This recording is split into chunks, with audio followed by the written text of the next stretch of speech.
안녕하십니까. 오랜만에 감독총회 우트란이 돌아왔습니다. 반갑습니다. 저는 강퀴 강승현입니다. 그는 갔습니다. 그는 좋은 기회를 얻고 떠나갔지만 항상 그래요. 뭘 같이 해볼라 하면은 사라지고 누구 하면 딴 데로 가고 이런 식이거든요. 영상 편지가 왔거든요. 영상 편지가 왔어요? 아니 뭐 가는 마당에 책임감 없게 가면서 또 편지는 남겼네요. 한번 봅시다. 안녕하십니까. 노페 정우철입니다. 저는 뭐 굉장히 나 없다고 꾸벅꾸벅 조심하지 잘하네요. 말고, 우리 우트란 프로그램 끝나지 않게 계속 잘 좀 해주라. 파이팅하고 집에 가고 싶은 티 좀 내지 말고. 그리고 이제 또 새롭게 합류하게 된 파이팅하길 바란다. 저는 이제 외부 게이밍에서 또 열심히 활동하고 나중에 좋은 일로 참여했으면 좋겠습니다. 우트란 파이팅! 그 마지막 말이 핵심인 것 같은데 이 자리에 게스트로 안 오면 좋겠습니다. 우트란 해서 여기에 앉아서 청문회 하는 자리가 안 오길 그런 기대가 좀 있네요. 그래서 뭐 저희는 말씀하신 거 보니까 저 혼자 하는 것 같진 않은데 누가 또 오는 건가요? 참 저한테는 뭐랄까 그 본의 아니게 되게 익숙한 친구가 왔네요. 네, 저예요. 당신입니까? 포니 임주환 씨. 네, 안녕하세요. 포니 임주환입니다. 네. 사실 이게 여기 하신 거 봤는데 저는 사실 형 믿고 왔어요. 그래요? 자주적으로 본인이 좀 방송 진행하시면은 좋겠다는 좀 마음이 있고요. 성실하게 한번 같이 참여해 보겠습니다. 좋습니다. 화이팅 하시고요. 화이팅! 자, 그래서 저희가 또 새롭게 시작한 이 우트란 정말 이번 게스트분들이 원래는 1회 초청 리스트였대요. 섭외가 너무 어려워서 이제야 되신 거거든요. 어떤 분들이길래? 그러니까요. 우리 한번 그분들 모셔볼까요? 오늘의 주인공 두 분 들어와주세요. 와, 아니 이분들이 누굽니까?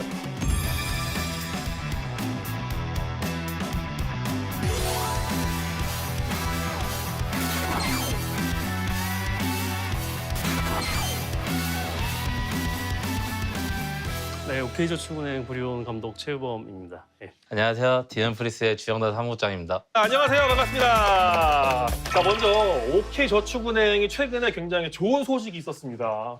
For the best finish ever for the LCK Bro team.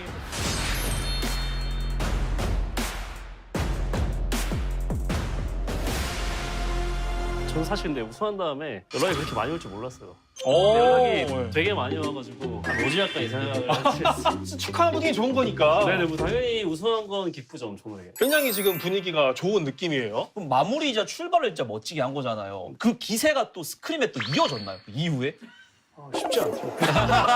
그건 또 다른 문제니까. 예. 제가 알기로 캐스파컵 잘 됐던 팀이 되게 안 좋았던 걸로 항상 기억이 나가지고. 그런 경우가 몇 번 있긴 했어요. 내가 캐스파컵이 오랜만에 또 한 거라서 그런 징크스랑 거리가 멀지 않을까 싶고 일단 다시 한번 축하 말씀 드리면서 앞으로 좋은 일 있으면 좋겠고요. 자, 다음으로 이제 주영달 사무국장 네. 최근에 또 이름도 바뀌었어요. 네네.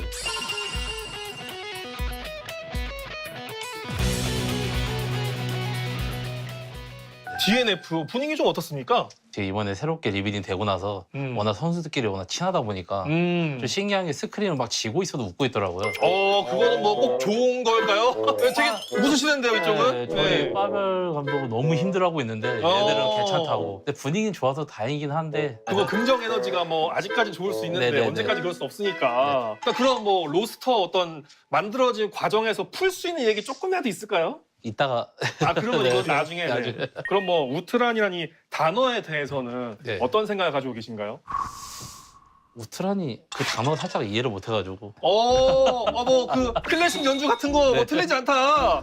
볼 수 있는 건가요? 잠깐 이거 좀 말 조심해야겠는데. 이런 방송이거든요, 원래. 네네. 틀렸으니까 여기 나오지 않았을까 저는 그렇게 생각합니다. 나름 또 날카로운 네. 그런 답변이시네요. 저는 이제 보는 관점에 따라서 다른 것 같아요. 감독은 약간 내부자 입장이고 그쵸. 팬분들이나 이제 다른 분 좀 외부 입장에서 이제 뱀픽을 보잖아요. 차이가 크죠. 네, 그래서 저는 그걸 좀 많이 느끼는 것 같아요. 오. 저도 왜냐면 이제 다른 팀 뱀픽 항상 사정이 있었거든요. 아, 대부분 그래요. 저도 그랬어요. 마지막 말이 핵심이신 거 아니에요? 그래서 이제 좀 이해도 되면서 뭐 그런 것 같아요. 좋습니다. 오늘 굉장히 출발이 좋은 것 같고 또 두 분이 워낙에 또 친하시니까 스타크래프트 시절 삼성칸을 대표하는 두 분 아니시겠습니까? 그때 뭐 재밌는 인연이나 뭐 얘기거리 있을까요? 두 분이? 제가 이제 많이 이제 뭐라고 했던 네, 그렇죠. 어떤 일이? 예를 들면 경청하겠습니다. 옛날에 제가 좀 네. 게임 지면은 사실 저도 좀 승부욕이 세가지고 좀 막 이제 키보드를 막 치긴 했었거든요. 아 이렇게 쾅쾅 네. 내 분을 못 이겨서 네네네. 그럴 때 이제 팀 분위기 사실 그때도 제가 나이도 어렸으니까 아 그렇긴 하네요. 네, 그 당시에 이제 우범형한테 좀 많이 혼났었던 기억이 있어요. 저도 참 개념이 없었죠. 아 정말 그 말 그대로 개념이 그러니까 탑재가 되면 되는 거니까. 네네 그렇죠 그렇죠. 아, 그때부터 이어진 영달 펑치의 기원이 또 아니까 깊은 인연이 있는 두 분과 오늘 우트란 진행해 볼 텐데 먼저 주영달 사무국장님의 우트란 한번 보겠습니다. 화이트보드에 적어주시죠. 어떤 철학을 가지고 계실지. 네, 뭐 클래식은 틀리지 않았다 뭐 이런 걸까요? 아 글씨로 영달 펀치는 틀리지 않았다. 굉장히 그 철학적인 문장입니다. 네, 굉장히 좀 세 보이는 게 나왔는데 어떻게 한번 카메라 쪽으로 한번 보여주시나요? 네. 아 민망해. 영달 펀치의 유래가 아까 말씀하신 그 펀치 네네네네. 거기서 출발한 건데 납득이 좀 되시나요? 처음엔 진짜 납득이 안 돼. 왜 연달아? 저도 납득이 아니, 안 됐거든요. 아니 그 수많은 사진 중에서 웃긴 사진도 많은데 왜 하필 저 사진이 됐는데 지금은 너무 만족해요. 네. 아 만족스러우세요? 네. 그것도 의외입니다. 근데 어쨌든 저희가 뭐 얘기 좀 들어보니까 이 펀치가 사진 찍을 때도 하시고 숙소에서 뭐 키보드에도 하고 좀 뭔가 그럼 이게 방향이 좀 사람을 고통할 때도 있었나요? 빈번하게 나오는데요? 제가 얼마나 착한데요, 솔직히. 손버릇이 안 좋으신가요? 근데 옛날에 병구라고 이제 같이 친구했던 선수 있는데 저한테 맞았다고 하는데 전 때린 적이 없거든요. 그래요. 맞았다는 사람은 있고 때린 사람은 송병구 씨가 없다. 맞았다는 발언이 또 그런 얘기여가지고 얘는 뭔 소리 하는 거예요? 그런 소문에 대해서 어떻게 생각하시나요? 근거 없는 소문인가요? 알잖아. 저는 본 적이 없긴 해요, 때리는 거. 본 적은 없지만 네. 일어날 수도 있는 일 아닙니까? 뭐 아주 옛날 스타판으로 돌아가면 그럴 수도 있을 것 같아요. 일단 뭐 그럴 수도 있다는 얘기는 저희가 그랬으면 지금 이 자리 없었죠. 위해서 네. 무수히 많은 아. 그 펀치 라임을 완성시키셔서 이번에 이걸로 하셨다고 펀치를. 네. 톡감포로 또 하셨던 그런 기록들이 있어. 이건 기록이 있어요, 실제로.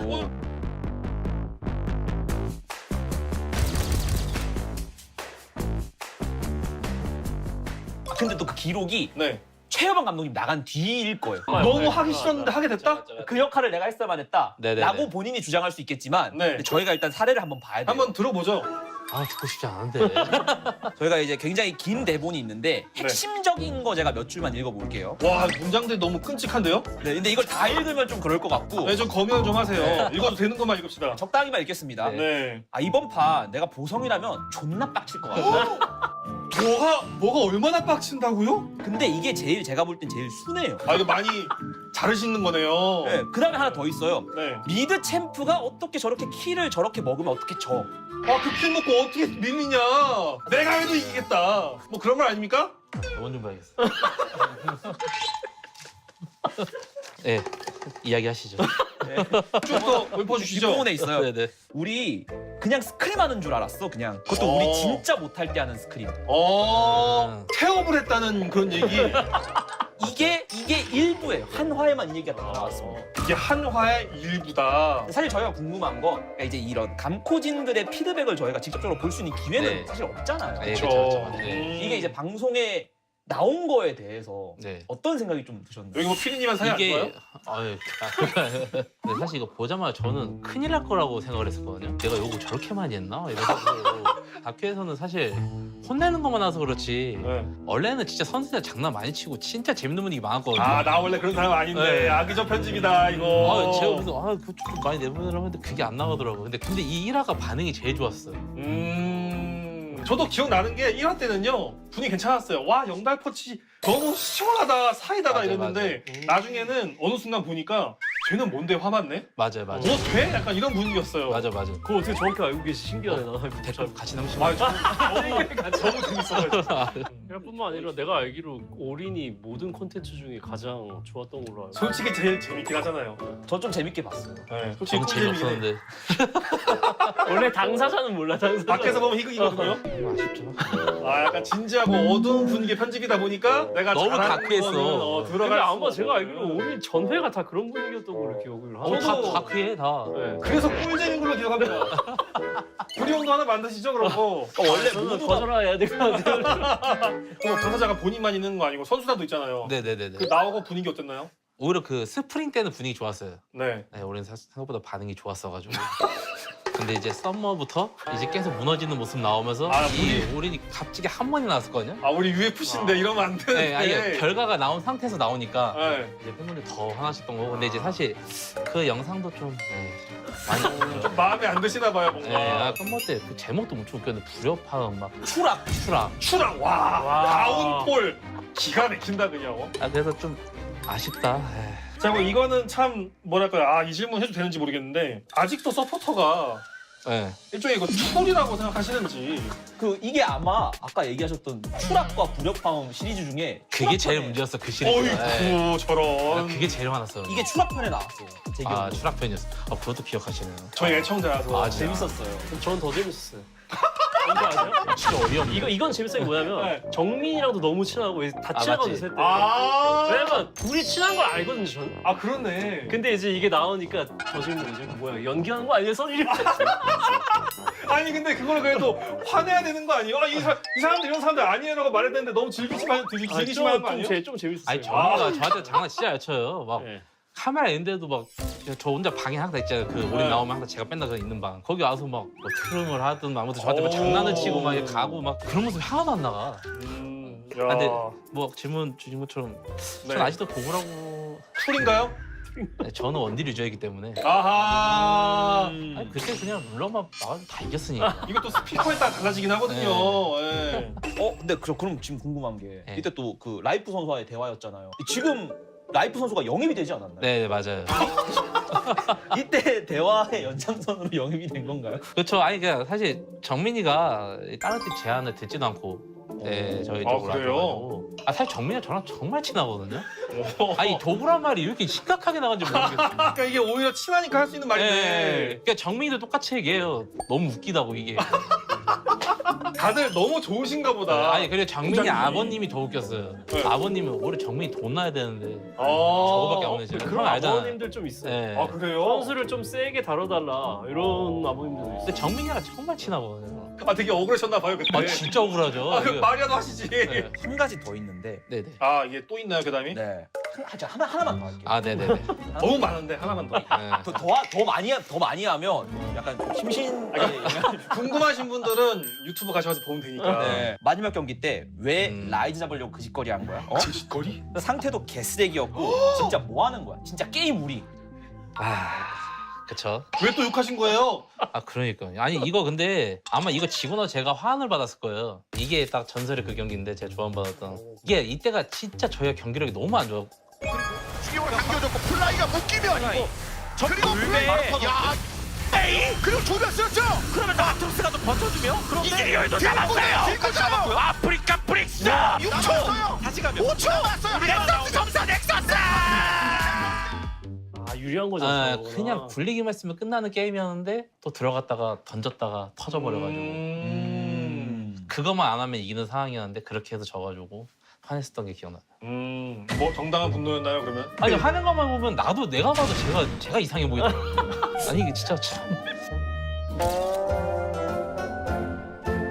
그리고 이제 많은 분들이 궁금하신 게 실제 강코진들은 피드백한테 저렇게 욕설 많이 섞이냐 이런 그쵸. 질문도 있었어요. 네. 저는 뭐 이렇게 습관처럼 나오는 것도 있어요. 근데 근데 요즘에는 좀 이제 거의 안 하는 편인데 옛날에는 좀 솔직히 많이 했고 방전되셨네. 이제 뭐 시대의 흐름을 따른다고 저는 생각을 하고 있고 네. 저는 좀 워딩이 좀 센 편이었죠. 근데 근데 저는 혼내고 나서 그 다음에 바로 푸는 스타일이어가지고. 그 본인 기준은 아니에요? 자, 아니야. 이리 와서 악수해. 영란이랑 주한이랑 악수해. 자, 끝난 거지? 너네 이제 갱킹 가주는 거야. 와드 받는 거 봐주는 거다. 주인공이었네. 어떻게 보면 올인의 완전 이야, 주인공. 배트맨인데 완전? 월드컵만 우승했으면 주인공이었지. 결론은 경기력이었던 것 같아요. 만약에 썸머 때도 잘했으면은 다들 그냥 오케이. 이해됐을 거고. 근데 썸머 때 너무 안 좋았으니. 그럼 뭐 돌고 돌아 책임은 본인에게 있다? 그렇죠. 예. 뭐 좋게 넘어가는 걸로 하겠습니다. 근데 저는 소신발언하면 저는 잘했다고 생각해요. 물론 뭐 이제 아마도 이제 사람들은 다 마지막만 생각하니까 마지막에 이제 라칸 1픽하고 그것만 생각해서 아마도 이제 안 좋은 라칸 왜 거 올랐어요 그거? 생각하는 거라. 왜 그런 겁니까 라칸? 라칸 고를 때 아직도 그 유병준 콩코치랑 얘기했던 게 기억나는데 네. 나 이거 고르면 진짜 끝난다 내일. 나 이거 고르면 진짜 끝난다 내일. 아직도 생각나. 나 진짜 끝났는데 어떡할 거냐. 내 목숨 걸고 하는 뱀픽이다 이거. 그때 원래 자르반 1픽을 하려고 했었는데 상대한테 오연 자르반 준 그거 아니었어? 맞아요. 그래서 원래 자르반을 저희도 어머. 불려잖아. 그러니까 원래 자르반을 먹자라고 얘기 나왔다가 네. 좀 그때 이제 또 뱀픽 얘기하다가 좀 어쩔 수 없이 이제 라칸 또 먹었죠. 그렇게 간 거네. 상대들 라칸 가져가면 뭐 할래 했는데 우리는 이제 라칸한테 좀 다 애매한 그러니까 형 잘 알잖아요. 그런 상황이겠네. 이런 상황이겠네. 항상 다 똑같이 그냥 이렇게 하다 뭐. 보면. 근데 결론은 뭐냐? 저는 그때 감독이었으니까요. 네. 결정권은 이제 저한테 있는 거였고. 책임지는 자리죠. 예, 그냥 제 잘못이 제일 컸죠. 그러면은 또 하는 질문이지만 시간을 돌릴 수 있다면 자르반인가요? 당연히 자르반이죠. 난 분명히 라칸이 안 나. 시원하다. 이건 솔직히 하면 좋다. 또 젠지 하면 떠오르는 게 이 클래식 연주 아니겠습니까? 네. 본인의 지분이 또 있다고 들었는데 참 이것도 그렇네. 네. 제가 느끼는 게 네. 주영달 사무국장님은 말씀하실 때 약간 고민이 더 많아요. 최영 감독님. 젠지 클래식 나왔던 게 사실 어쩔 수 없었던 것 같아요. 그때 이제 저희가 또 메타에 맞는 픽을 그 당시 순년도도 안 맞았던 것도 있긴 했었고, 근데 몇몇 선수들이 좀 약간 억울했던 부분도 많았었고요. 근데 그게 제일 미안하긴 했었죠. 예를 들어 뭐 룰러 선수는 비언디를 손을 안 한다라고 이야기 나왔던 게 있었는데 사실 그것도 진실은 아니긴 했었고. 근데 그날 왜냐면 다른 이제 상체도 조합을 맞춰야 되는데, 근데 사실 이제 연습 과정도 잠까지 몇 게임 하고 나서도 너무 안 좋으면 어쩔 수 없이 이제 다시 그 연습을 못 하게 되니까 분위기도 안 좋아지고. 근데 계속 이게 반복되다 보니까 또 다시 저희가 잘하는 또 클래식으로 가는. 분위기가 이제 안 좋다 보니까 그걸 돌아가서 보여줬는데. 어쨌든 많이 잘 됐던 거네. 근데 이것도 사실 그거인 거죠. 근데 뭐 저도 그렇고 이제 그때 코치도 그렇고 챔프에 대한 숙련도를 좀 같이 올릴 때 좀 도와줬으면 어땠을까. 길게 보면서 리그를. 근데 너무 눈앞에 있는 결과에만 집착했던 게 좀 컸었고, 저는 그래서 지금도 예를 들어 심해 감독한테도 그렇지만 이제 지금 빠벨 감독도 마찬가지고 그런 거에는 압박을 주고 싶지가 않은 거예요. 한번 경험을 해봐서. 아, 아니 근데 제가 봤을 때 제혁이 비원딜은 영달이 문제가 아니라 제 문제. 왜요? 그건 제가 기억이 나요. 제가 못하게 했어요. 아 그래요? 하고 싶어 했는데 항상. 그게 이어진 거예요. 근데 고집이랑 너무 잘 어울리셔. 아니 근데 아니, 고집은 확신이에요. 그 당시에 네. 제혁이가 비원딜을 하면 네. 저희 팀이 이길 수가 없는 상황이었어요. 뭐 또 상황이 그러면 또 그럴 수 네. 있으니까. 그래서 알 거야. 너무 영달이가 잘해가지고. 기억을 할 거야. 걔가 이제 원딜로 너무 잘하니까 굳이 이걸 건드릴 필요가 없는 거예요. 사실 그렇죠. 네, 그래서 하면 이기는데. 원딜을 해야지 또 이제 주무바에 좀 더 잘하니까 제혁이가 그런 것도 있어가지고 제가 항상 비원딜은 안 시켜줬던 것 같아요. 재밌는 일화도 있잖아요. 제혁이가 방송에서 얘기한 거. 네. 케이틀린 때문에 한번 저랑 싸운 게 있거든요. 한번 설명 좀 해주시죠. 뭐냐면 케이틀린 메타가 한 번 있었는데 이게 네. 연습 때 승률이 안 나오면 저는 잘 못 쓰는 맞죠, 주의거든요. 제혁이가 아마 저한테 그랬어. 어차피 이거 안 시켜줄 거 아니냐. 어차피 압수할 거 아니야. 호독하다. 근데 맞는 말이잖아. 그래서 그래 너가 당연히 이제 좀 보여줘야지 쓰는. 저는 기준이 있어요. 그러니까 절반이라도 나와야 이제 쓰는 건데 근데 그쵸. 절반이 아니라 이제 네. 비원들은 영달이 문제가 아니라 제 문제죠. 어떻게. 이렇게 하면 내가 이상한데. 아니, 근데 비원딜은 저는 왜 써야 되지 사실 그렇게 생각했어. 왜냐면 라이엇의 특징을 알기 때문에 네. 비원딜 패치가 될 거라고 생각을 했고. 뭐 돌고 돌아 원딜 쪽이 여름쯤에는 좋아지긴 하죠. 근데 이렇게만 얘기가 끝나면 최영 감독님의 그림자를 못 걷어낸 거 아니에요? 혁명 실패인데요. 뭐 그냥 상관없을 것 같은데. 이제 우리 좀 잊혀지고 싶어 그냥. 결과적으로 21 젠지는 얘기를 돌이켜 보니까 괜찮았던 성적인 것 같다. 네. 저는 성적은 진짜 괜찮았다고 생각해요. 네, 저도 뭐 그런 생각이 드네요. 그렇게 이제 마무리가 되고 코치에서 내려와서 사무국장 일을 시작을 했어요. 네. 사무국장 일을 시작하게 된 계기는 뭘까요? 저 선수들 서포트하는 걸 좋아해가지고. 근데 이제 딱 때마침 최정원 대표님한테 연락이 와가지고 혹시 사무국장 생각 없냐 해가지고 그렇게 해서 하게 되었죠. 근데 사무국장이라고 하면은 네. 일선에서 약간 조금 더 멀어지는 느낌이잖아요. 거기에 대한 아쉬움은 있지 않았어요? 사실 작년에 감독 제안이 왔었던 적도 있긴 했었거든요. 작년에요? 네. 근데 사실 그냥 사무국장 직책에 좀 많이 만족을 하고 있어가지고. 그래요? 적성에 맞으시나 봐요? 네, 지금 이게 좀 적성에 좀 잘 맞는 것 같아요. 오. 감독할 때보다 스트레스가 더 아니야. 이것도 참 다르다 이거. 아니 적성에 맞는다고 하니까. 아, 감독할 때도 맞았어. 이미지가 그렇게 되면 어떡해 지금. 원래 다 자기 일이 제일 힘든 법이라서 그쵸. 모든 건 올인에서 시작되고 있는. 참 많은 걸 만들어냈네요. 아 진짜. 어쨌든 올인 덕분에 입체적으로 바뀌신 건 맞으니까. 네, 맞죠, 맞죠. 저희한테는 그런 느낌이 듭니다. 네네. 그래서 뭐 광동이 어떤 사무국장을 간 거 이제 출발은 좋았는데 네. 과정과 결과가 조금 아쉬운 점이 있긴 합니다. 또 아쉬웠던 거 딱 하나죠, 성적. 예, 이제 근데 사실 솔직히 진짜 불임한테 한 번만 이겼어도.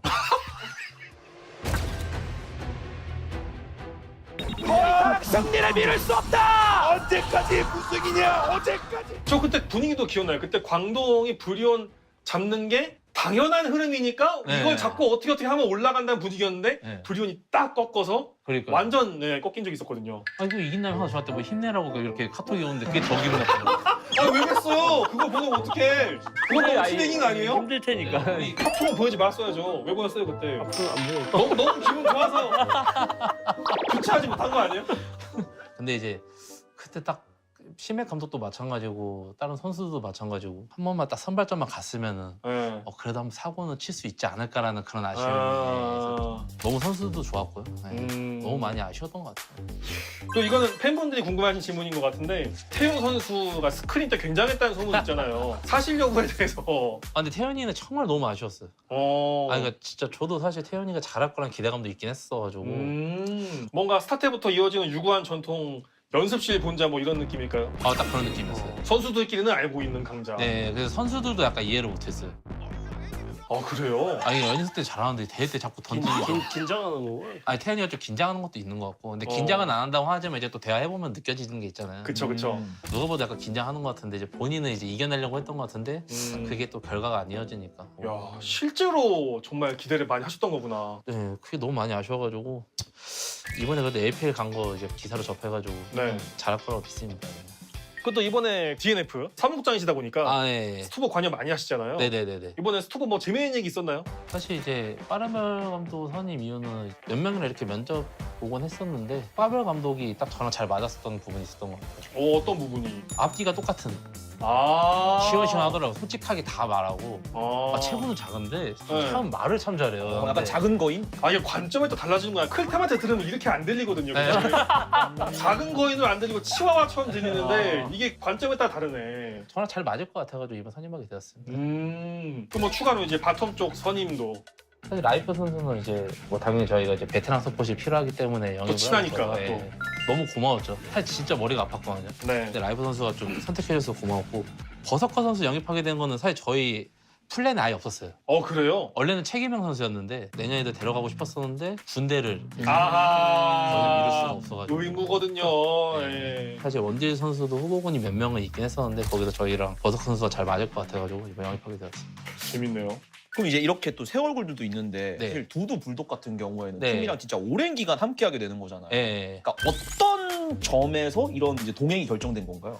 프릭스만의 뭔가 좀 선수가 있어야 된다고 생각을 해가지고 프랜차이즈사라고 해요. 네 이미지를 만들어주는. 네, 그 부분 때문에라도 저희가 1년 더 한번 보고 싶다고 생각을 해서 데려가게 되었고, 두두 선수 같은 경우는 사실 이제 스토브 때는 정말 3개월 전부터 계속 고민을 해야 되거든요. 미리미리 준비하는구나. 예. 근데 A 플랜, B 플랜, C 플랜을 다 생각을 해봐도 저희는 두두 선수 말고는 없었어요.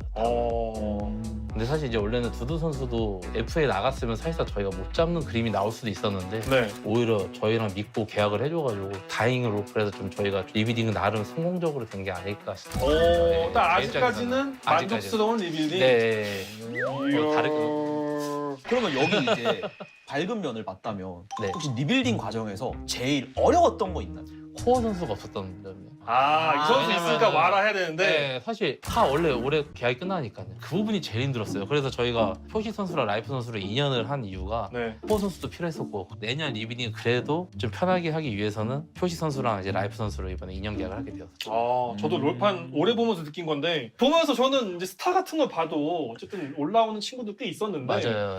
롤은 변수가 많고 지능 요소가 좀 많이 필요해서 그런가. 요즘에 운영 요소가 너무 많이 필요하다고 네. 생각해서 그런 것 같아요. 그래서 더 베테랑이 더 필요한 것 같더라고요. 네, 저도 가치가 올라가는 것 같더라고요. 네, 확실히 그런 코어 선수에 대한 어떤 네. 필요성이 너무 중요하다. 네, 맞습니다. 다음 이어서 최우범 감독님의 우트란부터 우리 한번 가볼까요?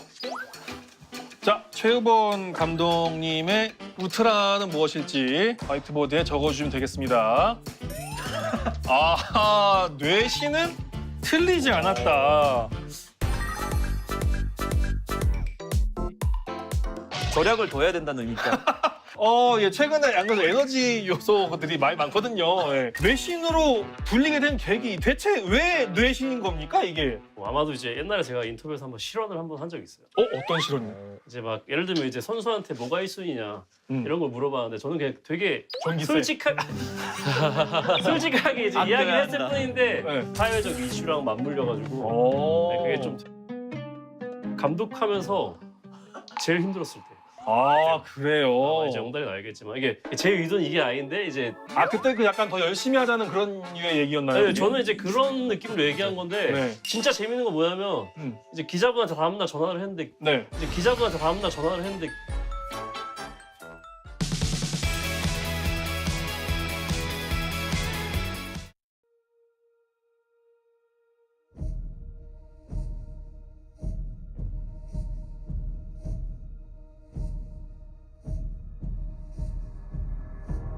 You say you're not afraid to die,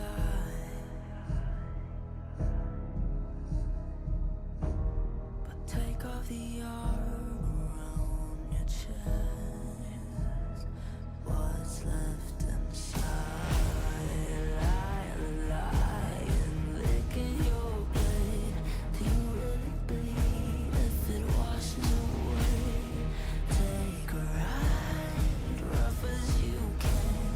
Tell you a secret, right as your dogs are closing in. I like it when the bite marks cut through the skin.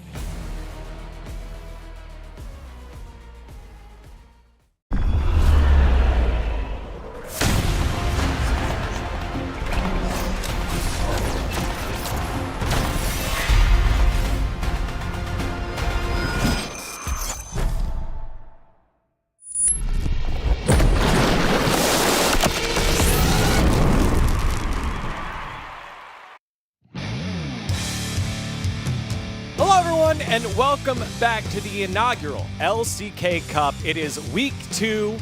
Elder, the Elder Group, Team Elder. Elder Group has a grip on the standings so far, but can Group Baron battle back? We'll find out together. Welcome to the space. It's Degon here holding it down, and joining me is International Man of Mystery, Daniel Ox Harrison, and Rift Rivals champion, Wadid. Wow, that's true, actually. Welcome, gentlemen. Yeah, what he said about me was true as well, apparently. Yeah, because he's mysterious, because he's sausage.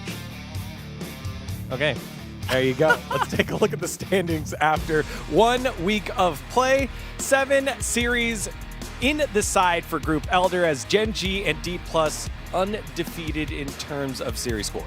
Yeah, I mean, Elder is the stronger buff, so this is kind of like a lore accurate being in favor of them. I think the big thing is obviously Gen G beat HLE, D+ beat T1, but to be honest, every team has been able to get a win on the side of Group Elder, so everyone contributing towards their current standing. No, don't show this. Yep, predictions time. Myself, Chronicler, and Dan. And Atlas. Yeah, You're imagine pretty good. being a 5 out of 10er. Come on with it.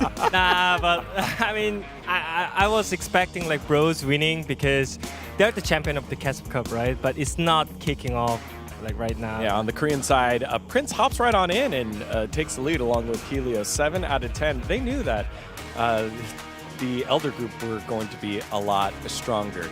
Now let's take a look at the ruinous Otacons that came up. Wolf and I were a little bit too strong in our predictions. Yeah. You know what's funny is that I've been playing a bunch of solo queue and I haven't seen a single. It's impossible. There's no Voracious Atacans in solo queue. Every game is just ruinous, and then in LCK, every game is Voracious. I don't know, maybe it's a Korean solo queue thing. I'm not sure what happens in Western solo queues. Maybe chat, you can say you get so many like different Atacans, but for Korean solo queue, it's really impossible. Yeah, and talking a bit about the Voracious Atacan, wanted to give some, we saw some goofs from some of the teams. The buff is really strong, but I feel like teams have occasionally just not been using it as effectively as they could.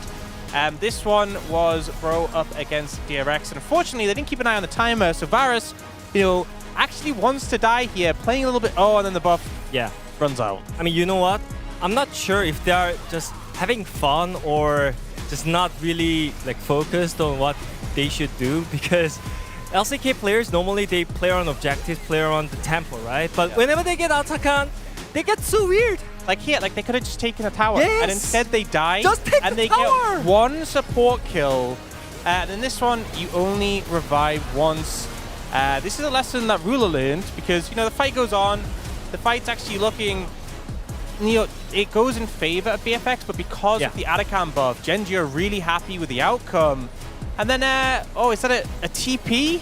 Someone, you've already died, Ruler. You don't have the buff again. You know, it's not only LCK's problem. When you think about other region as well, then I don't think many pro players are working really well with the Atakan buff right now. I really think they need to work on it for sure. Yeah, the win rate with the buff is still really high, but I just feel like we've seen these instances where it's like, I know you can run it down. Just do not you, run it you down. don't have to. You don't have to. It could be better. You know, that whole segment was called good and bad Otacon usage, but I think that was like not good and less good Otacon usage there. But you know what has been good?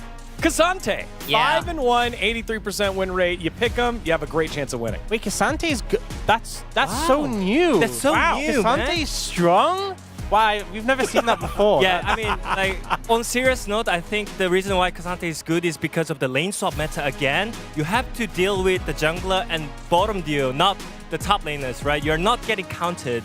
So I think the Cassante is really good on just getting dove. So that's why I think Cassante is really good right now. Tanks also, tank items in general, really good, which I think is the reason Skarner has been so powerful. And, you know, yes, he's got one win, 100% win rate, but he's just been banned so much. Same in the LPL, just banned constantly. You know, we've heard some pros say, if you leave Skarner open, you shouldn't have a job. And look at this. This is LCK in Italy, you know. I was co-streaming LEC last few days, but yeah, there we go. What is this? Okay, What dance moves are these? That was G2 versus SK Gaming, and SK Isma, he got 5 kills on Italy at minute 9, and he got Leandris, but somehow he managed to lose that game. He didn't do anything, so that's why I was like, man, if it was Canyon Italy, man, he would just like do this, you know? But he didn't do anything, so that's why I was really mad. Are you okay, Dan? Are you okay? Like he looked like a composer there, you know, doing like the but I mean, you know, good Italy does like Cougar Palm just going in and like going out, you know? But I don't know. Oh, I saw it. You say you demonstrated it. Like, that's a good Italy, you know? Exactly. You just jump in with the Cougar and just jump out and like throw the spears. You know what? I've never seen an LEC player do that, so I guess that is, you know, what they need to do over there and what obviously our LCK pros are doing. You know what else they're doing? They keep picking Corki, who is still got no dubs in our graphic here. No W letter needed. 0% win rate, 9 losses. Yeah, I feel like the pick maybe just coming online a little bit too slow for the meta at the moment, especially when, you know, Atakan is such a strong buff to win games. Corki really needs, I mean, not only his core items, but with a lot of these tanks running around, like people are going Triforce, you have your Manamune, you have a Rapid Fire, and then it's like, well, you want IE, but you also want Pen. I think he's just taking too long to get going, and as a result, just isn't really performing. Yeah, I think Corki and Vi reminds me Rek'Sai back in the day when it was Rek'Sai Gragas matchup in the jungle.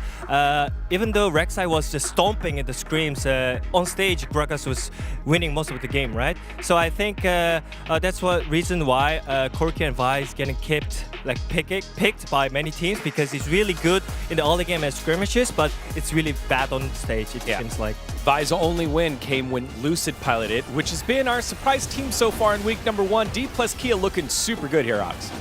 Yeah, I mean, I honestly feel like at this point, based on week 1 performance, D plus have had the strongest performance. You know, we saw Genji have some struggles against BFX, T1 and HLE taking some defeats, but D plus, not only have they looked really strong, despite the fact that they've had 2 new players, obviously Barrel has been there before, but having a rookie come in, it feels like they've flexed their muscles a bit. Not even when they've specifically been forced to. Like, this draft wasn't late and fearless, this was game 1. Yeah. But they've shown that they have the ability to pick these picks that are a bit more eclectic, and also draft compositions where you can really see the cohesion between them. Yeah, Showmaker plays Set mid and Zilla mid, and you know what is a surprising point? Is that Showmaker didn't even play Zillion in solo queue. Not many games, right? So I think that's huge difference between a Showmaker and other mid laners. Of course, as a pro player, you can play various champions, but it's really hard to be good on it, right? But I think Showmaker is being good on many champions, and I think that's the huge difference between other mid laners. Yeah, and I love seeing the confidence to bring out some of these picks, and just seeing stuff like we have the Zillion with the Pantheon. You can speed up the Pantheon. He has the guaranteed stun. You can layer the bombs on top. Really good for those skirmishes. And also because he is quite squishy, you can res them afterwards. And when we had the set in the Lily, that AD mid with the AP, and the set really being able to set up those big sleeps or follow up on a sleep.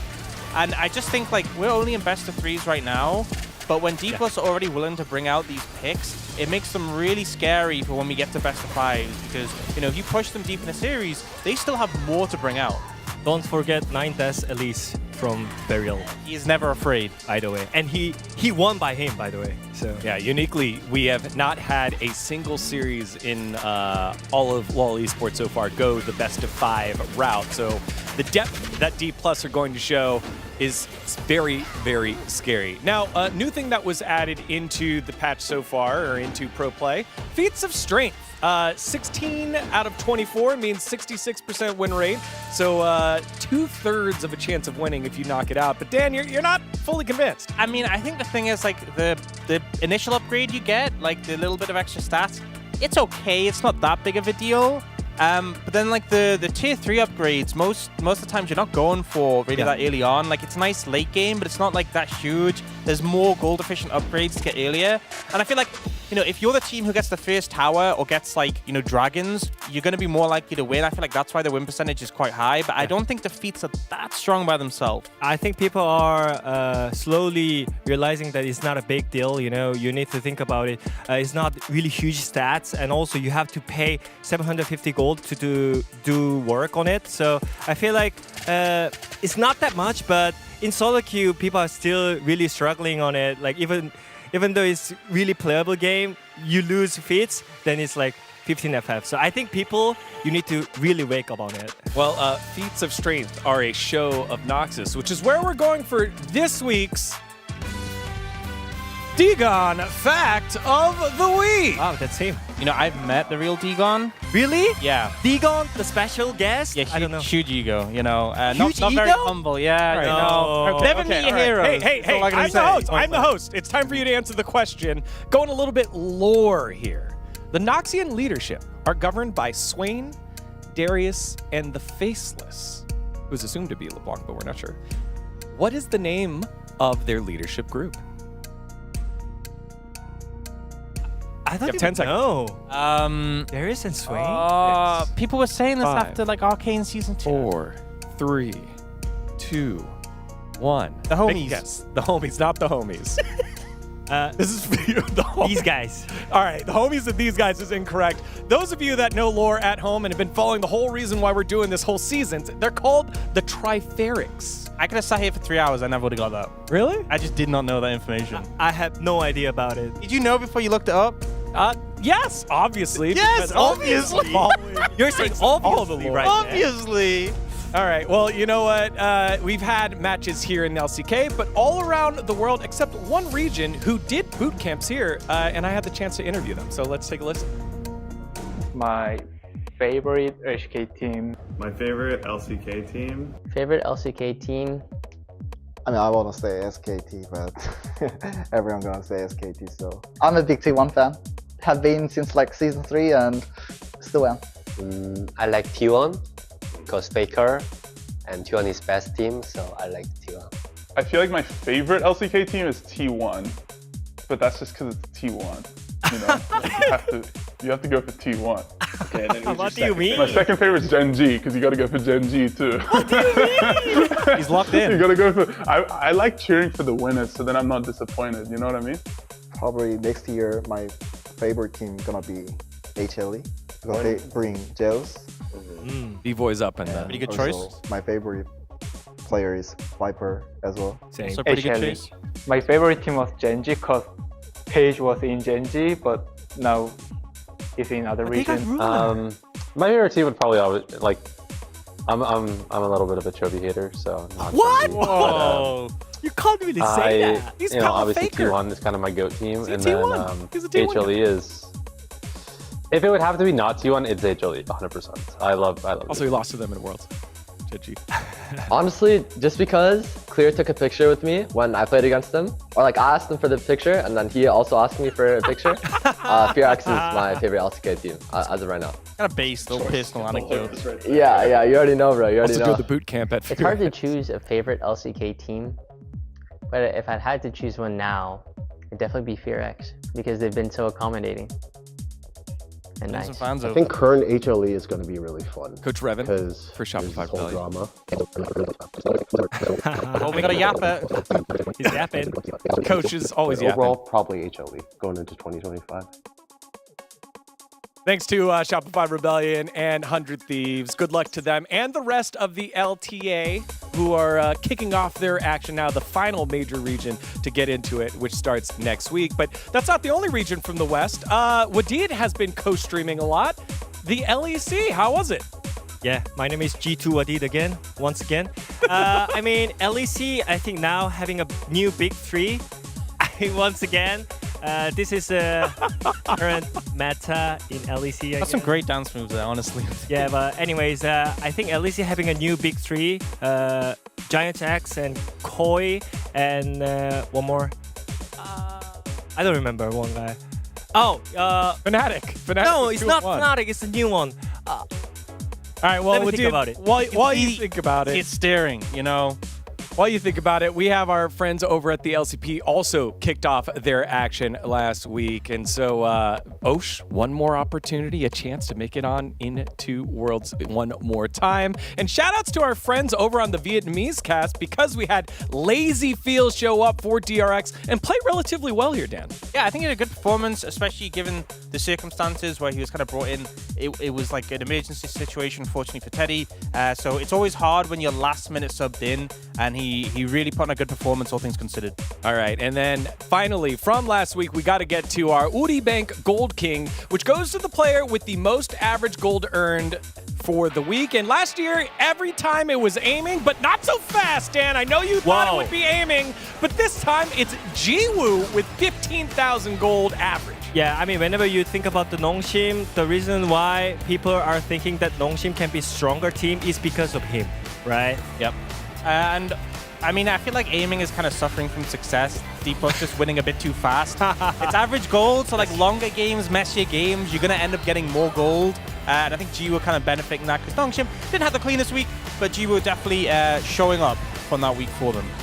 Yep, congratulations to Jiwoo. Gets himself the silver coin presented by Uri Bank, and we start the journey to the golden crown that gets presented at the LCK Awards if you have the most Gold King win. I wonder if we'll have it a bit closer, because I'm not going to lie, it wasn't even close last time. Aiming was so far ahead of everyone else. He won by like week 2 of summer, so we'll see if that happens. Now, let's take a look at week 2's action for the LCK Cup. It all kicks off with BNK FearX and D+ coming up soon, and then DNF or DN Freaks versus DRX in the battle of the teams named with the D. Yeah, I think it's really great matchup to start with, and also we are having HLE versus DK in the middle of the week, and I think it's gonna be really banger. Yeah, I think everyone's hyped by HLE's roster. Their week 1 performance wasn't 100%, obviously losing to Gen G, but D+ looking in good form, and the Telecom War on Friday as well, which is leaning pretty hard towards T1 right now. Yeah, and just to note, been told that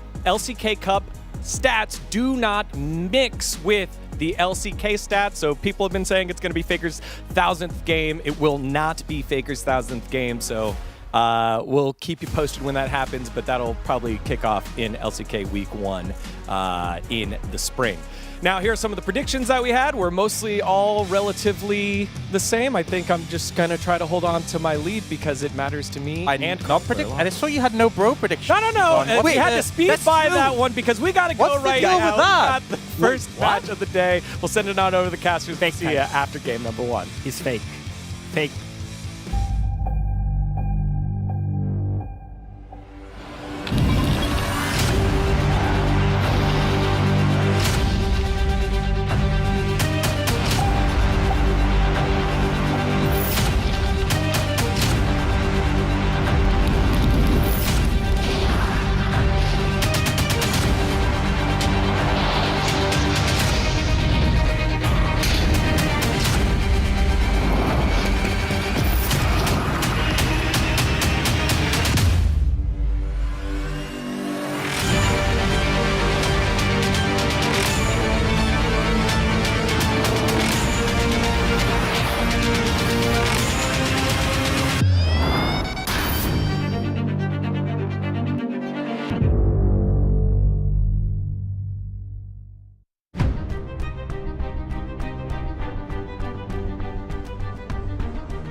Hello and welcome to the LCK Cup here for 2025. I am Valdez, with me as Chronicler. How are you doing today, Chronicler?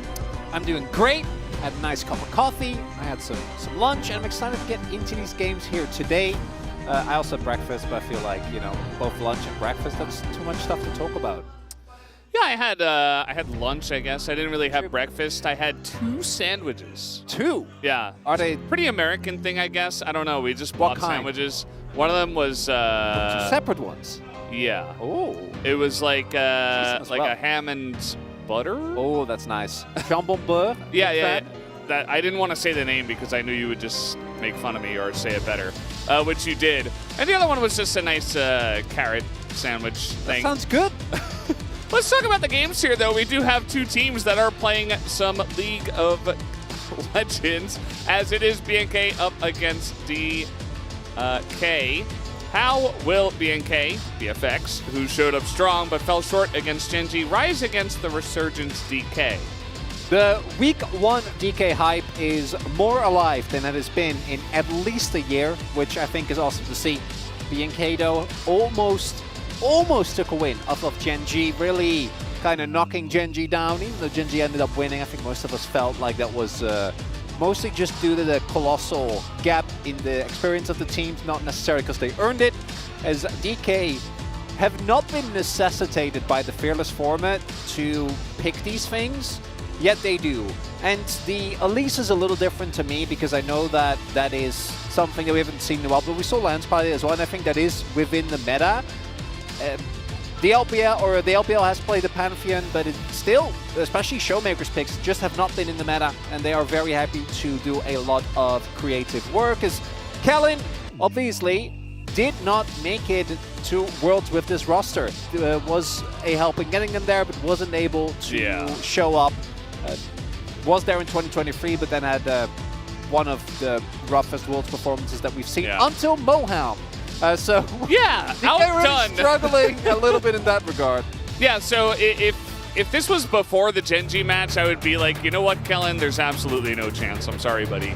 But after his performance there, I'm like, I don't know. Maybe he's back a bit. He and Diablo, if, you know, Diablo can infuse Kellen with his absolute insanity energy, maybe that duo can do something cool and create some upsets and actually be kind of a dark horse. You know who's also back is Barrel. Going almost double-digit deaths on the lease and being like, I don't care. That doesn't matter. I'm going to keep looking for the play. Finds the play that ends up winning the game, although that game was already, I think, looking quite good. And BNK, I hope they can take that spark of that game against Genji and maintain it. I don't even need to see them win against DK here. I think DK are actually looking like they are a top 3 team in the LCK at the moment with their performance. But I just want them to look good the way that they did against Genji. Who are the other 2 teams in the top 3, Chronicler? Just curious. Well, that'd be Hanwha Life and Genji. Oh. Not in that order. Where's C1?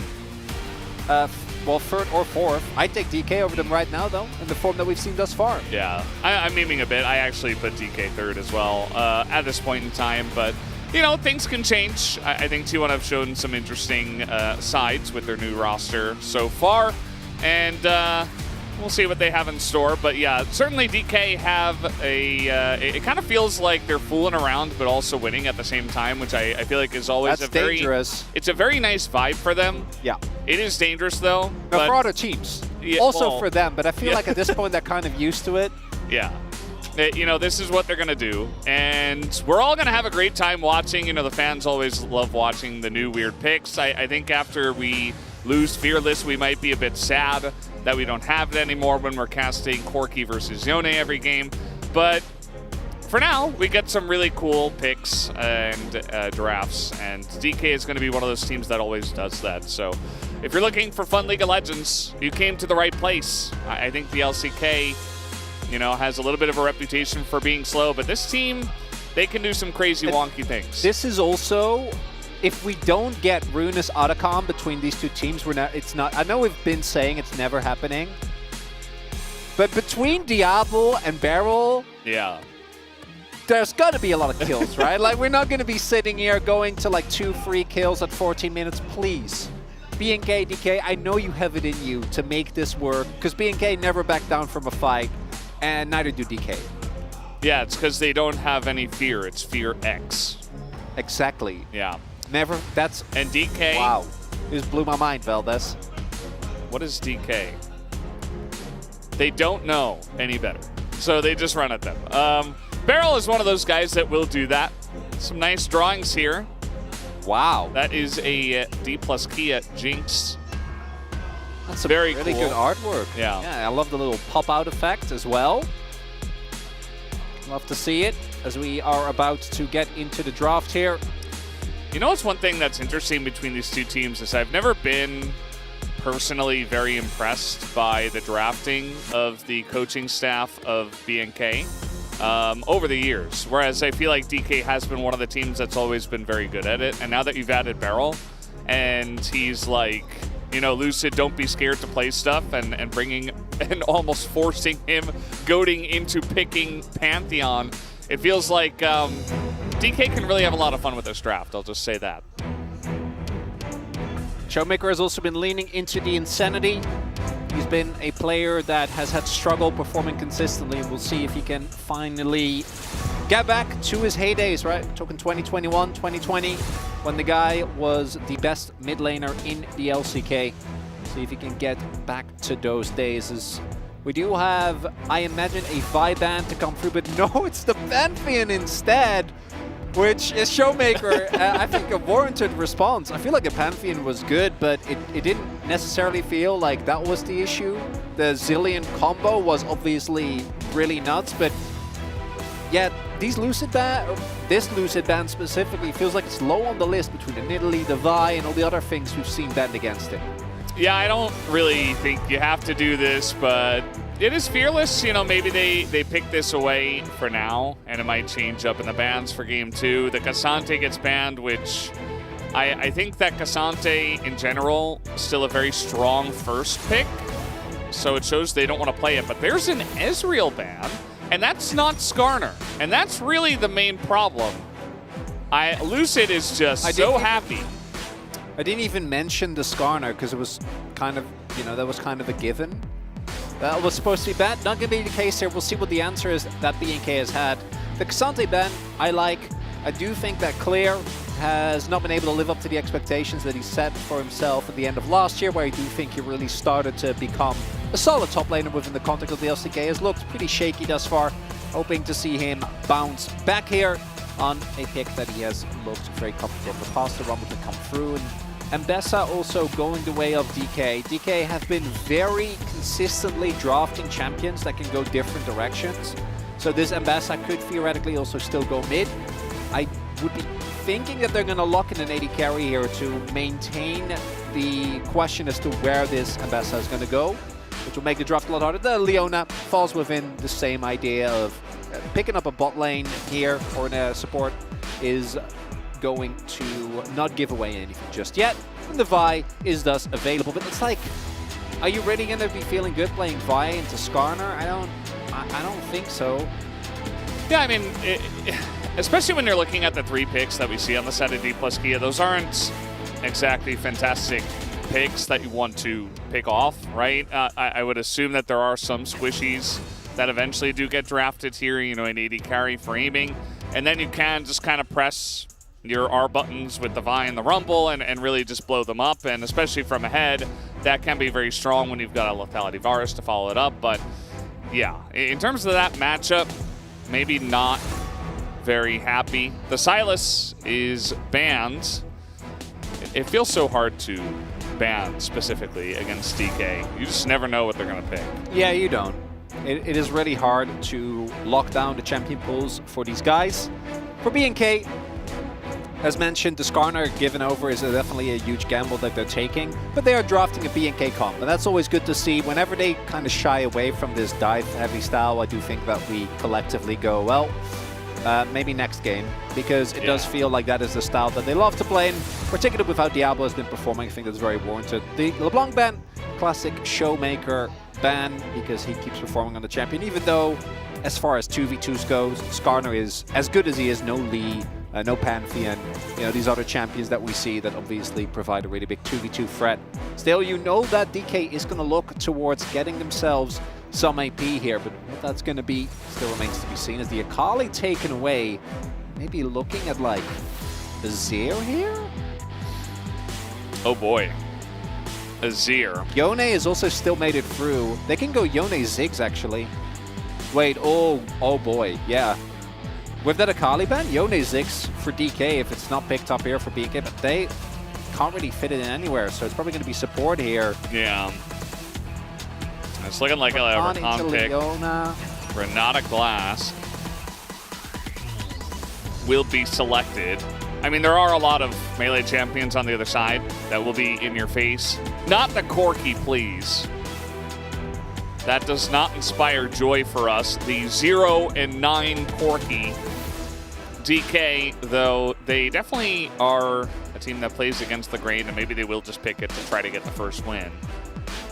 Aiming is also one of the guys. Okay, there we go. Aiming is also one of the guys that has played the AD Corki, which I think I like more than mid lane Corki. I still don't love it, but feels like there at least you sometimes are able to get some early action going and then go from there. Now, we don't have a mid laner picked up yet here. What does Showmaker want to blind? Can go for either AP or AD. Doesn't want to blind the Yone, which is, I think, what I was expecting. Instead goes for the Ahri here. Still comfort for him. Does leave them pretty heavy on the magic damage. So a lot of damage is going to have to be done here by Xiu. And the value of Mercs for B&K through the roof.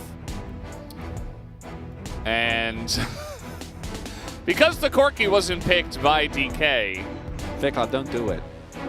Yeah, that's better. Yeah. Yeah, that's great. I mean, they have Rumble, you know. It provides great follow-up on what they want to do, which is, you know, press some R buttons and attack a single target.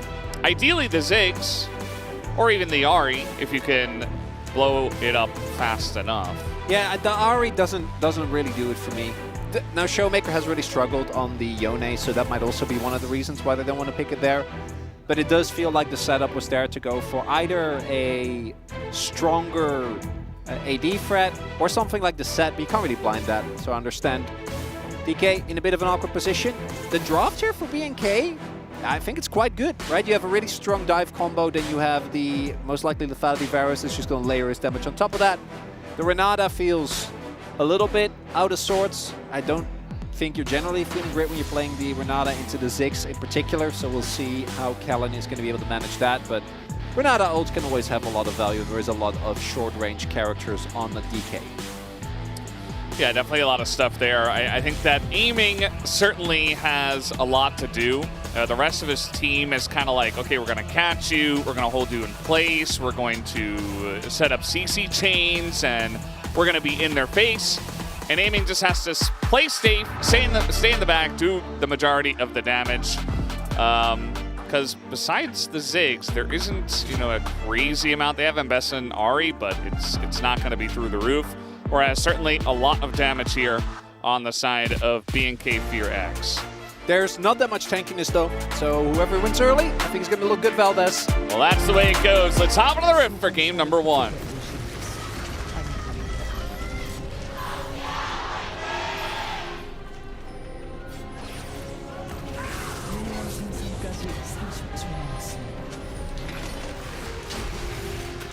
Hey, level 1. Let's go spawn a Rudeness Otacon. Why don't we? Again, it has to be these two teams. You know, I thought maybe B&K versus, who was it, KT? Yeah, they had a match to win 3 games, and I was like, huh, maybe. That would also be, but it depends on what KT you get on the day, I think is the problem. I mean, they lost game 2 to B&K. Yeah. So we were like, oh, it is the KT, but they weren't exactly throwing hard enough, let's say. No, it wasn't that bloodthirsty either. So maybe this time, but no level 1 kill, which is unfortunate. I'm curious about this matchup. You know, Showmaker's Ahri definitely very strong. Yeah, I'm just that's Ahri in reverse, right? I'm not crazy. Isn't it normally the other way around? Yeah. I think it's probably, wait. But the grasp is not reversed, right? No, it's not. Wait. But wait, the fleet on the other end is. Is this a mid laner pact? What's happened? What did they mean by this, Val? What did they mean by this? That's crazy. Why? It was even reversed in the bottom. Did you see? No, I did. Yeah, on both. That's a question that we're gonna save for a rainy day because we're not gonna get the time to talk about. These two teams are definitely gonna fight a lot. So this item is well, it's passed. It's passed away. So, yeah. Yes. Rip and pepperonis. Unending despair. Because the despair is over. You know, like we all took the lesson from playing Danganronpa, and we're no longer leaning into despair. We're all about hope. So what happened was there was, a bad interaction, and so it is banned for now. If I remember correctly, it was a challengers match, and Unending Despair kept despairing unendingly, particularly the interaction with Renata, so that is no longer going to be available. As we do have a lot of damage here early on. Kellen and Diablo trading aggressively as they should in the 2v2. Aiming does have TP, so I don't think he's going to be too bothered about all of this. Just wants to get through the laning phase and hits his first item. We also have Ox today, so I don't think we have to mention his item build. I'm sure we'll get a nice segment for There that. he is. He's right there. He's right there. You can see him. He's there on the left, Maybe sitting. He's not paying attention, actually. Unbelievable. Wait, you can't see him? Wait, you can see him? He's right there. Degon and Wadded. They're sitting there at the space. We even got the wide shot. They're all there. Are you okay, Chronicler? Maybe I'm not. He's Scuttle Crab being taken here. Okay, got it. It was fine. Yeah, the hitbox on the rock can feel a little bit iffy. As Kellen, nicely done there. Forces the flash out with the handshake. And I don't know if they want to go for an early dive, but it's at the very least going to force out the TP. So DK put on the back foot here early on. Yeah. That's the thing about the Ziggs. I mean, you always take the TP, so even if your early laning phase is generally rough, once you get a couple levels in queue, once you begin to clear waves a little bit better, you can just TP back. You've got, a tier now, which he's going to pick up early. We'll see if he does build that into a Seraphs. I feel like this is a team where it's not a bad idea to build a Seraphs just because there are so many threats and you might just want that extra bit of safety, which might impact his DPS a little bit later on, especially in the mid-game. But for now, we'll see where he does go with that one. Just goes back, buys a refillable as well. Just making sure that he can stay alive. TP for Showmaker also used here early on. Shiu being toasted a little bit, and the early laning phase looking pretty good. Also, we haven't noticed this yet, haven't talked about it yet, but Diablo is actually going for the on-hit variety of the Varus, which we have not seen, I think, at all in the LCK thus far. I'm pretty sure it's been only the lethality variety with either Comet or Hail of Blades. This is what I'm talking about, Valdez. I'm seeing TPs towards the bot lane. We have Shiu making his way over. We are not handshaking. Wait, maybe you are handshaking objectives. We're handshaking objectives. We're not fighting. And they're giving the Ocean Drake to BNK. So most likely going to then play for grubs with the swap. But BNK are going to easily be able to match. Yeah, also this is not a very fun lane, especially when clear is level 6 and aiming is level 4. So entire team, though, is roaming up. We'll see what the contest looks like on the grubs. Oh, there's a nice ward there in the jungle entrance that gives BNK a lot of info. Also not going to be generally spotted as easily. I don't think it's actually marked. Can Raptor steal one? He has Smite available. Would be a big win. Teleport coming in from Clear. That's level 6 available for Vikla and Clear. Will DK actually contest or just give these up? And this is kind of the problem. As good as the Skarner is with the Ahri, generally you want to try and contest these early objectives, but to not looking too hot. Aiming is still level 5 as well, so BNK taking some big leads with the early objectives. Not getting the sandals though, because they were not able to get all the grubs. Lucid did still one. Yeah. No sandals. That's okay.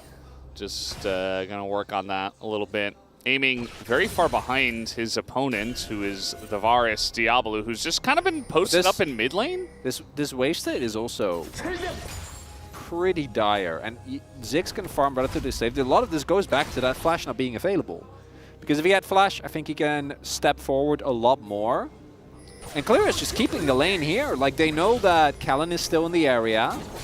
Yeah, I mean, they just don't have any vision. You can see BNK is trying to deny it, right? They're coming in here, they're pushing them out of the river, so they don't know if they're getting ganked. So, yes, Ziggs can throw bombs from afar, but I think he was able to throw one. He got up to 50 CS, and that was it. And the lane is still stuck.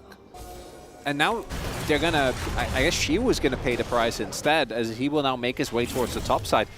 BNK is actually playing this quite smart. Is BNK a strong team? This is my expectation for BNK, if they were able to do a good job in this match, would be because they will just outfight DK the way that they did against Gen G. But then instead, there's nothing crazy though.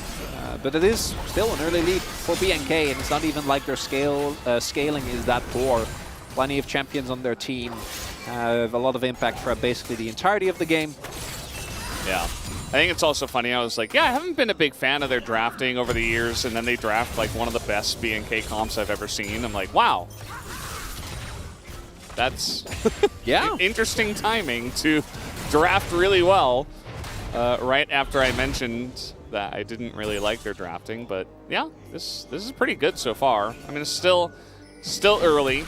We don't know how this is going to play out. I think DK's mind at the moment is just, okay, sit back, farm it out, get aiming as fed as possible. Showmaker's farming really well as well. He's got the most CS in the game at this point in time. So even though there hasn't been any kills, it does feel like DK are keeping up. They've got a small deficit when it does come to the gold, mostly in the AD carry department, the awesome dude department, as we do have a Ziggs. So yeah, just waiting for that next contest. I wonder what's going to happen here on this next dragon. Nice charm by Showmaker. We're not getting the Otacon in this game, by the way, everyone. I just want to say really? sorry for not managing expectations well. Barrels here was actually looking to go in, but then I think they spotted Raptor on that ward and was like, no, I don't want to run the risk of that. Shiu takes a great trade against Clear, but still not going to see too much. And for DK, you have Skarner and you have Ziggs. So if you get to the late game, your team fighting is going to be completely disgusting. The ability, particular, to use your Impale to keep people still so that Ziggs can just ult, it's always something that is going to be very highly valued. BNK thus far looking good if they can get a second dragon. Maybe get towards these grubs as well. Start setting up for defeats. Not looking too bad. Yeah. The feats of strength, as was mentioned on our pre-show, which you should have watched. If you weren't here for the pre-show, you missed Wadid dancing on his stream, his co-stream of the LEC that he does. Was very funny. Was a great time. Also included Degon and Ox, who were present, and also did a good job. Well, I didn't see them do a cool Nidalee impression, so let's not give them too much praise. It's not quite the same. But yeah, feats of strength, about two-thirds of the time you get the win when you get feats of strength. So you put yourself in a pretty good spot. If you're winning the early game, you're picking up these objectives, you're getting the feats of strength, and you're getting ahead. It really does feel more so like if you are getting objectives, you're most likely doing well. Is Shield just going in? Yeah, and Mbessa really doesn't care about Rumble ults. He just kind of dashes away. It doesn't really amount to a lot, but they trade ults and Shield gets ahead. So, you know, in terms of Clear going down or anything like that, they're not going to get a kill, but it's still a nice trade that goes to the Mbessa. Clear also has TP. Cloud Rift, when Atlas is not here. The chains are going to land, and Beryl might be in a bit of trouble, but he is Leona that has flash, so yeah, they don't really overcommit to that. Aiming was already out of the way. Saw it coming a mile away. And we continue to have no first blood. The restraint from BNK, I think, was warranted there, because Clear just TP'd the top, so there was a play there where if they over-invest onto the Leona, obviously has Eclipse as well as Aftershock, then Shiu can TP behind. They can do a lot of damage, and yeah, as you point out, aiming was also in a fine spot. The clip's now done here for Shiu, same for Clear and his Leandries.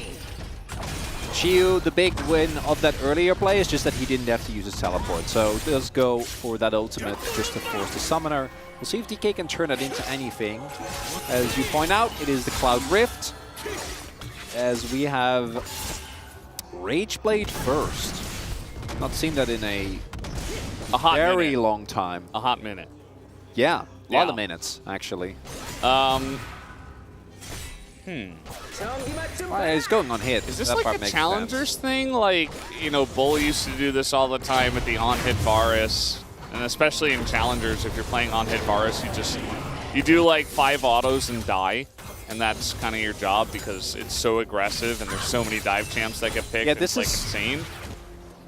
I know that there are tanks on the enemy team, which makes you go, you want to play the on-hit variety because it does a lot better job of dealing with tanks. Yeah. But then you look at the other threats, and like both Mbessa, Ari, and Ziggs just kind of ruin your day if you need to get into auto-attack range. So we'll see what Diablo's able to do. I'm sure he's going to flash in. Yeah, I mean, the thing is, I feel like they have enough damage from the rest of their champs, right? So I feel like if he just layered a bit of lethality onto the right target, that would have been enough. Instead, now he has to get into melee range and most of the time just die. I also like having the incredibly reduced cooldown for the ultimate because they don't actually have that much, like they have the Vial, which obviously is really good, but is a one-way ticket. So having another tool available consistently, I think could be nice, as VicCloud does a good job. Clears the wave, ensures that there will be no diving in.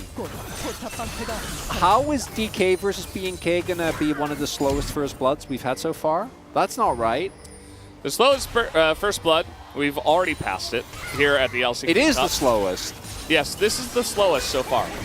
The slowest before it was Lucid against Faker, getting first blood in that game 2 of T1 versus DK. That was 12 minutes and 52 seconds. So we passed it. It's still very early in the LCK Cup, so I feel like this makes sense. But it doesn't really feel right for the meta, right? It's been very snowbally, quite aggressive, a lot of teams fighting over the objectives.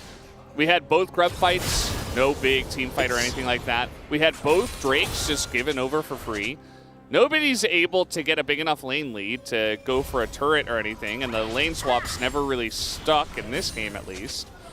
So I feel like it's kind of just led to a little bit of stagnation this time around. Yeah, I'm just confused because of these two teams. Yeah. And that's fair. The aggression has been a trademark for both of them. Herald is spawning in about a minute and a half, so don't expect there to be too much action, but there might be a good amount of setup as, again, Lucid walks over a reward. I'd be looking for a collapse here. Oh yeah, they're going big time, but he pulls him out of the solar flare. Might not matter, but he is able to get away from the Ziggs. Raptor totally fine, the handshake getting him in. The equalizer is terrible, but they might still be able to get something going on the Lucid. Skarner! He's so incredibly tanky. Showmaker getting the kill in the backline as well, make it a double, and Showmaker finds the right angle, and they only have to pay Barrel for the 2 kills on Showmaker. First blood is going to BNK, so they are close to Sandals now, Valdez, but DK still get the better end of that trade. A double kill going over to Showmaker, and even with a little bit of anti-synergy at the beginning there, and there wasn't really that much damage when they started to go for that, which I think is why it was a bit messy. We do see DK be the first one to really pull the trigger. So Barrel sets this up really nicely.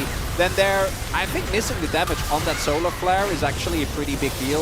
You see Showmaker tries to look for the TP, but Diablo actually does a pretty good job of keeping him away. And then this is the problem where part of the team is trying to go for Lucid, but if Vikla also just focuses on keeping his backline safe, if they're a little bit less disjointed, then Showmaker also can't just go in and pop Diablo. So the split fight leads with a lot of damage going into the tanks in Lucid and Barrel, leads to DK having the opportunity to win that one. Nothing crazy, not a runaway win by any means, but does mean that now on a single objective. BNK will get... Oh, it misses. Yeah, Shiu kind of in an awkward spot. There's 3 people here. He's got to go up against them. Is Ambessa OP enough is really the question. So far, the answer is yes. Oh, the flash! Perfectly timed. Shiu gets away. You can't touch him. Amazing. If he didn't miss that ult, that would have been as well played as Shuri's, because that's 3 people that he drew there, and they're not even going to be able to get the turret. Buys time on the rest of the map. Now, I do have to note that there have been no turrets taken yet with a Ziggs in the game, which is very not okay. Just want to highlight that. I thought maybe they were going to stick around here. I mean, they saw the 2 people backing in top. I thought they could have pressured this turret, but they don't see anyone else and maybe don't want to take 3v3. They want to get their 3rd objective here. And if they pick up the Rift Herald and they get the turret with it, they can sneak away the feats of strength right under the noses of BNK. But BNK do not want to let that one happen. They are trying to fight for this one. Showmaker, the handshake goes on a Lucian. That's a Skarner. You don't want him closer to your team. And he's just going to go down. Vikla, no hope for him.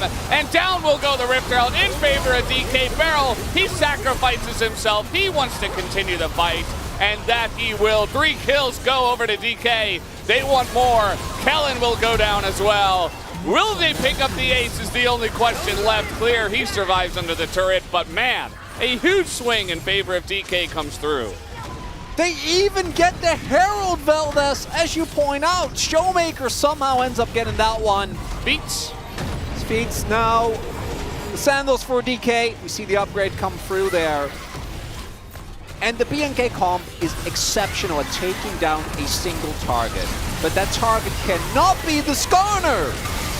Lucid takes Vikla with him, and that's already the rest of BNK fighting a 4 versus 5. Showmaker with a beautiful flash charm there on the Abel.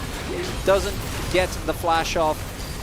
But to be fair, even if he does, this fight is already cooked. The moment that Lucid grabs Vikla there, yeah.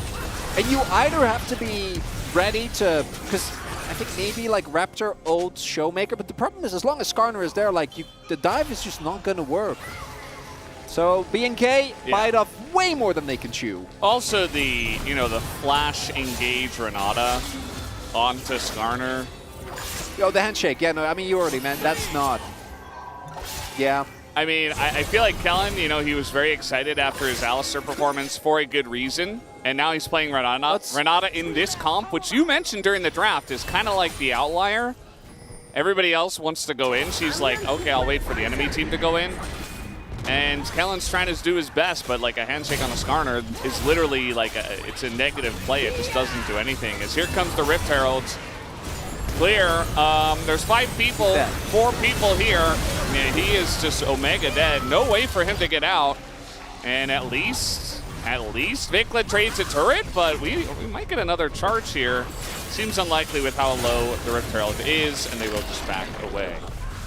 And Kellen actually has historically been one of our best Renatas. It's a champion that in the past we would actually criticize him for picking it too often, for going towards it even when it doesn't make sense. In this comp, as you point out, it's a little bit disjointed, but I don't mind it because the 2v2 strength is obviously crazy, as we saw. Plus, there are a lot of short-range champions on DK. Trying to hard first de-engage, though, unfortunately still doesn't work out, as you pointed out. And now we do have the Voracious Otacon on the Rift. I think DK can just start it up and then take the fight. Right now, they are looking amazing. Do have Showmaker very far ahead of the curve. By far the biggest gold lead, has been playing amazing in these fights. Yeah. And the Skarner is only going to get worse and worse to play into. Like, it's not going to get better. Yeah, I mean, he only has the Heartsteel, and he's got a Chain Vest. Like, he's barely even getting started, right? Like, he is going to be incredibly tanky. They don't quite have the damage to get through that Skarner, unless Diablo has, like, maybe, like, 15 to 20 seconds with him?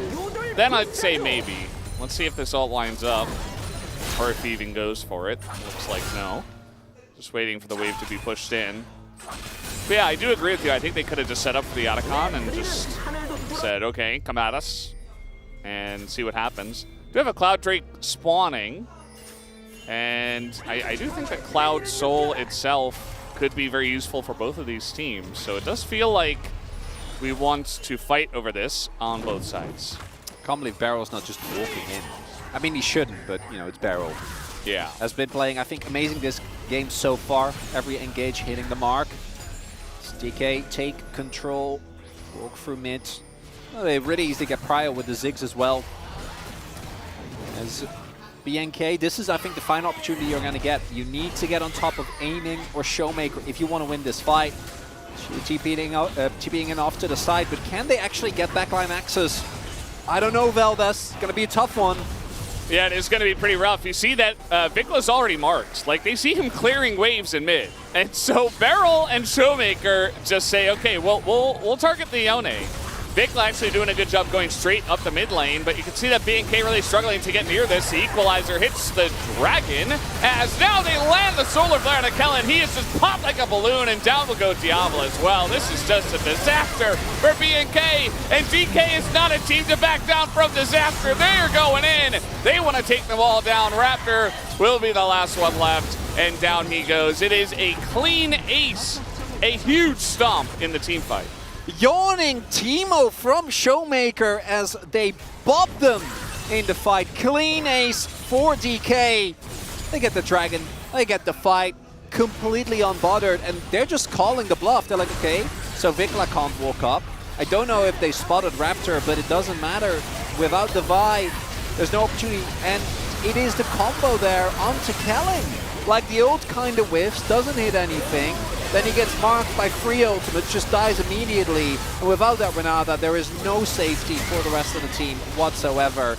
Disjointed from BNK and clean from DK. And this game, Valdez, it might be a little bit of time before the Nexus falls, but that Voracious Otacon is gone soon. And I think these structures are going to keep crumbling for BNK. Yeah, it's a 10 out of 10 on the overscale, we could say at this point. As BNK, Kellen going to be caught again. The Celestial opposition is just a joke at this point. Vicla, he is going to hop back, and here comes Skarner. And Lucid is just running into four of them. He is tanking the Equalizer like he doesn't care about anything. Certainly not the Rumble. Vicla desperate to do anything. The flat's on in for the return on the orb. Showmaker really showcasing his Ahri prowess. It's kind of insane. The lineup so close from Siwu. They're still going! And they're still going, because why not? You know, they don't even have the Otacon buff. They don't need the Otacon buff. And they're just going to take them all down. Siwu, he survives as well. The fans are absolutely just loving it, as every time they get a kill, Lol Park does explode, and now they'll go for Otacon. Yeah, Showmaker sitting on a 25 sticks Magi Settlers, or Valdez. He is popping off. Yes, that's me. Yeah.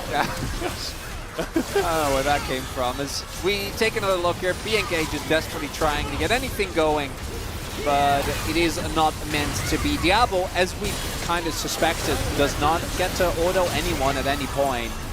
The on-hit unfortunately not working out. Really nice done by Showmaker to get the return damage on the orb. And then Shiu just tanking this turret and it not mattering, even with him missing it ult, is just deeply funny. Raptor tries his best, but there's just not enough damage, not enough items. And they did play like they had the Voracious Otacon. Are they just not going to pick it up? Like, yeah, we don't need this buff. It's fine, just play like we do. I mean, they could also just take Baron, and maybe they could just take both, and then you're really just able to do whatever you want. They're just going to go in and look for kills instead. They're like, you know what? We had a very late first blood. Let's just stack up the kills. And yeah, the Equalizer's just kind of... There's no damage! Just kind of pathetic at this point. I mean, at least he kind of hit them a little bit.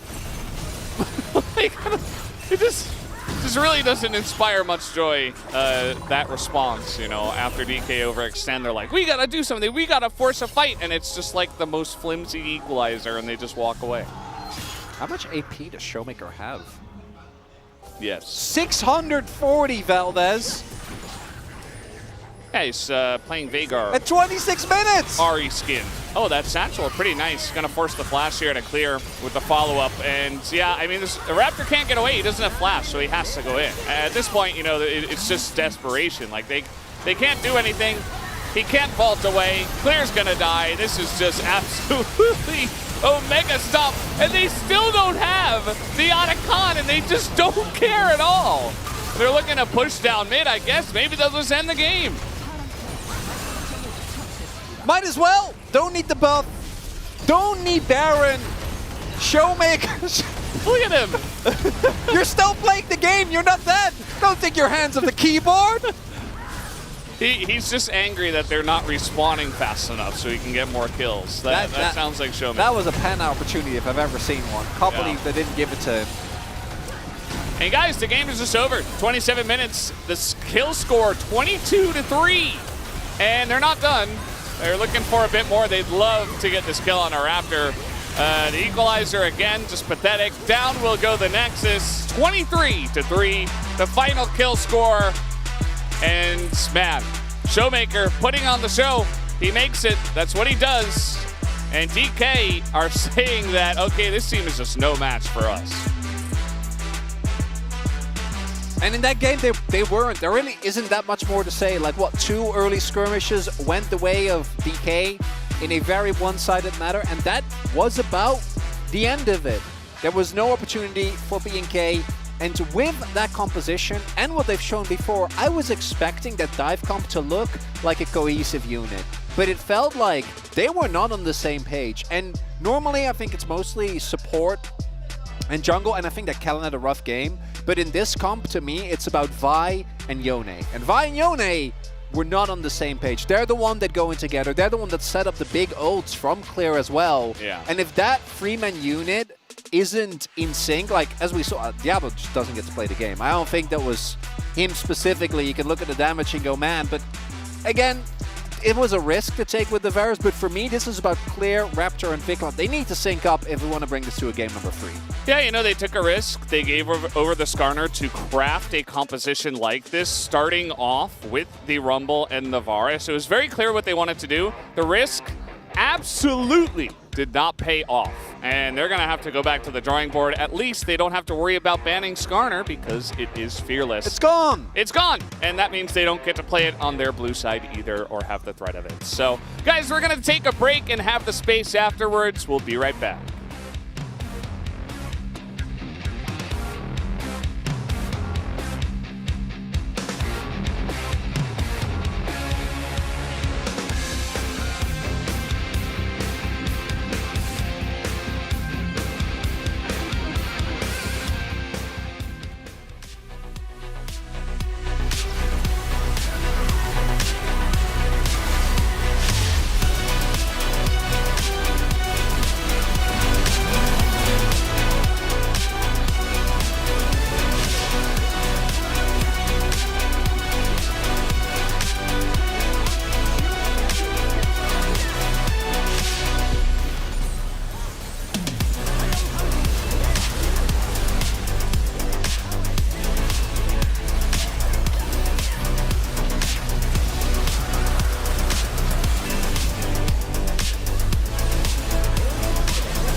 나 근데 위치 보인다. 나 럼블 볼게. 럼블 풀이 몰라? 럼블 높을. 내가 위다. 야, 보자. 바이. 나 막을게, 럼블 막을게. 바이 볼게. 럼블 가리 볼수 있는 사람? 나 갈게. 럼블 갈게. 막아야 돼. 럼블 높을. 야, 왜 슬로우? 나 뛰어볼게. 야, 펜터. 야, 노플. 펜터. 방심. 잘 먹네. 아싸. 머시모. 일 먹었다. 펜타라기엔 더블킬이었는데? 아 진짜 펜타라기였는데. 아. 청 나간다.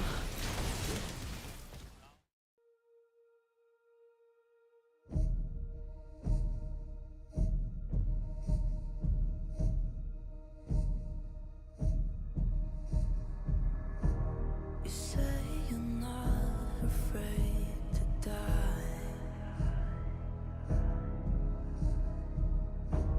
but take off the armor around your chest.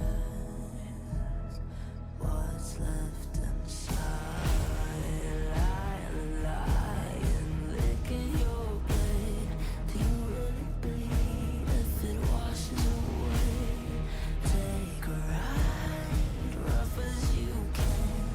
Tell you a secret, right as your dogs are closing in. I like it when the bite marks cut through the skin.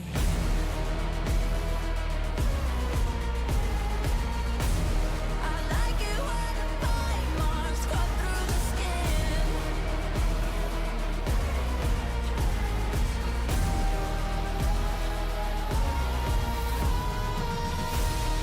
Tell me the walls are closing in. Into the fire and born again. Taste the pain and drink it in. I like it when the bite marks cut through.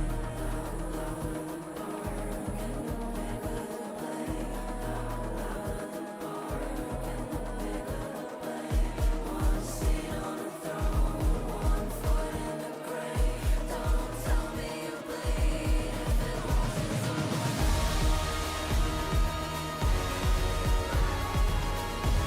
I like it when the bite marks cut through the skin.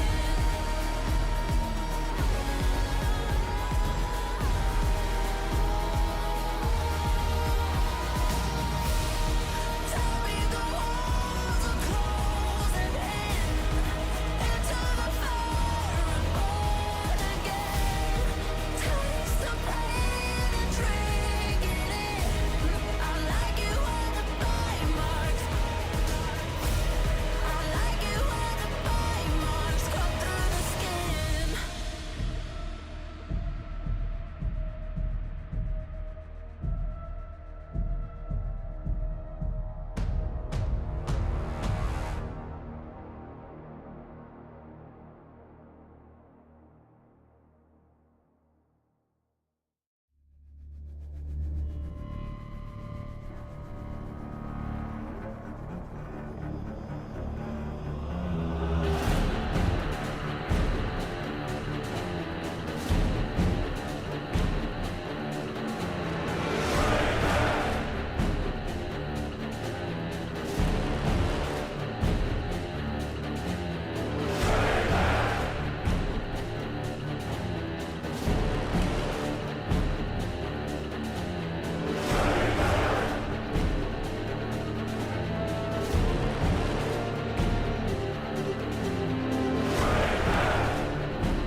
Hello, everyone, and welcome back to the LCK. Now, voracious is described as wanting or devouring great quantities of food. And food in this case obviously means CS because there weren't a lot of kills until much later on as D plus Kia take the early victory here over BNK PRX. Welcome back to the space. Digon alongside Ox and Wadid, and that was very voracious of an Otacon game. That was the most voracious Otacon I have ever seen. He was starving. He was so hungry. You know, Ruinous Otacon, it just doesn't exist, but like he especially didn't exist in that game. Yeah, especially I think the way how DK approached this game was pretty clean. They play around Skana, which is most valuable pick in this meta. So I think, yeah, I mean he didn't die at all, and in teamfight they just played around it really well.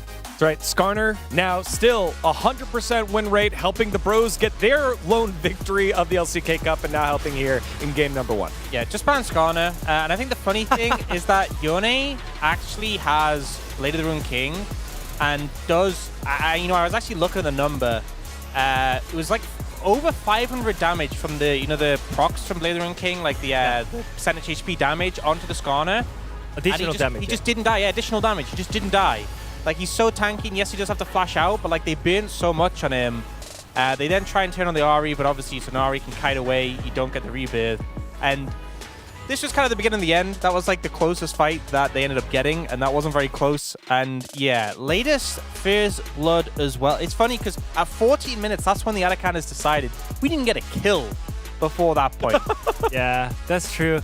I mean, I can see so many teams are trying to open up the Skana and play into it. I saw Ivern in LEC games, and this time around it was Vi, but we all know that Vi has low win rate in LCK especially, and also even though they had Rumble and Vi, Varus, those kind of AoE team composition, it didn't work out really well against Skana. He's just so tanky. Yeah, 1 in 5 is Vi. The only person getting a win on it is the opponent of BNK FearX today in Lucid. So trying to draft that away has somewhat backfired, and that led to a very, very huge outplay. The first shoo moment that we've had for CU in quite some time. Yeah, playing a dangerous game, trying to ult to gap close on the tower and then play around the tower. But I think one of the things is they're taking so much damage from this turret, it ramps up so quickly, and have to disengage, and then just some fancy footwork, flashing away in the end. So clean. I mean, look at this grandma. She doesn't die. He dashes so much. I mean, she has shield and dashing in, and also I think OP Ajima. But anyways, I really like the champion, man. He's so stylish. Yeah, especially when it gets piloted like that and you have opportunities to make the outplays, you can see exactly why it's been very, very high priority. And then the nail in the coffin here for our first game of the day, the Herald fight, which just is where D+ take over. I mean, this is the reason why you build up the team comp around the 2 front laners, because you can always just fight front to back, and which is so simple and just make it easier in the team fight. It's so hard playing like Yone and Vi in the Skarner. You like dash into him, he just holds you still for like 17 seconds and you die. Great charm myself from Showmaker, always nice seeing him pop off on the Ahri. Had that Medjai's as well, which he got a lot of value from. And this game was just like super dominant. I think there's something to be said for like a composition like this from D+, very magic damage heavy, a lot of Berg Treads value. Maybe there was a world if they really mis-execute early game that could have come back to bite them. But not only did they not mis-execute early game, they had Skarner and they had Ambessa, and these picks kind of just did so much. Like the Skarner in particular, I think, we've established now, like maybe because Unending Despair has been disabled currently because there's a bug with it. Maybe they're like, oh well, maybe he's not weaker. Just to ban him. It's that simple. Just think about it. You have Vi and Yone and Varus. You have to pick some champions up, but you're playing against Skana and also Leona, which is really tanky as well. So I think just in general, it was kind of wrong decision to open up the Skana and then play into it with Vi and Yone.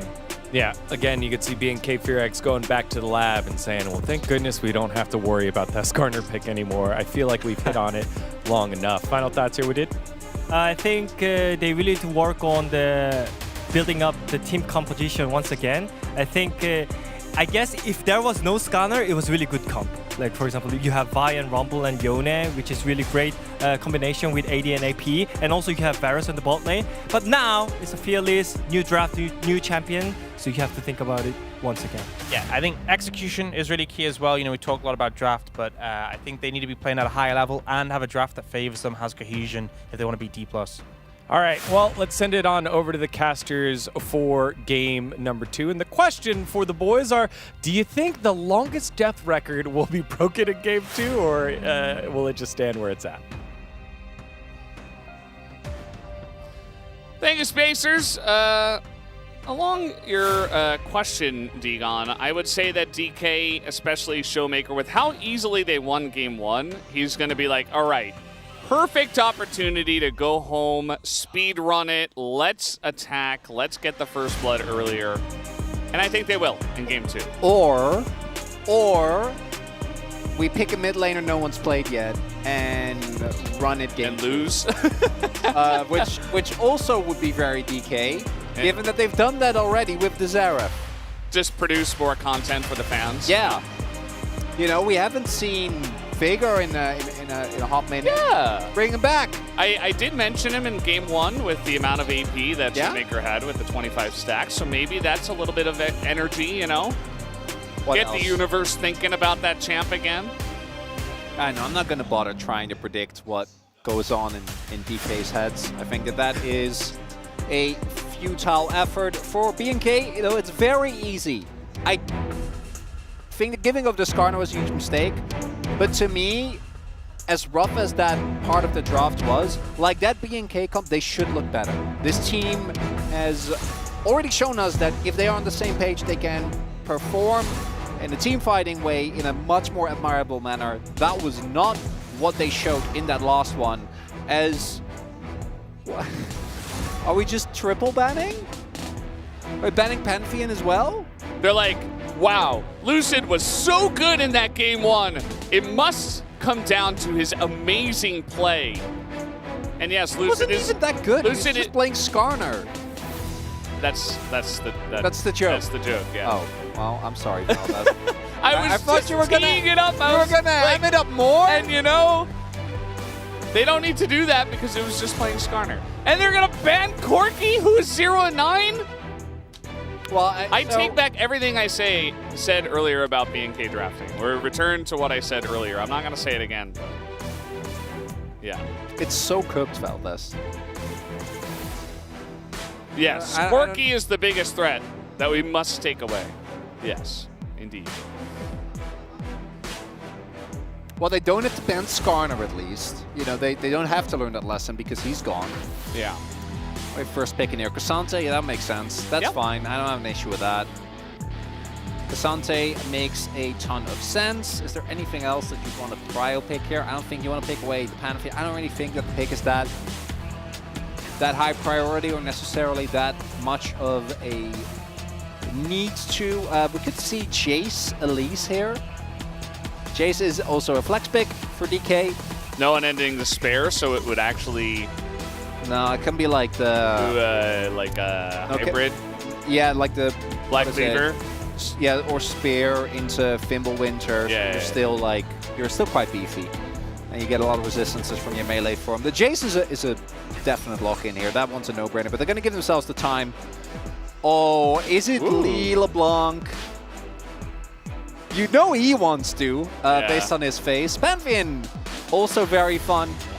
Kind of waiting out, just getting increasingly loud boos from the crowd.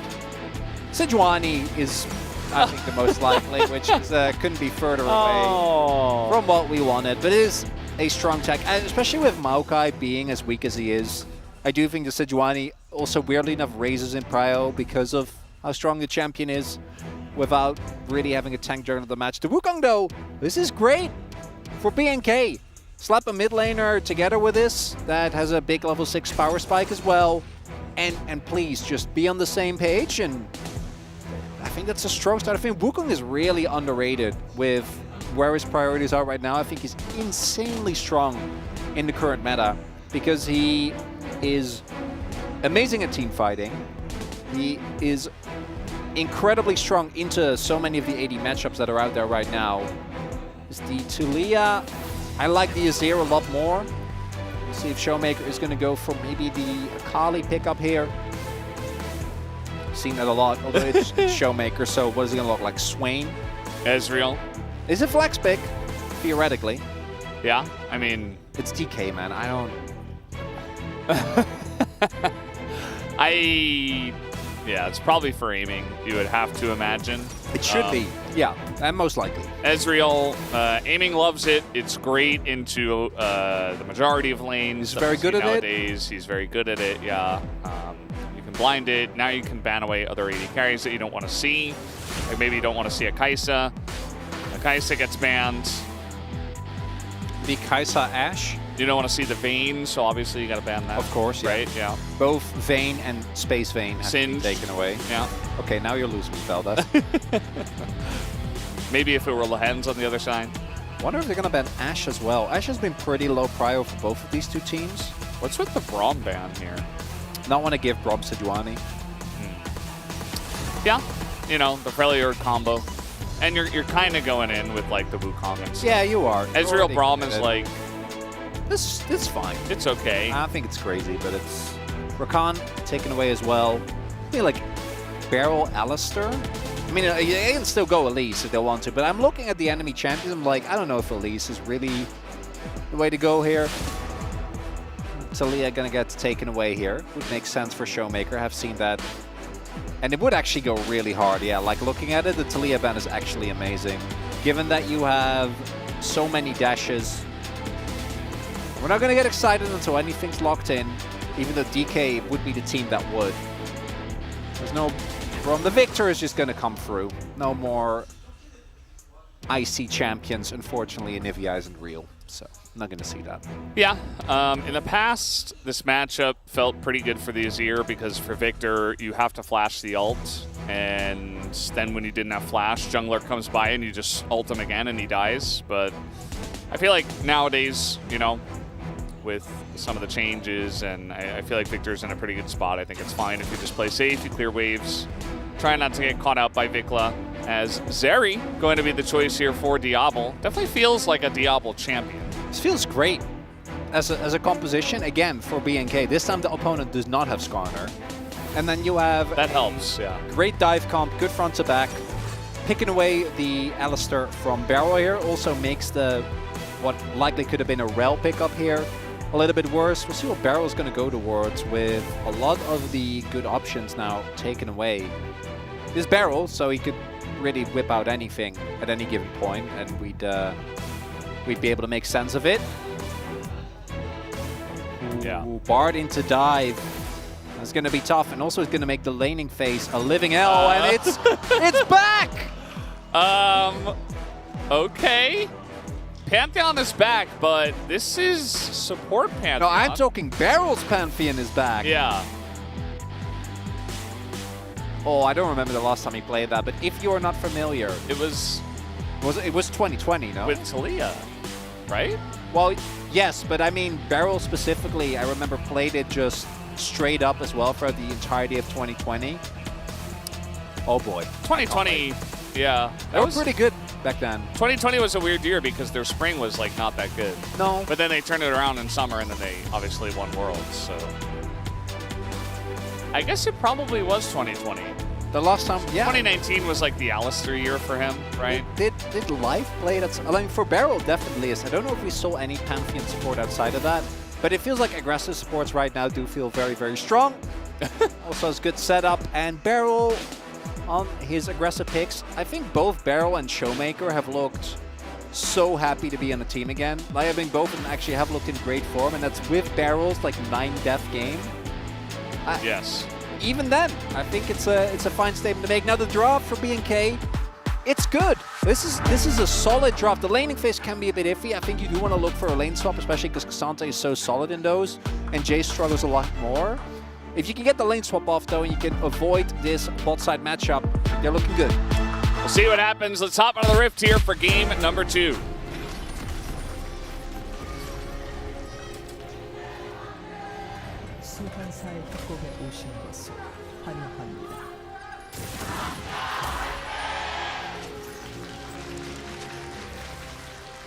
We're here in game number 2.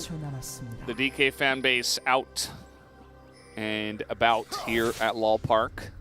A huge cheer for them. We are on the DK side. And a little bit of a invade here from the side of DK. I do really think you should try and look for a lane swap here if you are BNK. I'm not feeling super great about trying to go, although Aiming did go teleport, which is interesting. Maybe he forgot to switch after Zig's game. I doubt it. That'd be funny though. I wouldn't put it past him.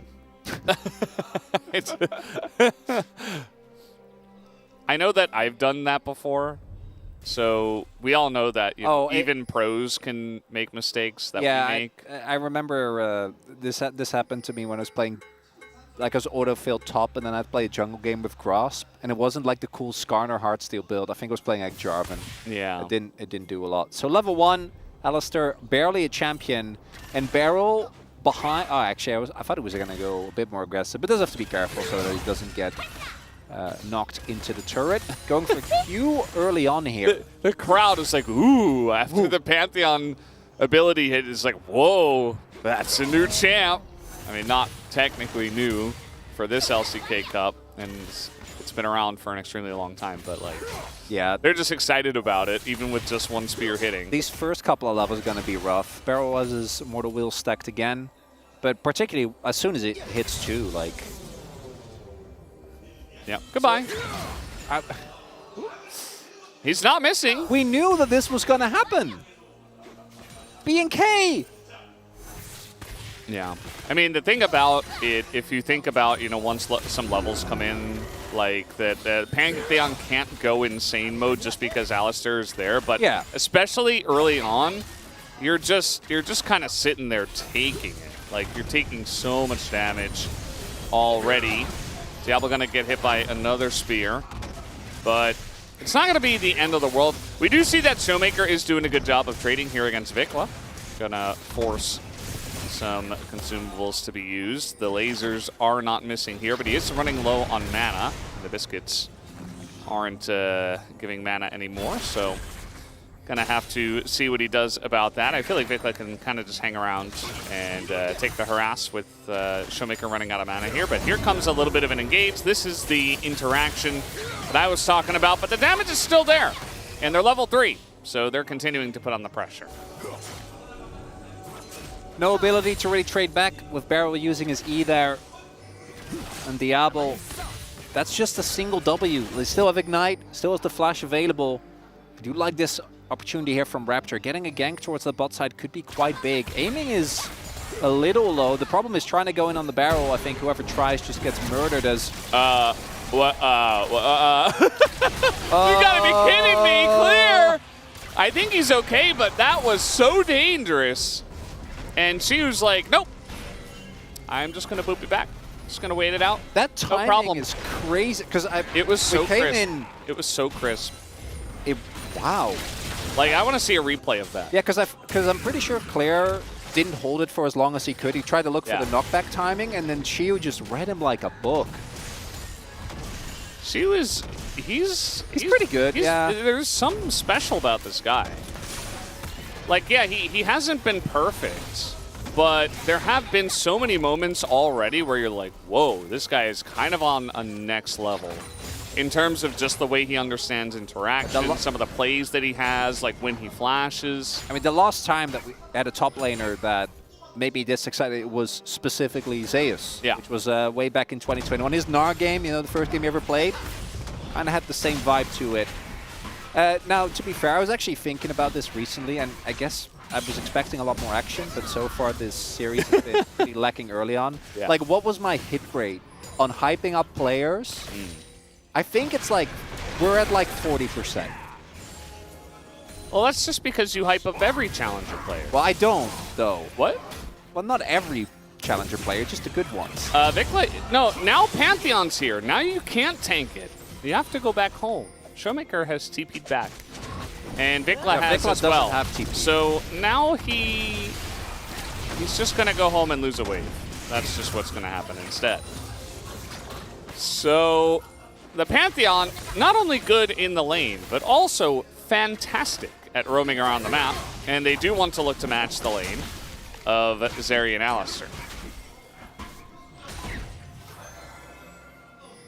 I'm also thinking at an interaction that you can have with which we haven't really talked about yet, but so if you get full Mortal Will stacks on Pantheon, with your W, you get the triple auto. Yeah. Those are normal autos. Those work with Sejuani passive. So you can just CC chain someone with no counterplay if Beryl gets in a position to W. Like, yeah. Remember when they banned Braum to not have those two be together? Sejuani and Braum. Maybe the next one he got a ban now is Pantheon, if this becomes more meta. This banning against DK just feels like a trap, man. Because whatever you ban, they'll just pick up other random stuff and hit you over the head with it. Yeah, we were definitely thinking about, you know, which team would be most difficult to ban against, and we all said DK. Even before, like we did on that POG state, I'm pretty sure. That episode, we were like, yeah, it's DK 100%. In Fearless. Yeah, I think the individual player I was most excited for was Canyon, but as a team, it's 100% DK. Dive opportunity here. Yeah, Lucid thought about it, but instead he has better things to do. So he, you know, forgot to turn off the gas and home, so he's going back into the jungle. That's not my challenger jungler. What do you mean you don't dive? Yeah. What's that about? Well, this time Clear's going to hit it. And the trading a lot more even. Shu actually low on mana, but he has TP. Clear does not. Getting the back soon, though. Could be an opportunity at some point, maybe to fight over the next Grubs. Do we have the first objective being taken? We had the Grubs, but those went to separate sides. 2 for DK, 1 for BNK.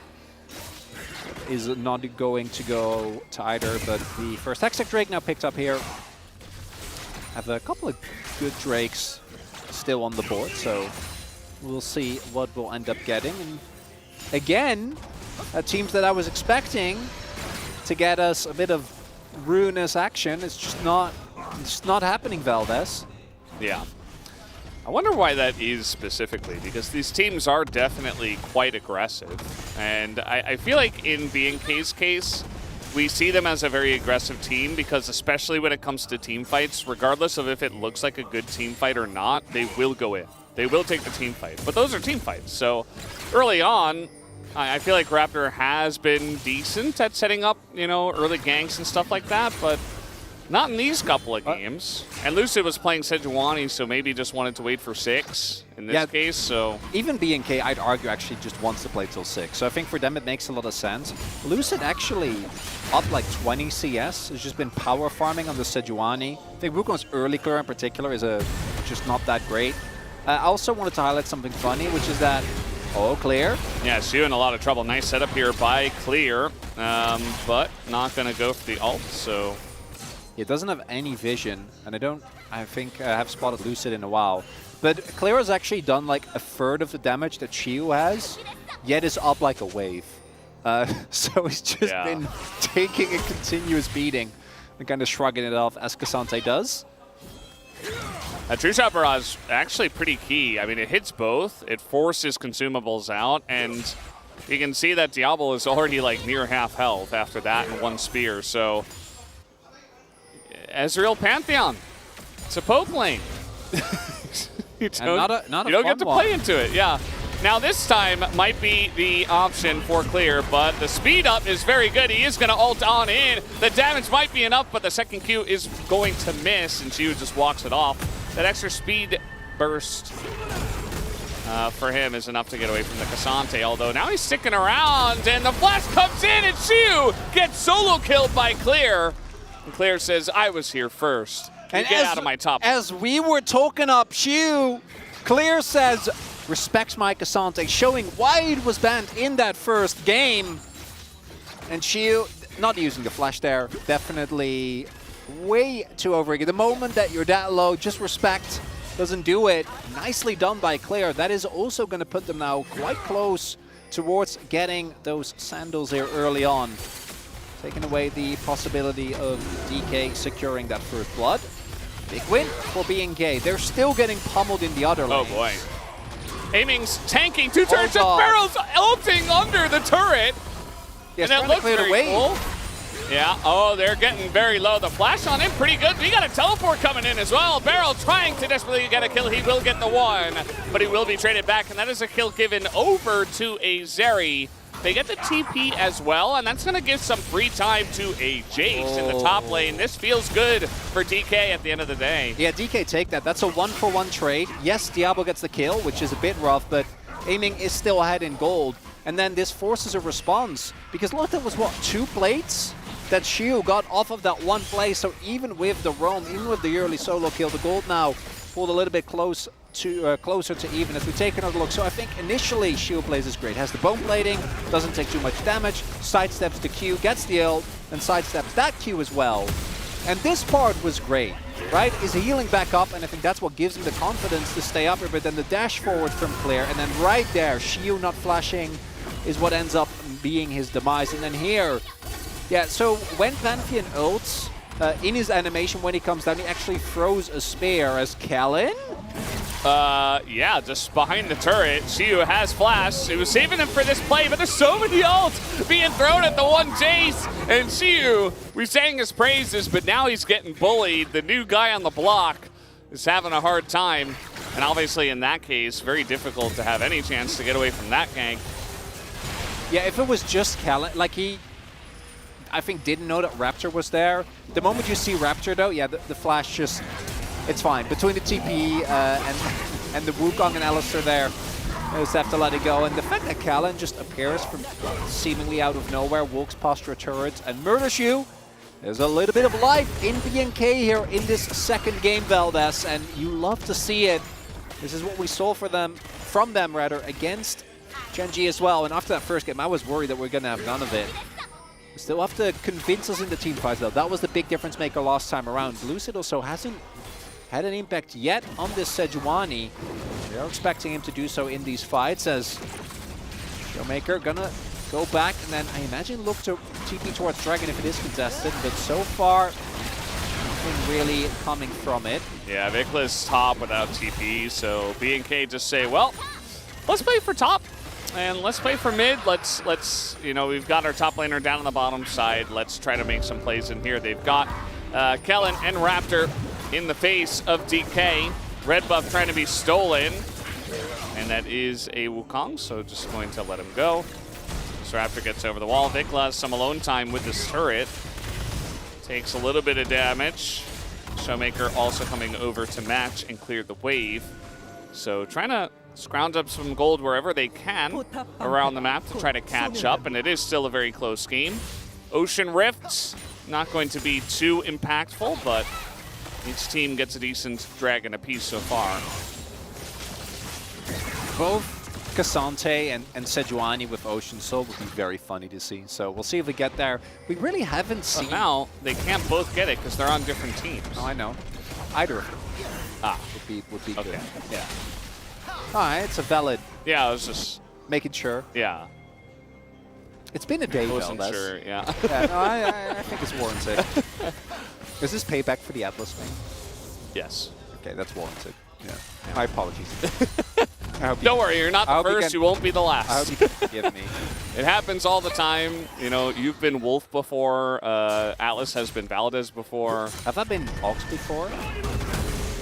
I don't know. I don't know. I don't know. Maybe Ox knows. We're not knowers on this one. Shu, he's very much getting bullied. Like, he's playing weak side Jace, which feels kind of sad. But for blue buff, that's not worth, by the way. The Pantheon ult cooldown, especially at level 1, Barrel's level 7, so he's not going to get access to level 2 for quite a while, is not great. It's Beats. Give it over to BNK as well. They get the turret. They have almost all the 3 that they needed, but obviously they don't need the objectives anymore as they get the 2. First blood, first turret, and now they will enjoy some sandals. So from here, I mean, the game might stagnate a little bit. We'll see if we get a fight over this Rift Herald. Especially with first turret going down already, we might not see as much of a bloody fight over it, just because the teams might be like, well, we're not in position to fight for it, we'll just give it over because we're not at risk at losing the feat of strength. This is a sleepy game, Valdez. That's not what I was promised between these two teams. You know, in the last game, like first blood fell around what, like this time, like 2 minutes earlier, and then DK got like 20 kills in 12 minutes. Yeah. So if BNK does that, I'd be very happy. If DK does that, I'd also be happy. Do want to see some team fighting to start happening as the Herald will be spawned here, and we will actually have a possible 5v5. Clear is pushing in the side. Lemon does have TP available, so does Shiu. Kellen taking some poke here. Yeah. It's actually kind of awkward for Alistairs if you want to try to go in, even if you do have ults, if you get low first. The timing has to be so crisp. He's half health, but now the flame coming in. The knockup comes in from Kellen. Showmaker so low. They do take down the Wukong, but can they get anything else? Yu is going to zone the rest of the team, and Clear is playing Cassante. He does not die this time around, and you see Diablo trying to skate his way to a couple more kills. Isn't going to be successful, though. And the poke here from the side of DK might be able to follow up with some damage. So kind of an even state, both teams getting a kill. Showmaker and Raptors, the two to go down. And in the previous game, we were criticizing BNK for not being decisive enough. That was the opposite of that. Perfectly done here. And the big one for me is Raptor actually getting on top of Showmaker there as the TP from Clear comes in. And even though Showmaker stays alive for a little bit longer, they, as you can very clearly see, lack the damage immediately afterwards. Without that Victor, they don't really chew for the Cassante fast enough. And Diablo was completely untouched throughout all of that. As Barrel is, I guess not that, but close to, as they don't want to give up this Herald. Yeah, he's just baiting them into a false sense of security. Right? The Rift Herald is going to be given over to BNK anyway. So, yeah. DK not really in position, it looks like, to really contest that objective. So now BNK, they've got a gold lead. They have to feed to strength. And they have the Rift Herald. I was thinking DK have been looking too clean, so I'm glad that we're getting a little bit of chaos here. Yeah. As that contest, you could have also just, like, you could have taken mid and bot lane turret, I'm pretty sure. With the time frame where they tried to take the Herald, walked up, saw 5 people and went, no, we cannot fight that actually, we gotta peace out. Yeah. Because the outers are still standing, particularly the mid outer. With Ezreal, you have so much turret damage if you just get a little bit of time with that objective. Well, we have a bit of poke coming in on the Kellen. He does have his ult, though. TP forced, and he is looking for Showmaker. Showmaker doesn't have flash. This is what I was talking about. The Victor really going to struggle in this 1v1. He does a bit of damage, but he's dead, so it just doesn't matter. Keep in mind that this is just kind of posturing for an Ocean Drake at this point, looking for Lucid. It's Clear, but he is Sejuani. Lots of damage now coming out from the side. Oh, the knockup from Kellen is perfect timing. Keeps his backline safe. Barrel is super low. Down will go the bot lane of DK. And BNK are beginning to run away with this one. They already can't get through them. Imagine if they start stacking these Ocean Drakes, Valdez. As DK, again, this time it's Vikla that sets up the big play. They just keep going after Showmaker. Look at the itemization from Claire here.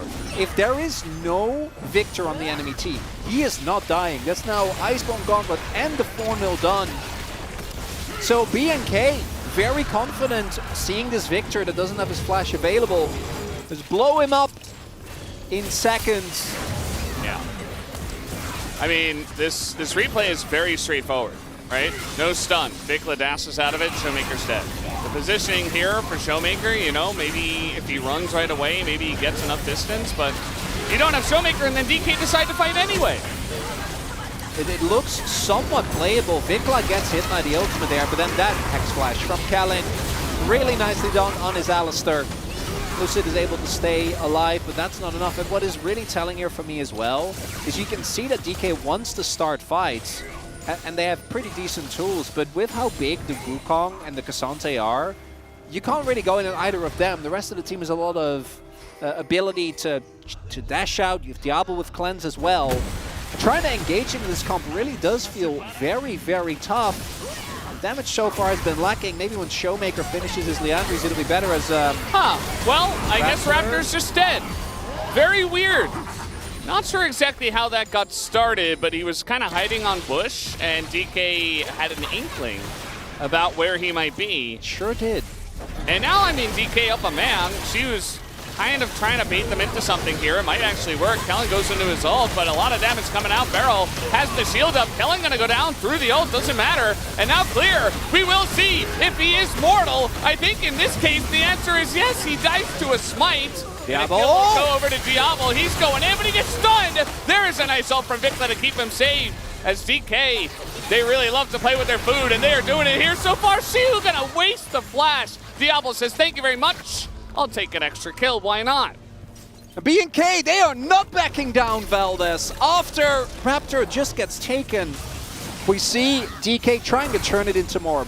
Raptor has Flash, has ult available.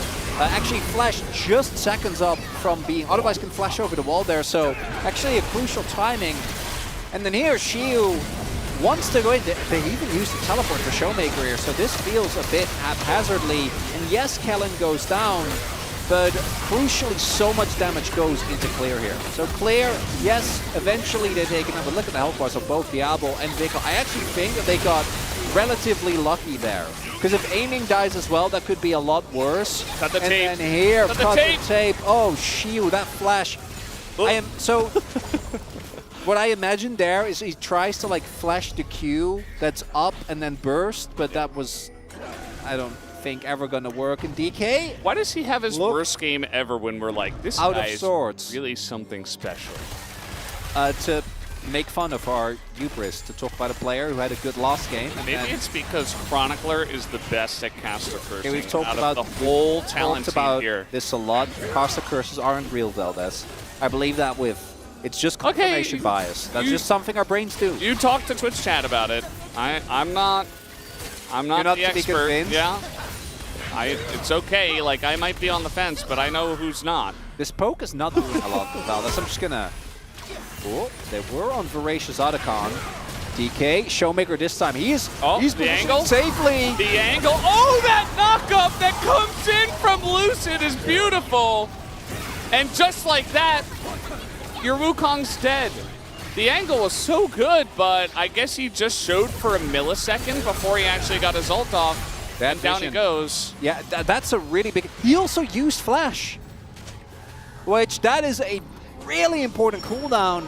Now gone for the Wukong. It's going to make his background access a lot harder. They don't lose anything outside of that right now, but that's not a good sign. Raptor was one of the main reasons why last year when B&K was really struggling, bottom of the barrel team. Him and Duro came in and I think really revitalized the team. Wasn't even like Willer individually was underperforming, but they did look a lot better as those two players came in. But in this moment here, they do spot him.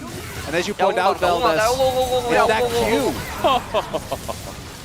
that Q I might end up saving the game, because if he gets a big knock-up there, they're right next to the Otacon. That's going to be Otacon gone. Baron is about to spawn.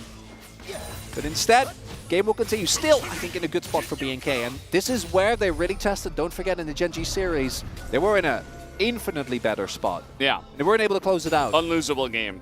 This game is still losable, but we do have that they lost. 5-0 Diablo. Yeah.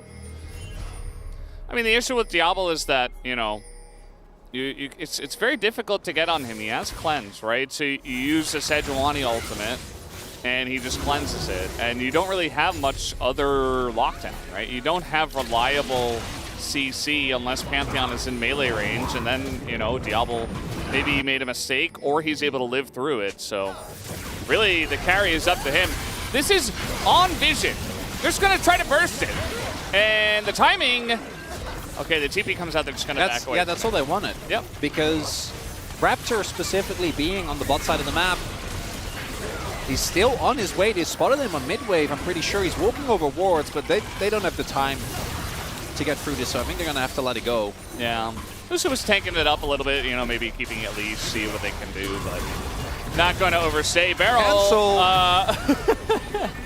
Oh, that could have gone very poorly for DK. And now BFX have set up. Oh, they're trying to take down Clear before he can get out, but that's not quite enough damage, and they threw everything into a Cassante.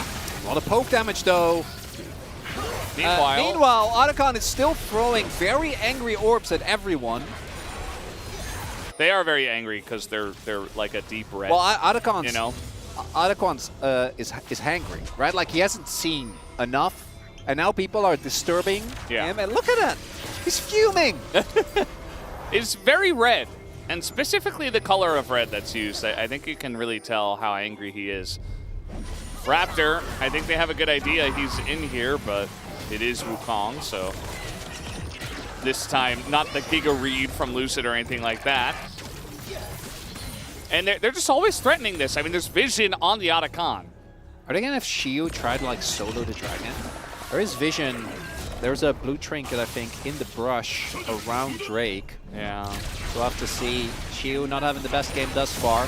Also doesn't feel like he's hit the, you know, iconic DK 0-2 top laner power spike. Instead just going to 0-3, which, as we all know, kind of ruins the magic. Yeah, no, that's one step over the line. Well, you know, maybe if as long as it's not 0-4, I think it's salvageable. Yeah, it's just not the 0-2 magic you were mentioning, right? So here comes BNK. They say, okay, we're voracious now for a voracious Otacon. TP will be forced. And will the fight actually come in? Beryl going for the stun on Declare once again, takes a bit of damage.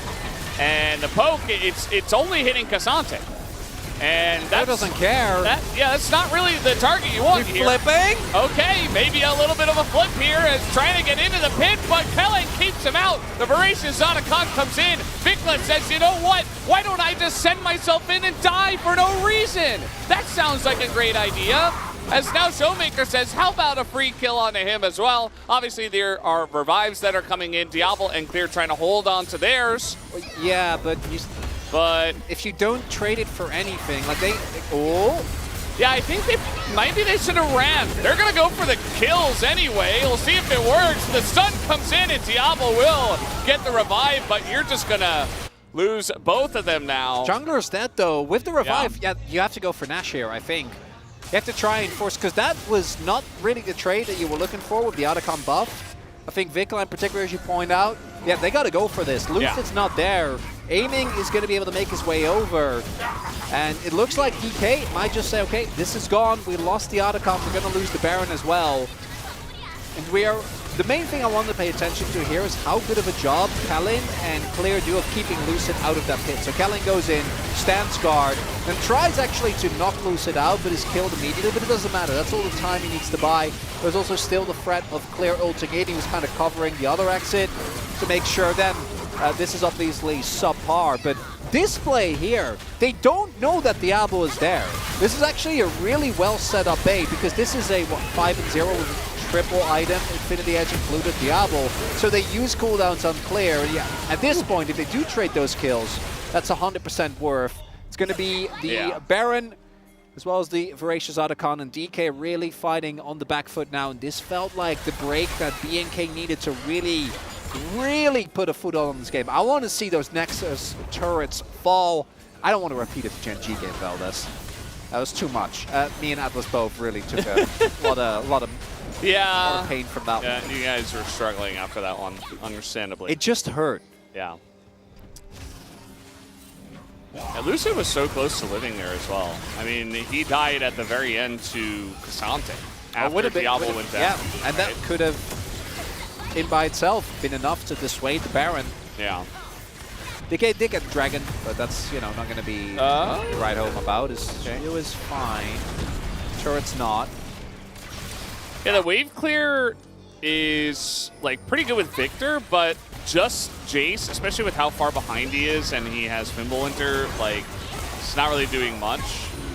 And still, it's Baron buff, so they're going to be able to take these inner turrets at least.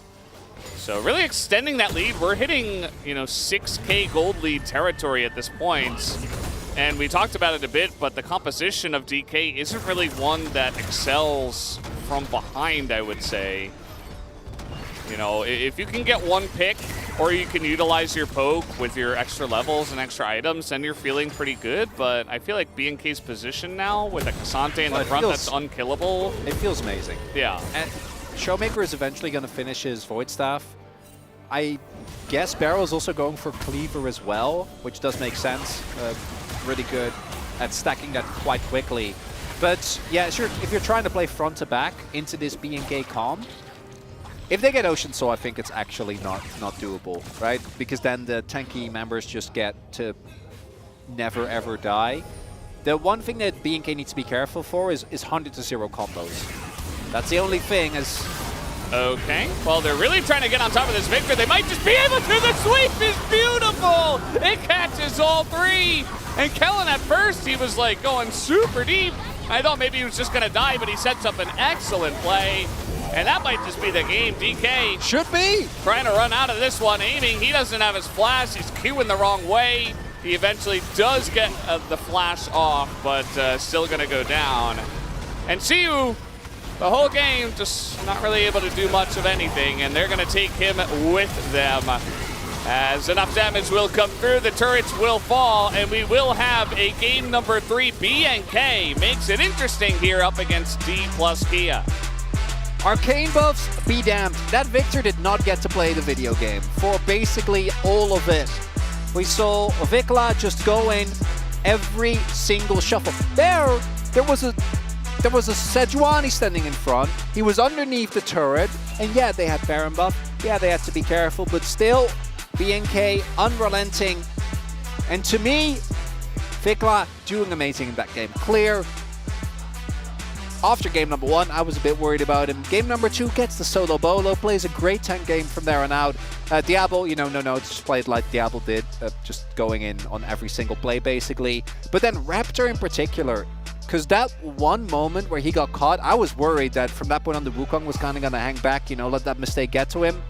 Not the case, kept playing very far forward, and BNK take a pretty convincing win here in game number 2.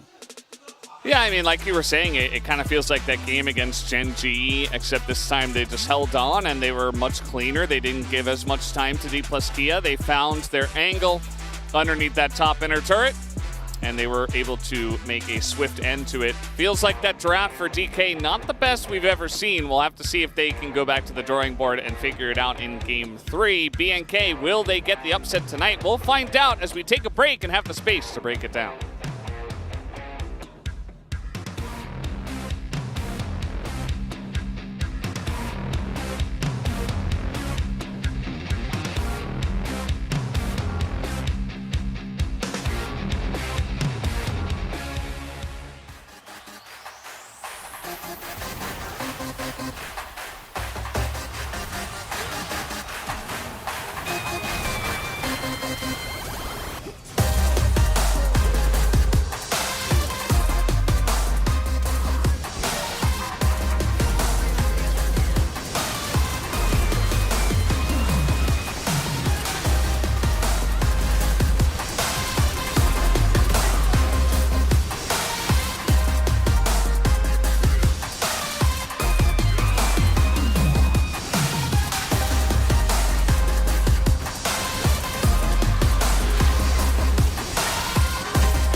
알리가 그냥 가겠다.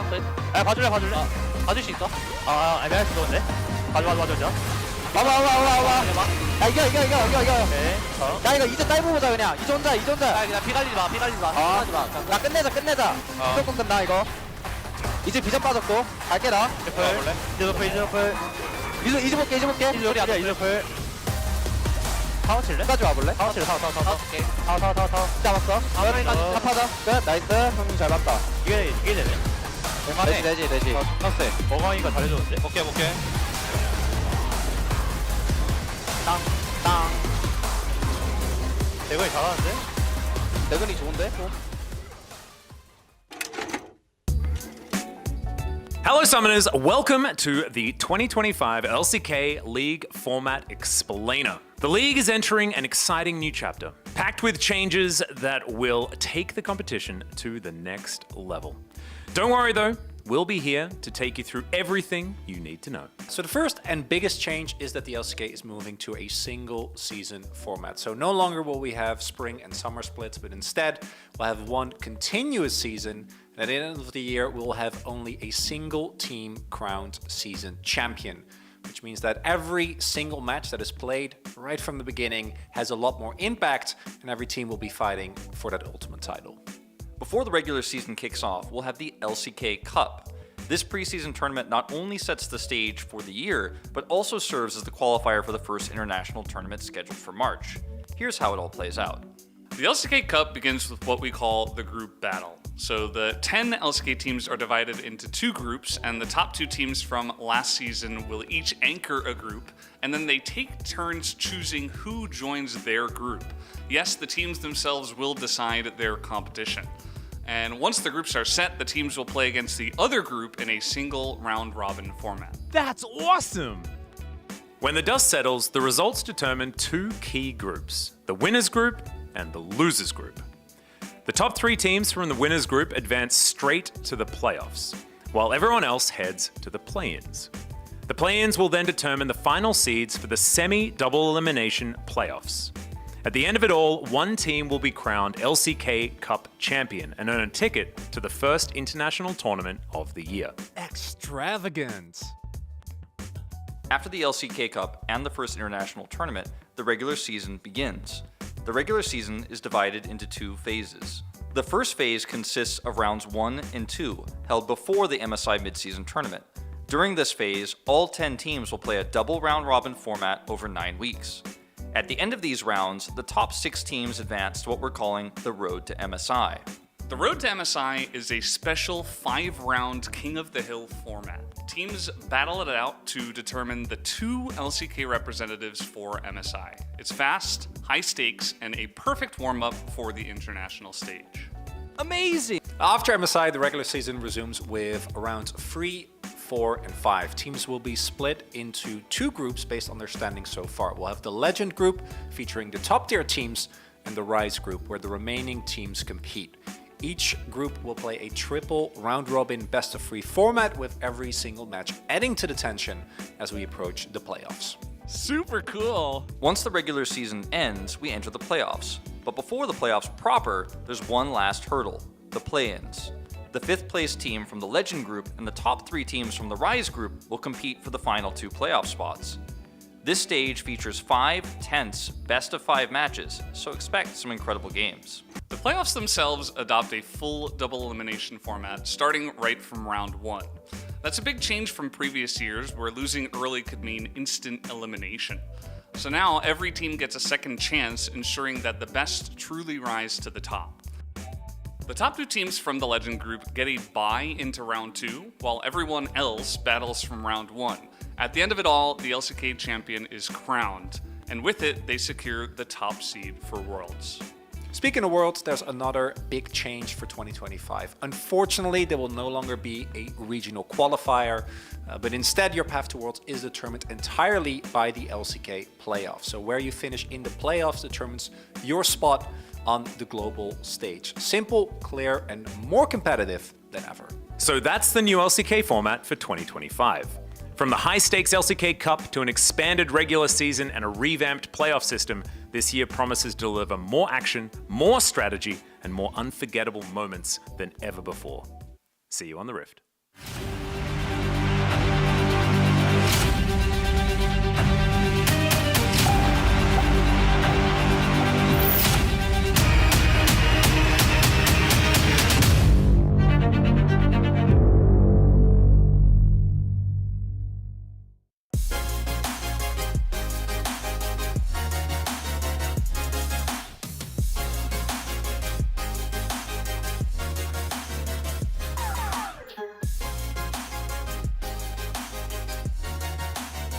Thanks to the guys for that explainer video. You all in chat, There will be a test later on, so be prepared. You know who wasn't prepared to close out the series was D plus Kia as B&K FearX battle back and tie it up 1-1. Welcome back to the space, Digon alongside Ox and Wadid to break it down. And it started off the same here, Ox. I was worried that we were encroaching upon the record of longest first blood, but eventually the action did pick on up. Yeah, it felt like, you know, maybe the Pantheon's support pick was like, hey, let's speed the pace up a bit. Let's have an active early game. Let's make things... Didn't really feel like a great pick in the spot, especially in the Alistair.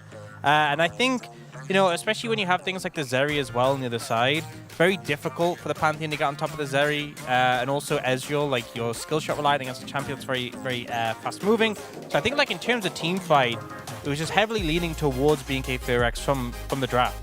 Yeah, more about Pantheon support. When you think about it, the champion is really good when they have squishy targets, but in this time around they had the Azir and Zeri backline, and I think that champion was not good enough to reach to those champions. And also when you think about the value, you have to fight around team fights or objective fights, but I don't think Pantheon is really good on those kind of situations. Early on, it looked like she was getting bullied a little bit in the top lane, and then finally fight breaks out here in the mid lane. Big catch.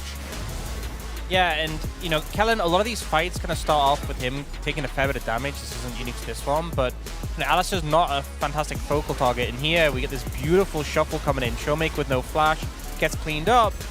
And I think maybe here D+ should have just cut their losses, but they try and move in and make a play come from that, and it ends up backfiring. Yeah, after that, Kellen actually landed like 3-man targeted Q on the DK, and I think that kind of led it to B&K to snowball the game really enough. And I really wanted to point out Vigla, shout out to Vigla.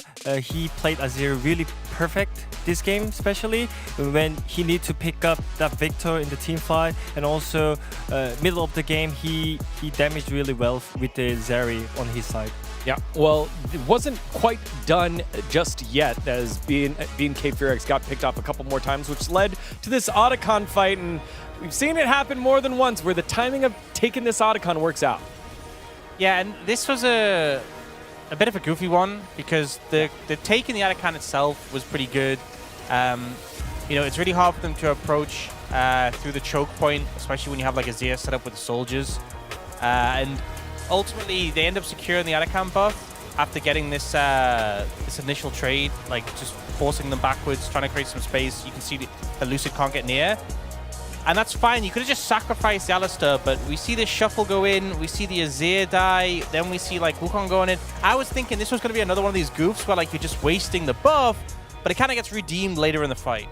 Yeah, you have to remind that they can always TP back because they're redrawing, right? And as you mentioned, it was really bad at the beginning, but after Azir actually tip it back, and also Diablo having a really great aggressiveness here, and after that, they kind of got their points back, and they kind of led it to Nashor after that point. It kind of just shows how strong the buff is and how you can actually play it pretty badly and still get an advantage, because they take the enemies, particularly the jungler, off the map for such a long time. They can just immediately start Barons. So it was Otacon in a Baron, and I think it's one of the things where having that follow-up objective is really important if you want to capitalize on the long death timers you can give with Otacon. It's all about the tempo, right? And whenever you get the Otacon, even though your fight can go bad, you can always be ahead in tempo, and I think that's the strongest part of the Otacon. That's the tough part for D+K. You could see what they were thinking. Let's get rid of the Otacon buff instead. Lucid getting picked off, and they lost so much tempo here. And speaking of getting picked off, one more time, shoutouts to Kellen for sneaking over the wall here and making the play happen. That was really good mechanically, because you kind of waited for the moment for the Q, right? He didn't really instantly click the Q on the Alista, so he could get the 3 multiple targets, and actually that led it to end. Yeah, and like Lucid was there to interrupt the headbutt. We saw him do that earlier as well on Raptor, that ended up taking him out. So, you know, was patient with it, got the 3-man knock-up, shuffle comes in, game end, and it felt like B&K FearX, the comp made sense for them. They felt like a lot more in form this game, had a lot more control. So, you know, a good performance from them, and I feel like as well, even though it's obviously a lot of players have switched in this team, different AD carry, these sort of like Zeri compositions were really good for them last summer. Yeah, B&K FearX learning how to win and close out matches unlike what they were able to do to Gen G, get to those winning points, but then started to falter. Very, very good signs for this this new squad getting gelled together. Will they be able to do it yet again and have one of the upsets of the Cup so far? Let's find out as we send it on over to Super Cool Valdez and the Extravagant Chronicler. Super cool, Spaceman. Thanks for that awesome breakdown. We're getting ready for game number 3 here, and I'm just so excited, Chronicler. DNK. Extravagant. Yeah. Yeah. Extravagant. Yeah, we're just doing the voice lines from the video, right? Awesome. I can't do that one. It's too Australian. Yeah, that's the thing. Like, Max really just has a monopoly on being Australian. It's not really fair. It's not fair. Like, It's high value nobody as can well. get close. You know who cares about being Dutch? No one. Not even Dutch people, man. Yeah, it's not that cool. I mean, we had New Amsterdam and we changed it to New York, so. I know. Yeah. What's that about? You know, like, it's just not that cool, so we changed it. Anyway, DK gets blue side now to start off, and no Kasante here for clear. I'm hoping that DK shows a bit better of a draft. I wasn't too happy with the Victor into Azir specifically, and I know a lot of the guys on our team here also weren't exactly happy with it for them. But BNK, they took advantage of it, and a lot of respect to the way they played, especially Diablo, showing off that he is in fact a contender. Jungle Bans. Jungle Bans. Porky Ban. What do we still have open? Lee, I guess. Lee LeBlanc. That is a D+ special. I wouldn't hate a Lee ban. I'm not gonna lie. If you're maintaining this, the Corki ban is truly still a source of questions that I don't think we get answers as. I don't think Maokai is that good anymore. Also, really, it's loose. It's just, yes. Well, this Maokai got better. It did get but better, It's still not, yes. It's still, if he's playing Maokai, I think you're feeling pretty. I would much rather face Lucid Maokai than, like, if they end up blocking Lee LeBlanc here. Good luck. You're in trouble. That's not us. They already got first pick Ashe, which really just even helps make that duo stronger. So you Sets go of Kalista. picks. Yeah. Well, Kalista. Renata's obviously already taken away. Kalista Rel, Kalista Poppy. I think both make sense. Kalista Hui. Xin Zhao here. Well, this is as good of a setup as I've seen for Kazakhs in a while, but I don't think the champion is that amazing at the moment. The other answer we've seen is what, Brand, which actually did work out very nicely. And then we could see what, like Viego. Those are the ones that come to mind right now. It will be Viego. So what, Viego with Braum? I like that. I think that's a good setup. Just a ton of early skirmishing power is really what you're going to be looking for. Like, both of these two comps already are showing their colors. It's going to be about who does better in the early skirmishes, and having this setup of Ash Arrow. Blind Braum is a little scary, but realistically, with a Kalista, you're generally going to want to play a support that goes in, right? You want to play aggressive. Or Elise. Wouldn't mind. Nico. Oh, Nico. Right? Yeah, no, I love that. You get some of these, like, engage enchanters. I guess that's not really a thing. I think I just made that up. No, I like Engage it. No, you're enchanters. right though. They're just like spellcasting engage It's like champs. mage enchanters, I guess, because not really. Yeah. Enchanter. Because you don't want to play like Hui in this situation. You want to play something. Mage engage. There's got to be a mage gauge. Is that it? In mage? That sounds. And mage. That I like just sounds weird. No, I like mage. Engage. Yeah, but mage. you're Dutch, so. Well, I'll have to throw that in my face. I mean, we were just talking about how it wasn't cool. No, it's not. You're right. I mean, do Dutch really people like are the very Nico nice, here. so I think it's fine. You got something going for you. Which is good. We have good cheese, I guess. I don't know. Like, I was going to say good food. I'm like, that's just not true. As the Nico You put sprinkles into on Braum. bread, so that you just lose. Okay, there. our chocolate is good. That's high quality stuff. Okay. And Okay, sure. Don't get me started on the snacks. I'm trying to talk about the game here, fellas. Come on, Stroop get it waffles. together. Well, those Okay. are great. Those are great. Stroopwafel. They are good. Yeah. Yes. So we will have the Gragas band away as well. I'm wondering if they're looking to pick up Renekton for clear them here on 4 and then keep hidden what Viklas's going to do, which I quite like. I think Showmaker is one of those players that really benefits from getting a counter pick. So giving the counter pick opportunity. There is also the possibility of the Nico still going to mid, but I don't think that's likely. It does feel like Kellen is probably going to end up playing that here, particularly into the Braum. Yeah, does feel very likely. And really, the question is, which one do you go ahead and blind pick here? Wouldn't mind the Renekton, as you were talking about. Yeah, the no-brainer. Yeah, just go ahead and pick it up. Clear, very strong Renekton player. Still a lot of discussion, so it seems like maybe they were considering something else. Or maybe using that time to talk about their final pick. They don't ban the LeBlanc. That's actually a really big show of confidence to come through here. Aiming has been hovering a lot of fun champions. Don't fall for it, everyone. It's actually interesting that they don't ban it away, given that they banned it in what, like game number 2? To see what is going to be the setup here.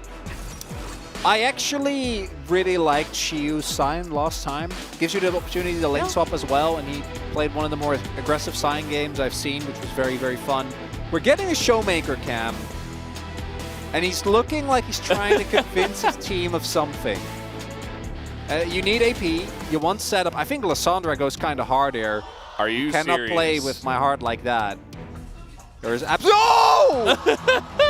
It's happening! It's happening! It's back! Showmaker Zoe!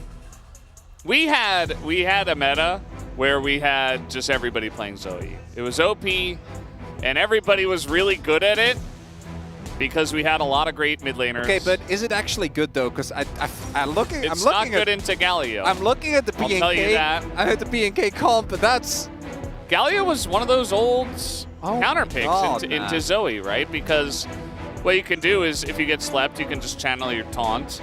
And you can punch away, right? There's a lot of ways to like gain distance. Also, if she misses and you get in range and you're Galio, yeah, you're feeling pretty good. So if I look at these two comps, I'm looking at the like no nameplates, I'm looking at BNKs, I'm like that's awesome, right? You have the only thing I'd argue is that your engage is very gated by Kalista ult. Everything else is a lot more conditional, but you don't have a whole lot of damage. Yeah, if you fall, well, especially depending on the Galio build. Either of these two comps, if they fall behind, I think just fall apart. Yeah. Because this is going to be very brawly. Like Zoe that is behind doesn't do anything. Viego is the same. And then the flip side, everyone is super short range or melee on BNK. So I think that this is going to be a game that's again decided very much by the early game. But the BNK drop just feels awesome to me. Hashtag high K-drill. Love to see it. Very cute. I was a Korean fan. Yeah. Yeah. Giving the shout-outs nonetheless. Oh, this mother and son came down to watch the game. Also adorable. But I want Zoe to win. Can you imagine if we get like BDD, peak BDD Zoe back again? Yeah. The pick that almost dragged them to a Worlds final in 2021? We need this. We need the win. We need this. All right, let's see how it happens if they get the win with Zoe. Let's hop onto the Rift.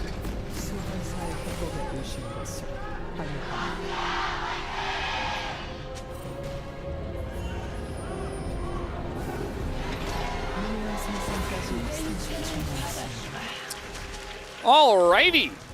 Well, we're invading. We have Braum. That is what we do. And by we, I mean DK. Bro thinks he's part of the team. I don't know why I was saying we. But they are invading, and they're getting some very nice deep vision. They should be able to get a lane ward here. We already do have clear way up in the lane. Yeah, being Renekton into Ashe Braum is going to be a very bad time. I can tell you that now. That's not going to be enjoyable. So they're going to see this. Does he, like, back and they try to re-swap? It's too late. Yeah. Yeah, at this point you can't.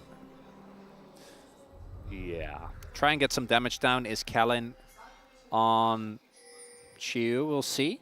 He is trying to be respectful. Is definitely going to take good amount of autos here, though. It has the shield, so it's not too bad. And it really does feel like he's just going to get completely zoned out here early on. I wonder what his decision making is going to be. It looks like he is just going to take it. And to be fair, with Cyan, like, so Showmaker is showing that Vikla has clearly not played against Zoe in a while, as he just autos him to death. Yeah, I don't really know how Vikla is taking this much damage. And there you go again. Yeah, he took the first Q and a bunch of autos, and then... Yeah. So, as you pointed out, one of the big things with the Galio is that once you have a couple of skills, I think the combo can actually trade back quite nicely. Yeah. But Showmaker also, I remember very vividly, or I forgot which tournament it was, maybe it was in 2021, but he ended up going like Conqueror LeBlanc with a longsword just to bully a Galio so much in the early levels that the game became unplayable. If Vikla falls too far behind earlier, like, Galio is not going to be as tankish. Shiu is expected to die here. That's why you lock this champion, but will Clear live? That's the big question. Yeah, really the question is who dies first, right? So he has taken the slice and dice. He's trying to get away, but the first blood goes over to BNK. Level 2. And now Clear level 2, this dive not really working out. I mean, the question was who dies first, but DK do not get the dive to work, so it's only going to be one kill in his first blood. One of the feats of strength here to BNK. That's huge. Redive should be coming through here. If they can slow the push down enough, because Lucid really wants to get red buff before he continues. Might not be an opportunity though, because Clear is going to hit level 3. He's going to have all skills available. As we take a look here, obviously got distracted. You're expected to die, as mentioned. Shiu just gets tagged. Even without a way for Raptor to set up at, there's just no way for you to ever live here. But the whole point of Sign is that he can then get the wave. And Clear here, crucially, able to E through, and then off of the one minion there with the auto actually ends up getting the level up. And the damage just isn't quite there. I think that they could have pushed it a little bit further and maybe have made it, but doesn't look like it's going to be the case. Barrel also having to heal instead of the Ignite, which did end up keeping him alive, but also meant that the damage maybe not quite what they were expecting. But this is the funniest thing about this. Shiu is still up in gold, despite everything. Obviously, the Sandal going over to BNK is a big win for them, but it's just being able to catch the wave is a big deal. Now, Clear did get the experience, and I do think that that's the most important part, but it does show why the Sign is a high-value picker in these late swaps. I'm honestly surprised we don't see more of it, because it does really feel like shutting him down consistently is very tough to do. Yeah, I feel like teams just don't really value him as much as like the top tier picks, you know, like the Casantes, like the Jace. We've seen the Ambessa, obviously. Some of these more obvious ones, the Rumble. But like once we get past those levels, we are beginning to see more and more of this, especially out of Shiu. Was very impressive the last time, so we'll see if it works out for him. Here in the top lane now, just a duo, and it's the Kalista who's out harassing the Ashe. I could not imagine a more perfect champion for Diablo than Kalista. Well, Zeri is close, but Kalista already also feels like it's perfectly in line with what it wants to play. That's going to be a full wave, just being missed out on by aiming and barrel. And in the 2v2, I feel like they've kind of been getting pummeled. And this is, to be fair, in this matchup, that's kind of what you knew was going to happen. The Ashe is also picked for a lot of the utility she provides, and they did lane swap to try and get out of this matchup. But a dive would have, the dive actually working out would have been a really big deal for trying to make this a little bit more manageable. But now, with that pickaxe, Diablo is just going to keep beating down. Mid lane matchup, though, is looking good. Showmaker up about a wave and a half. Going to be feeling great about that. And Shiu also scared. And this does feel like the type of game where I think DK, particularly in the mid game, are going to be looking to play around specific picks. If they can get those, I think this composition still works. And the front to back is quite solid. I do think BNK are a little bit more gated by time, but I also think that their early skirmishing and team fighting is a very scary thing to face. So trying to fight over the grubs here. We got a sleep already on the jungler here, Raptor. Huge knockup as Vikla just face-checking into the brush. He has no idea that Shiu was there. Not sure how. I thought he ran through mid, but that's going to be huge. It's a double kill here now. Viego! And now, oh, we almost saw the obnoxious Zoe bubble as well. But yeah, you TP'd into this. You were trying desperately to fight over this, and you just got kind of run over. Oh, that's very, very rough timing for BNK, because that is a heavy investment, and I do think that they should go for this fight. Like, I don't think going for the fight is the issue here. He sees you walking in the bush. You see them go in. You saw him walking in the bush. There is no excuse. Yeah, you can't do that. Like, you can play it slow. You're setting up a beautiful, like, yeah, even without the ult available for Diablo, his sums available, Kellen's there at the ready, clear, the level 6 Renekton is going to come in. Like, it was a little bit different for Raptor because he took the safe route, he got slapped, like maybe he was thinking that they were going to turn onto him.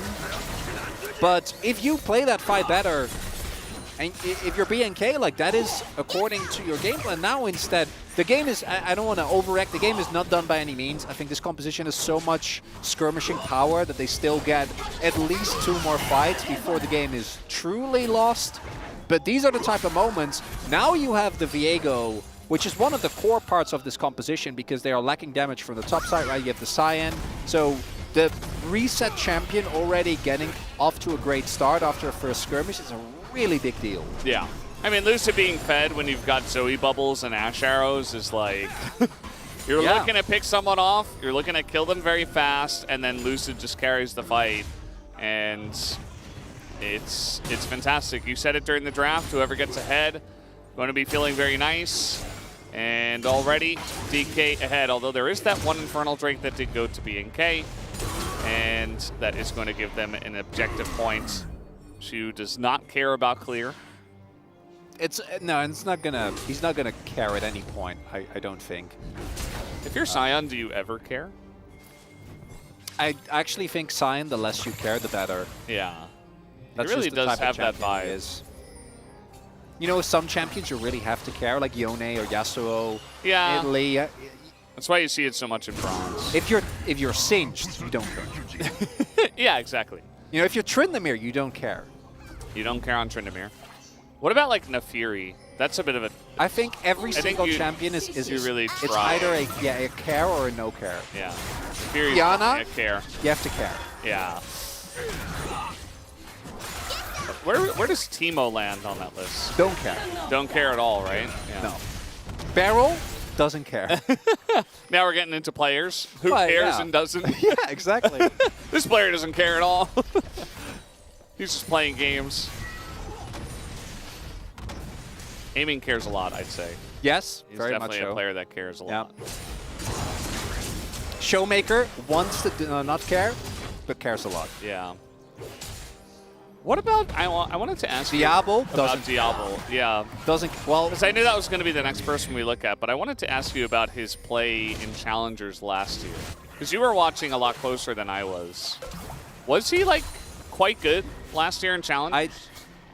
So with Challengers, it can be hard often because players will just be on teams that are really, really bad, and then you just take any... Like Pace. Like Pace, yeah. And then you take any opportunity when they have a pop-off moment, and then sometimes that's all they get is those pop-off moments, and they also look relatively better, so it can be hard to judge. But I thought for me, Diablo, yeah, it was the problem with him was just that when he came in, he was like 16, and Sandbox also, or back then, Sandbox I think when he started, and then BNK more recently, just weren't that good. And they haven't been ever since, what, like the Photon and Toland days, which is like 4 years ago at this point. Yeah. Because we do have another fight. This is a big one for BNK. They need to win this, Valdez. Yeah, they really need to. There's the Ash Arrow into a Xinjiao, so you're not really liking that. Kellen, he's trying to set up here. And they know who he is. Clear is zoned away. Xiu is in the thick of it there. But Clearance is being taken out for free, and now they got a 5v4. They're looking for more than 3-man engage Braum ult as the Nico. Oh, it's just so disjointed here for BNK, and now the resets come in. As it is a nearly clean ace. Vikla is going to walk away, but just barely so. And man, that was so sad for BNK. You see that oh, he almost dies! And he might, no, he is going to live. Just trying desperately to farm. Well, I said they had maybe 2 more fights, Valdez. I think it was, well, 1 more fight, and that was the one. That was the one they needed to win, and unfortunately they didn't. And now we have a monstrous gold lead for the Viego, but even across the board. As we take a look here, it's clear, feels safe as the Renekton, but ends up, much like Vikla did before, just getting taken down, and it feels like the hesitation for BNK Look at this, is Nico. crazy here. Yeah, Oh, it's no. like the timing was very unfortunate. But like, I'm not gonna lie, that looks really, but the fight was already lost. Yeah. Like, maybe Vikla should have ulted on top of Clear, try to save that Renekton, because if he can't sustain, like the initial burst is a problem, but maybe that's something that would be very DK to, just as I declare the game to be kind of Dunzo, to just have Beryl die like 3 times and then the game is competitive again. But we'll see. Cloud Drake is going to go over. Another Ocean Rift coming through here for us, Valdez. Yeah, you know, recently it was pretty foggy. A lot of humidity. Not a lot of time to talk about the weather here as Diablo wants kills. Beryl and aiming. Will they stay? I mean, they have the Viego Lucid nearby. Kellen also nearby as a little dude just hopping around. But, yeah, not going to be able to pick up any kills down there. This Zoe, though, I mean, he only has 1 kill. The Viego here, Lucid picking up the majority, but the Zoe feels pretty good so far, I have to say. It does. Showmaker has obviously played this, as have many of our more tenured mid laners. Champion was basically mandatory, and really does take a lot of games to kind of wrap your head around, and not just in a mechanical sense, but also how to play around it as a team. But so far, it seems like DK, it is something that they're able to just kind of slide back into, even though there's only 2 players remaining on the team. Everyone else has been changed up. Winter now done for Shiu, and 3k deficit for BNK here.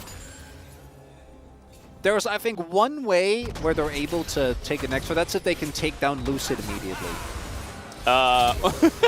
Speaking of which. Yeah, as I was saying. That's kind of your angle. Yeah.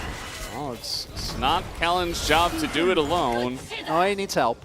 Yeah, they could pull him in. Okay, here we go. Well, they're going to get the root here on the Braum. A lot of damages coming out from the Callista. Hopping forward. That's another really nice ult from Beryl. The ult comes in from the Ashe. Nice knock up here from Kellen. And now you got the Galio on top. Beryl will go down. And Lucid is just trying to escape, aiming forced to flash. And BNK, they just get there quicker and make more of it. As Vikla's going to block that damage. He's been doing that all game. Really nicely done by BNK there, not getting too down by the fact that they are in a deficit right now. It is a heavy investment though. That's the only thing that makes me a little bit worried, because even though the plans are working out, that triple flash is now gone. You do get the sums for aiming, but aiming to me doesn't feel like he's the core of this composition. Definitely is that Viego Zoe combo. So it's nice, and I do like the aggressiveness, as we see here. The reason why you get so much value with that Nico Callista combo, you get the thrower in, and then Kellen also gets the root off. Then here, things like a little dire, Diablo flashing into a Ashe arrow as well, so it takes a little bit longer for Beryl to die, and that might end up actually being a big deal, because if he dies a little bit earlier and they get Lucid, I think you're 100% back in the game. Now you're still very far behind, and the play was nice, but no turret gained, no objective gained. Sandals still undetermined, and I think BNK are most likely going to get it. But we'll see, as a Herald fight should be imminent. 20 seconds before that is going to come through here. You can see they were stealing the Raptors, maybe trying to set something up there in mid, but you got to be really careful before the spawn. 2 top laners. You see that Clear has TP, Shu does not. Also Clear's up a level. Again, Shu doesn't really care about this Renekton. He's Scion, he's just going to sit here and tank it up, but in terms of who's going to be getting there, he can also Scion ult up the river if really need be. Yeah, the ult being level 2 for Clear is actually quite nice. Yeah. I think Shu's job is just to ensure that he can't join. Because if they don't have the Renekton, I do think the composition loses a lot of its power. Diablo does have clans available, so not too much of a suitable target. When are we going to see the Chovy Nico engage from Kellen? Do you remember? I do remember. I don't know if that's going to happen. Yeah, if you guys do not know, Chovy special. He pretended to be the clone. He walked forward, emoted, as the clone would, and then he just ulted the whole team. Because they're like, oh yeah, that's the clone. It was amazing. Really nice sleep here. Arrow blocked by, actually, the clone. So nicely done by Kellen, I guess, utilizing the clone. But really, the story here, I think, is just the Zoe getting out of hand a bit at this point in time, especially when not a lot is going on. The focus really beginning to hurt. Ooh, Harold was also taken. Showmaker, I assume, is feeling very confident that they'll get the sandals because he just went Swifties. Yeah. Yeah. He was running around. It did also flash. Gotta go fast. Ooh, could have been big if they hit Raptor there. Not going to be the case. Oh, clear. They don't know. Not knowers at this point. The flank is fantastic. Showmaker in a bit of trouble, but he is able to flash away. And now Clear is going to be the one that goes down. A double knockup comes in onto the front line as aiming is just dead. And maybe we'll have Lucid too as he gets a kill and dies simultaneously. Bit of a 3-on-3 at this point in time. The knockups from the Scion are so huge, but the Xin Zhao also going massive, and Showmaker goes too close to the sun and gets taken down. BNK, they're going to be the ones that take this fight in a huge way. Xiu, he's very tanky. They're looking for a bit more. 3-man knockup is pretty cool. Just let him go. It's fine. It's just a Scion. Just take the dragon. Huge win there for BNK, and DK get lulled into a false sense of security because Clear just gets popped here. So start with this. Barrel with a really good ultimate there. The disengage prevents the rest of the team from saving Clear. And then here, they're feeling great, but look at what happens to aiming. Doesn't have his sums, and then a knock-up combination, all the CC, as DK just run headfirst into all those circles, ends up backfiring immensely, and then, in classic DK fashion, not one to double down. Particularly, Showmaker obviously doesn't have his flash, used it earlier, so just walks up and kind of goes down. They do need to try to deny this charge from the Herald. We might have another fight on our hands here as Barrel. He's gonna go in, go get it, and the timing on the route there not perfect. Now the Dragon fight. The action is here, Valdez. It's not going anywhere. Yeah, it is here to stay. That sleep actually going to land there onto Kellen as Vikla. Oh, a flash in front of the punch. You got to be kidding me. But Nico comes in. Kellen trying desperately to secure the fight, but it's not going to happen as Diablo gets too close to the team, and the whole front line had already gone down. Showmaker flashing all over the place. They want to take turrets. They want a bigger gold lead here. And they're going to get that mid turret and look for the Ocean Drake. And they're just one objective away is BNK from getting that crucial feat, and they're not going to get it. At least not with this objective. Adakan is about to spawn in the top side of the map as well. And as we can see, all these fights basically come down to, on BNK's side, what is the CC chain that they can find, and can they draw out the fight, and then for DK, can Lucid pop off? And here, even though the stalling is there, there's just not enough follow-up damage, right? They're missing their Renekton damage. And the moment that Lucid picks up anyone, in particular DiGalio, you're not going to be able to win that fight. Like, he needs to be taken out of the fight early on if you want to have success. Now, I know I said nice things about Xiu earlier on, and then he went 0-4, 0-3, and then died again in this game, got dove. But his Scion is so good. It is. Really, his Q usage is the one that really gets me. Like, every time, the angle is perfect. Like, he always has the right slam. And that time, it was actually the aiming ult that hit Diablo. He cleansed it, and then he got knocked up by Xiu Scion, who's just in the thick of, like, 7 people, and just had the perfect angle to knock up the Kalista instead. That was not the slap target, and it still did a ton of damage. The arrow, gonna miss. Wow. Also, that was, I'm pretty sure they were just beating up on the clone. Yeah. This Barrel, as we all have established, does not care. Barrel maybe should. Yeah, well, he is able to jump away. Never mind. Baiting the TPs, I guess. The Scion comes on in, the Renekton as well, but Clear, not nearly as tanky. You see, oh no, not again, the anti-synergy. As Kellen was going for the ult and Diablo pulls him back. That's the second time. That's just not forgivable.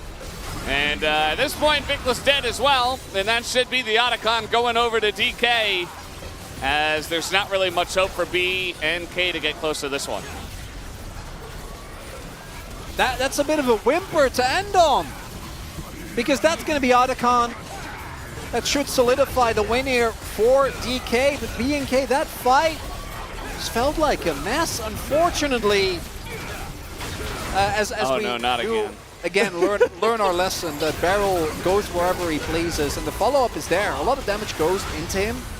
We're not able to actually take him down, and I want you to pay attention to how much disruption Shiu causes here.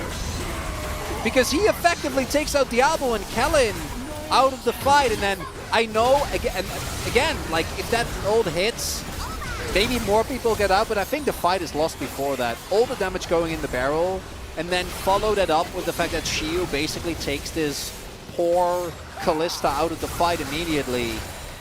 That alone is enough, but as you're saying, the fact that it happens twice, like you need to have that combo on lockdown if you're going to be playing this combo. I'm also a little bit confused about the positioning of Diablo. You know, they saw the Scion TPing in. The rest of the team is pushed away, right? So you only have the Scion in front of you. Why is the Kalista in range to get ulted by Scion? You know what I mean? Like, you're right. Just little micro things like that. Like Diablo, don't get me wrong, mechanically, he's a fantastic player, but still kind of learning. You can see some of the little things. He's still got a little challenger in him that we got to hammer out, you know? Unfortunately, as Kellen, well, he's just getting poked out. I mean, they have the voracious Otacon, so they're just running it down in a good way. As here comes the Scion, they're going to take out Vikla, and that'll be a second kill on the board here for DK, and they will be looking for their second kill in terms of match score. Looking for the 2-1 here, as I'm not sure that Clear, Raptor, or Diablo can do much of anything in this one. You have the bubble coming in. You've got Clear. The Zoe is well and truly online. Shiu just tanks the turret. He's like, yeah, I heard they got buffed. And Kellen, he says, this time, don't ult me away. And, well, he didn't, but the ult still doesn't matter. The Braum ult is so good every single time. As this time, Shiu doesn't quite get the knockup, but it doesn't seem to matter. They still have the buff, as you mentioned. And Shiu just stares them down the entire time. No wave, no matter. They'll just wait for the next one. 17 seconds left on the buff.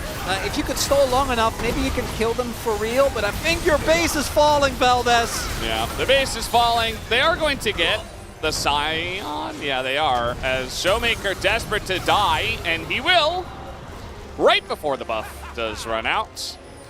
Here's Vikla. Very interesting angle. Seems like they are going to know he's here.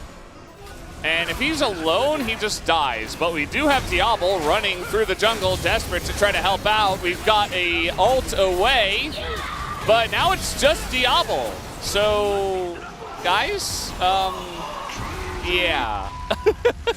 Very interesting. Anyway, B&K gonna lose two of their members, desperate to try to get something back. The game is in a really rough spot. They're trying to do something, and it's not working out.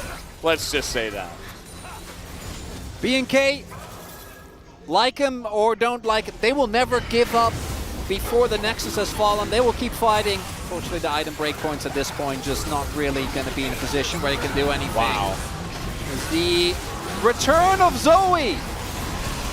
Heralded with a win, Valdez. We'll take those. We will take those. Showmaker Zoe, one of many fantastic Zoes, and I hope we get to see a bit more here at the LCK Cup. This Nexus is going down. Diablo's like, well, I'm going to get some kills at least. He gets the one, takes his 5th death, and B&K will take their 2nd loss after DK pads the stats just a little bit. 26-minute win goes the way of DK in the 2nd game. Well, the 2nd win, I should say, for the side of D plus Kia. B&K, they bring us to a game number 3, but this one I think might sting the most out of all 3. I actually like the drop that they had set up, but it really just came down to misexecution in a couple of the crucial fights, right? Both Vikla and Clear kind of getting collapsed upon and just going down immediately, and then the anti-synergy between Kellen and Diablo, something that they definitely have to work on. On the flip side, DK, I think with that game number 2 draft, we saw that they just need to lean into it. just lean into what you are, which is a weird team but a fun team. Valdez, bring back the Zoe. Why not?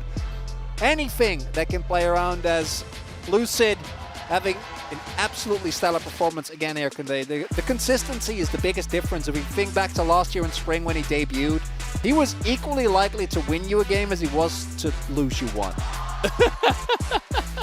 The Showmaker, he kind of played it down, but let's be honest, I saw that cam as he was killing a Nexus while he was playing Zoe, and he was having a great time. He was. You know, it wasn't a quick day for Showmaker. That's he had always, to play the extra. Always tough. The extra game, you know, you had to actually put in the work today. Unfortunate for him. But at least he got to have a little bit of fun while doing so. You see a little shot of Kellen there playing up against his former team, you know. No revenge. No revenge, and I feel like the Nico, I'm not really sure what to think about it. I don't even really think it's his fault, but not really the best performance on this game. So, what are you gonna do? Maybe next time. Because it looks like maybe Xiu's family. That's Xiu's. I saw Xiu mom. Yeah. Maybe the mom and grandma coming on down. The full family support as Xiu still packing up. Really just soaking it in. Only 17. Making Sion look fun. That's an achievement. And I know Atlas isn't here, even though I mistakenly called him that. But we gotta talk a little bit. What do you mean? About, I'm Atlas. Yes. About Barrel. About Barrel as well. Yeah. Whereas Barrel, you know, the Pantheon game didn't quite get what he wanted. Both the Leona and the Braum, I think, were exceptional. His Braum ults in this game were super duper good. As we take another look. Super cool. Super cool. It's peak DK to just over chase into this fight,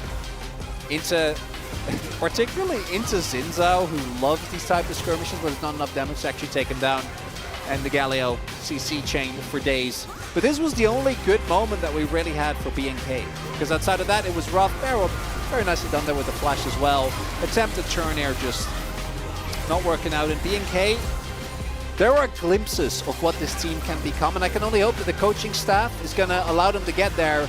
But they got to fix some of these anti-synergy issues, as Diablo is clearing the ward. Also, no. I mean, again, it looks like the calls are split, because Vikla is backing up. That's the tank Galio backing off. Yeah. Right? And if he steps up, he's in front. That might be good, but maybe the call was, okay, we're going to sack clear because this fight is looking rough. We popped a lot and we didn't actually able to get the kill the Braum. And that exactly is, I think, the key difference here between these two teams. It feels like BNK is still, this is a basically completely new roster, right? Like, yes, we did have Raptor and Claire stick around, but you can clearly see these players still need more time to work together. Yeah, absolutely. I mean, Vikla ulting in after the play had ended already as well. It was just kind of all over the place. But some promise if they can pull it together. They're saying hit the tower.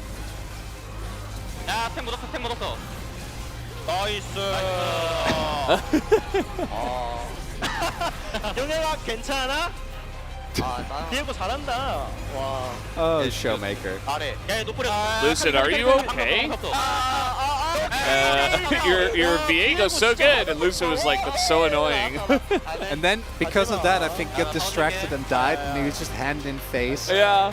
And yeah, the Showmaker Lucid 1-2 is definitely something that I think makes this. He does the most damage. Valdez. Haven't seen the Zoe in years. Just pulls it out, makes it happen.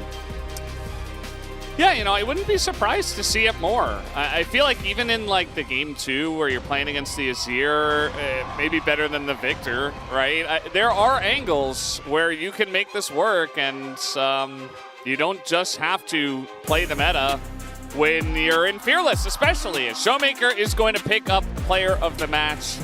We'll blame the draft for game 2, his game 2 performance. But yeah, his Ahri was also insane if he missed game 1. I think there's 3 great votes. I think Lucid, I think Barrel, and I think Showmaker all performed out of their mind today. So I'm hoping to see a bit of a spread vote, but particularly after the Zoe game. I'll be mad about that one. Who'd you go for? Lucid. Lucid? Makes sense. He does love his Lucid.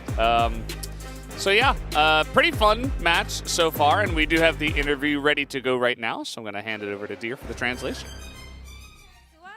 Thank you very much, guys. This is Deer for the POM interview translation, joined by Showmaker on the side of D+ Kia, who just took down BNK FearX.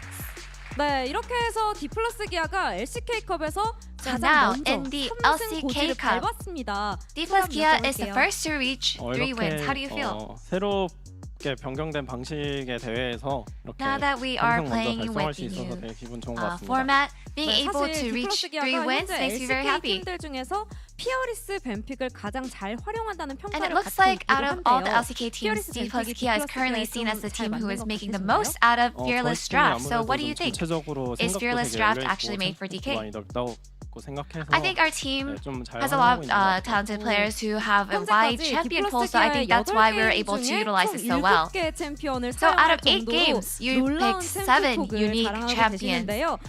And you've demonstrated just how wide your champion pool is, and not only that, you're so 평소에 proficient 좀 at 여러 all 가지 these 챔프들을 champions 많이 too. So what is your 연습하다 secret? 보니까 다양한 Normally, 챔피언을 I 해도 just 좀 tend 숙련도에 to 자신 practice 있는 a 것 lot 같습니다. of different variety of 그래서 champions. 그런지 So I 그런 think I 평가에도 grow my 걸맞게 confidence playing all these 마지막 other 세트에서 조이를 wide 꺼냈습니다. variety of them. 조이가 사실 And in the last 굉장히 game, you 오랜만에 picked Zoe. 나왔잖아요. 어떤 And 계기가 또 있었을까요? it's been very long since you 조이를 played 되게 her. So 오랜만에 하긴 what was the 했는데 제가 particular reason 예전에 for 되게 this 잘 pick? 다루던 Yeah, it's been a really long 챔피언이어가지고 time, but 이렇게 I think Zoe is just one of the champions that I am very good at.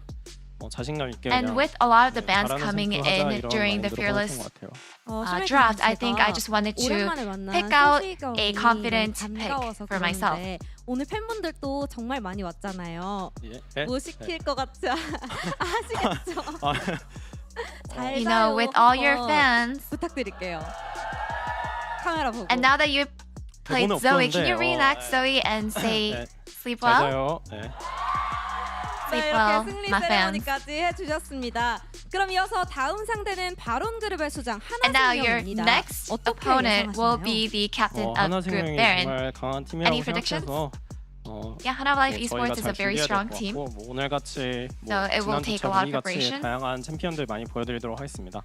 네, 그러면은 And you can definitely look forward to seeing a lot of diverse champion picks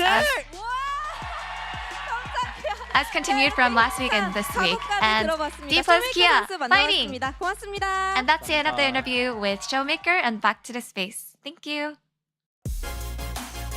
And all caps Ayaya for the translation there from Deer. Thank you so much. As we had that really nice short interview there with Showmaker, and he is hyped up and ready to go as D+ Kia and the rest of the Elder group getting the victory here. Very energetic, you know, and I feel like when he's vibing, when he's playing picks he enjoys, bringing out things like the Zoe, it's always good to see.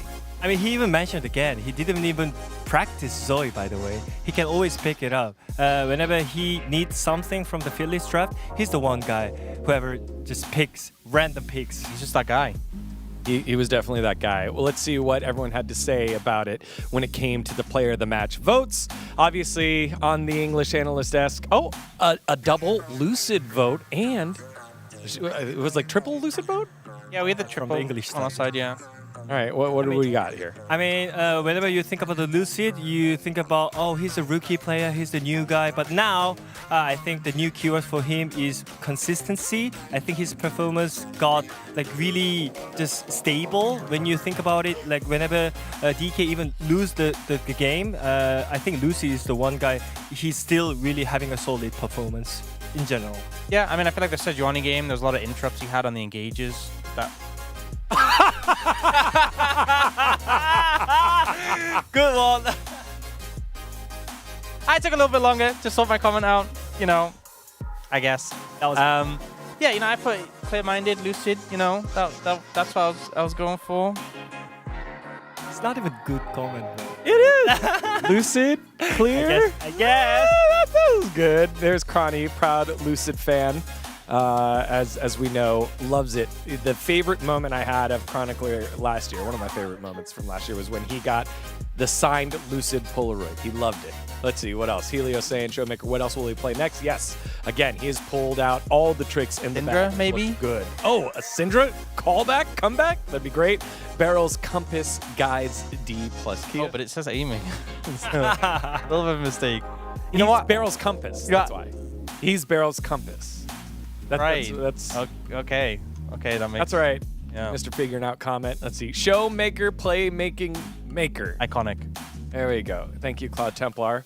Again, our novelist on the Korean side of the broadcast. Let's take a look at some of the highlights here. As starting off, we have a breakdown. It is pro tips with Wadid. Wadid, take it away. Hey guys, once again, we have a great tip when you're really new at the League of Legends. So here we go. I think we have to point out their team comp first. I think they had really great team comp around the early game. They have Renekton, Xin Zhao, and Galio. And top of that, you have Kalista and Nico. So you have to win this cross fight in the early game. But what happens now is that, yeah, you can just play it and just put their vision. I think they had enough vision control on the Sion. You see Sion walking into the brush, and you saw all three guys left here. So you have full vision control on the enemy side. But what happens is you just walk into this brush. Like what just happened? You know, you can't really do that. Yeah, but he can't see the Sion, so how is he supposed to know where he is? Yeah, you don't know what's in the bush. Yeah, I mean, you can't know the Sion's in there. He's like out of vision. Okay, you can play. So what happens is he just walked into the brush and he just lost the fight. That's not how it's supposed to win the game. Can you explain? What just happened? Yeah, he couldn't see the Sion. Out of sight, out of mind is the saying.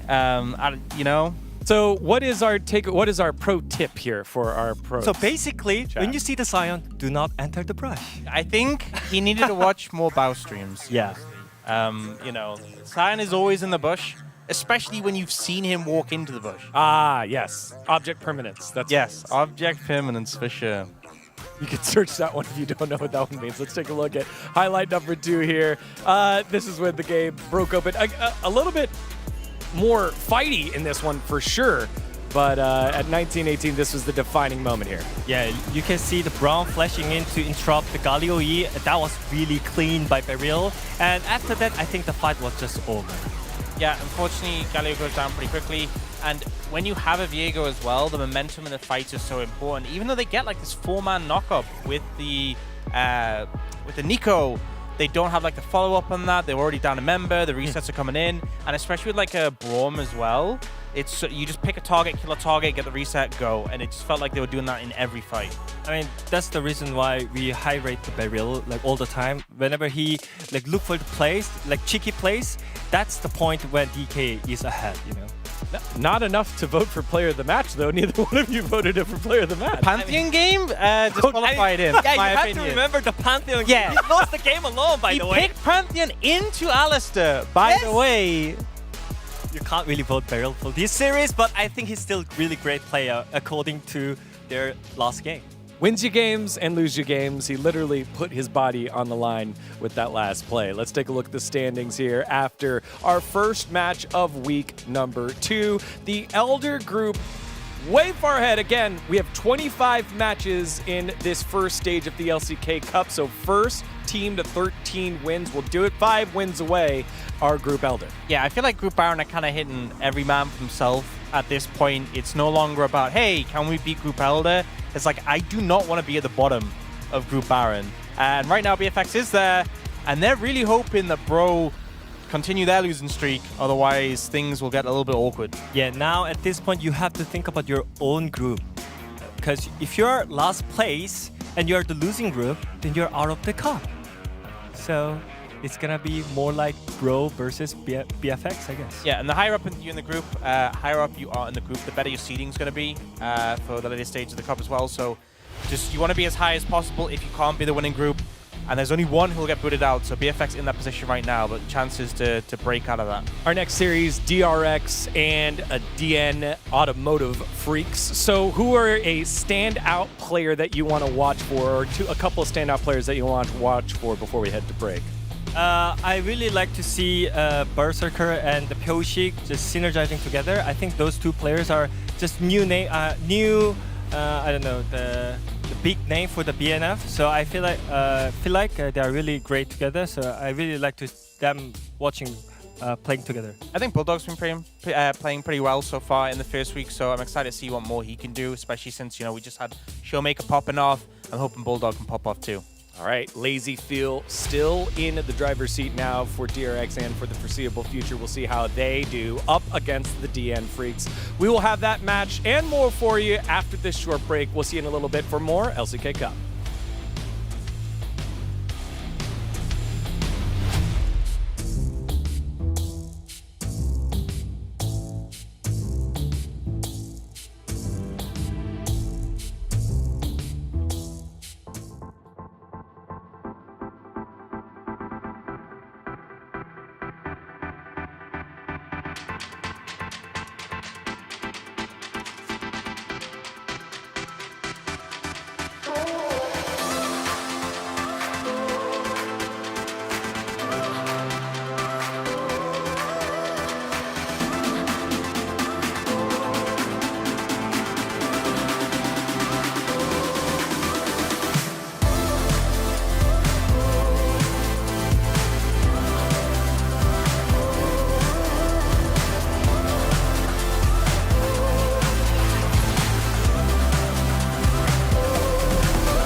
Hello Summoners, welcome to the 2025 LCK League Format Explainer. The league is entering an exciting new chapter, packed with changes that will take the competition to the next level. Don't worry though, we'll be here to take you through everything you need to know. So the first and biggest change is that the LCK is moving to a single season format. So no longer will we have spring and summer splits, but instead we'll have one continuous season. And at the end of the year, we'll have only a single team crowned season champion, which means that every single match that is played right from the beginning has a lot more impact, and every team will be fighting for that ultimate title. Before the regular season kicks off, we'll have the LCK Cup. This preseason tournament not only sets the stage for the year, but also serves as the qualifier for the first international tournament scheduled for March. Here's how it all plays out. The LCK Cup begins with what we call the Group Battle. So the 10 LCK teams are divided into two groups, and the top two teams from last season will each anchor a group, and then they take turns choosing who joins their group.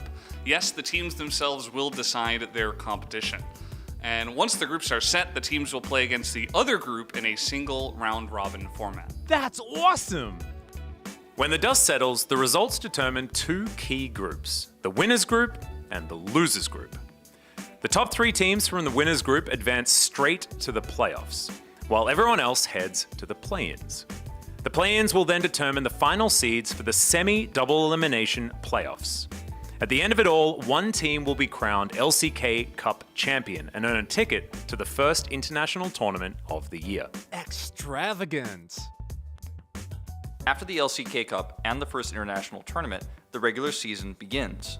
The regular season is divided into two phases. The first phase consists of rounds 1 and 2, held before the MSI midseason tournament. During this phase, all 10 teams will play a double round-robin format over 9 weeks. At the end of these rounds, the top 6 teams advance to what we're calling the Road to MSI. The Road to MSI is a special 5-round King of the Hill format. Teams battle it out to determine the 2 LCK representatives for MSI. It's fast, high stakes, and a perfect warm-up for the international stage. Amazing! After MSI, the regular season resumes with rounds 3, 4, and 5. Teams will be split into 2 groups based on their standing so far. We'll have the Legend group featuring the top tier teams and the Rise group where the remaining teams compete. Each group will play a triple round-robin best-of-3 format with every single match adding to the tension as we approach the playoffs.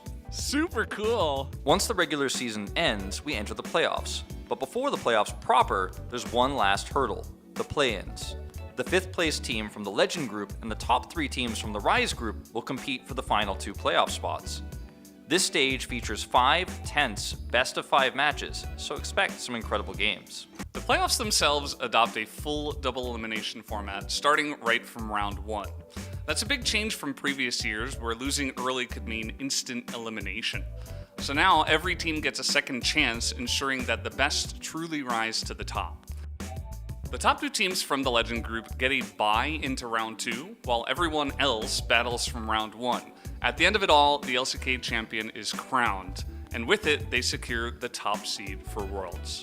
Speaking of Worlds, there's another big change for 2025. Unfortunately, there will no longer be a regional qualifier, but instead your path to Worlds is determined entirely by the LCK playoffs. So where you finish in the playoffs determines your spot on the global stage. Simple, clear, and more competitive than ever. So that's the new LCK format for 2025. From the high-stakes LCK Cup to an expanded regular season and a revamped playoff system, this year promises to deliver more action, more strategy, and more unforgettable moments than ever before. See you on the Rift.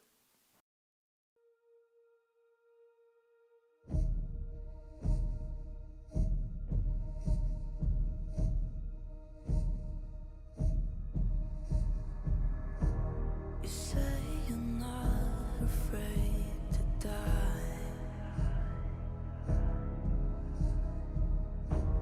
but take off the armor around your chest. What's left inside? Lying, licking your blade. Do you really bleed if it washes away? Take a ride, rough as you can. Tell you a secret, right as your dogs are closing in. I like it when the bite marks cut through the skin.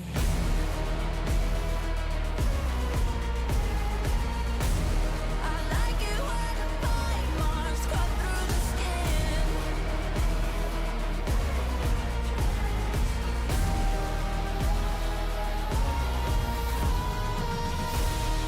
Tell me the walls are closing in, into the fire and born again.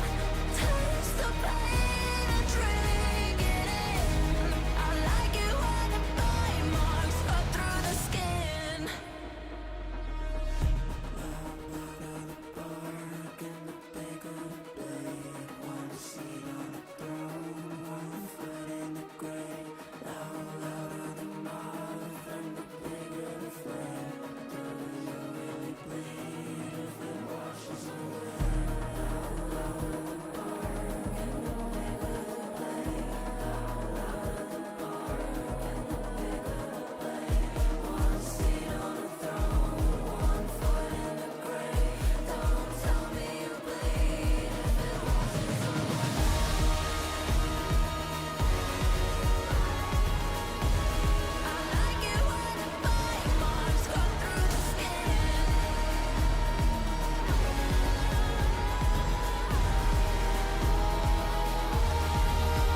to the LCK Cup for 2025. We're getting into the second match of tonight. The DN Freaks up against DRX. The battle of the D teams, as Degon put it.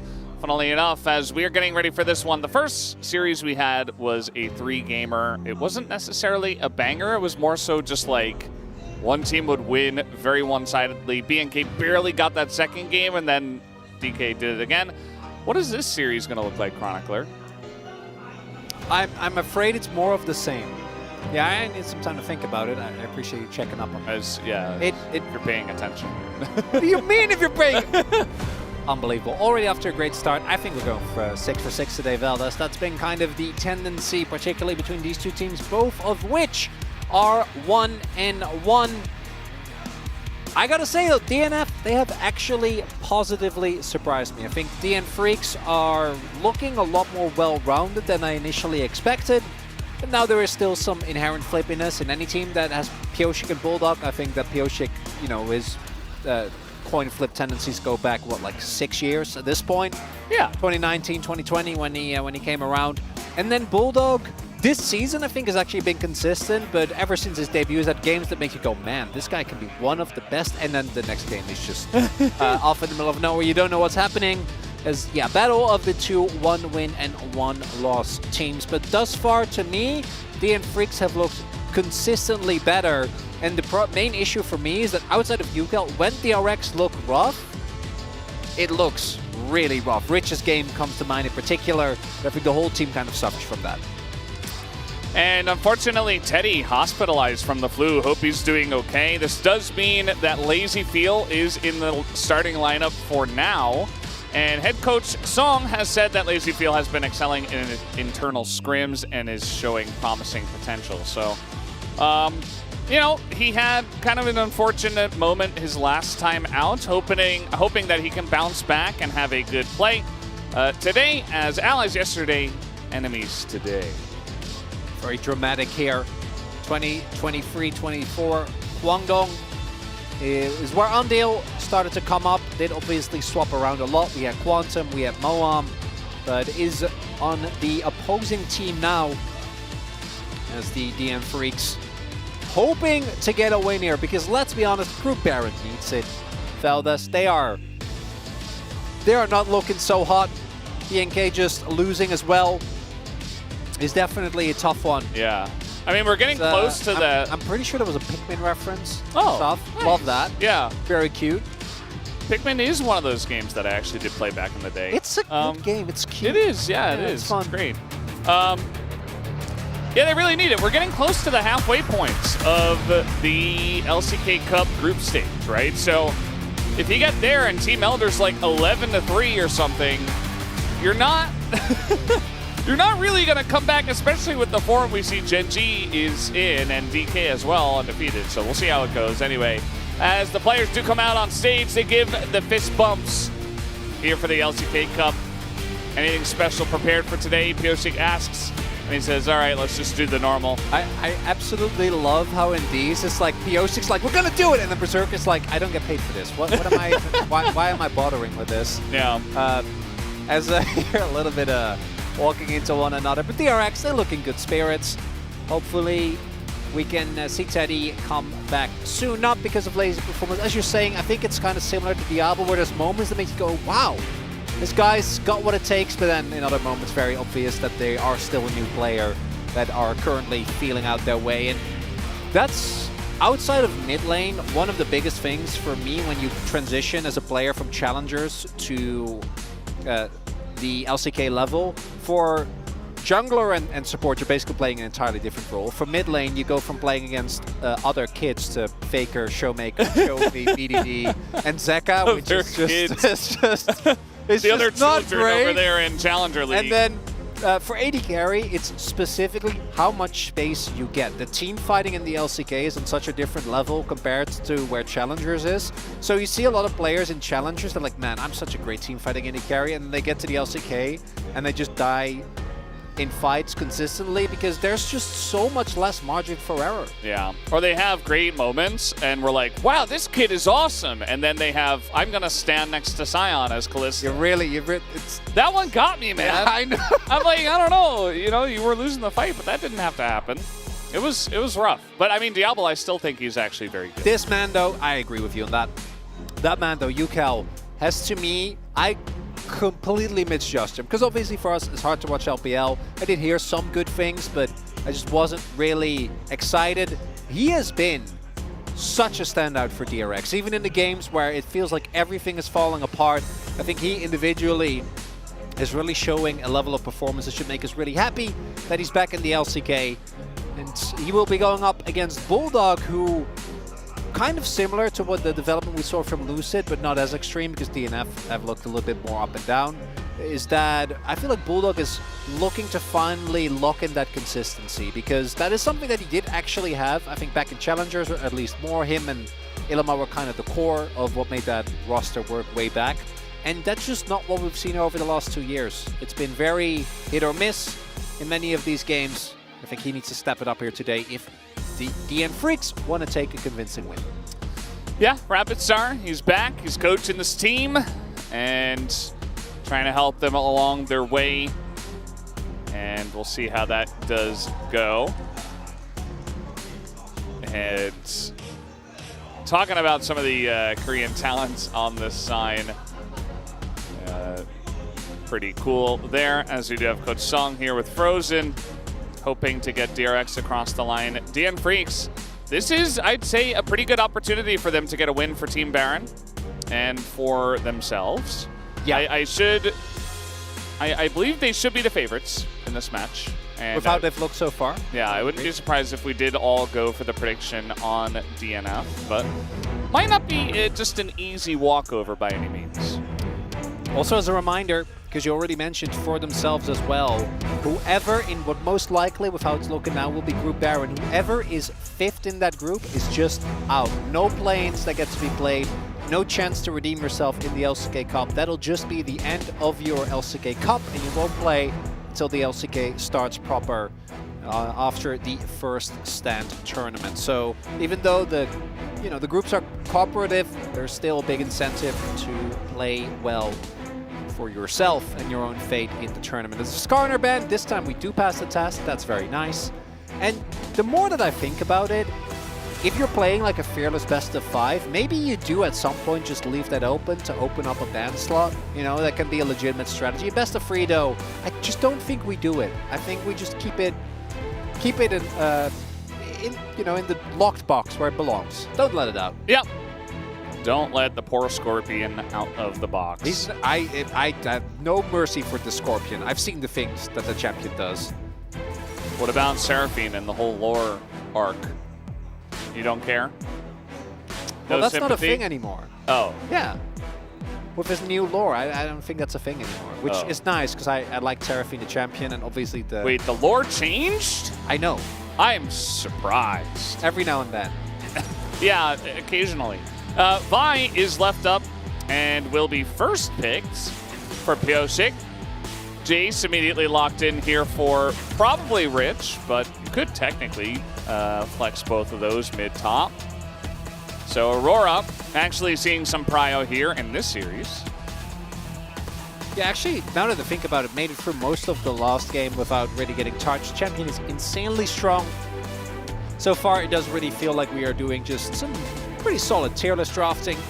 Nothing too surprising so far. The Dusante has been taken away, so not gonna have that as an answer into the Jace, which we still work out very well in our first series. So it's what? Ambessa. Next up the priority list. You know what I want, Veldas? I want Malphite. Oh! What? What? Whoa! Yeah! Is that you on stage? Okay, well, I still don't believe in Costa. It's going to be Ambessa, but I do hope at some point we get that Malphite. I do think it's a little early to lock it in, given that you don't really know what the rest of... If there was a stationary AD carry there, like, if you leave open the Varus and they go like Varus Jace and then you slam, that's just... The game becomes very hard to play out. And Ambessa, I think, is just such an insane champion at the moment. And Malphite has 1 dash on his ultimate. Ambessa has dashes on everything. Yeah. Which we do know as the Sponge Pantheon is going to come out here. Most likely. Or Ondil. I don't think it's Ondil. I think it's just Sponge. I was getting my hopes up.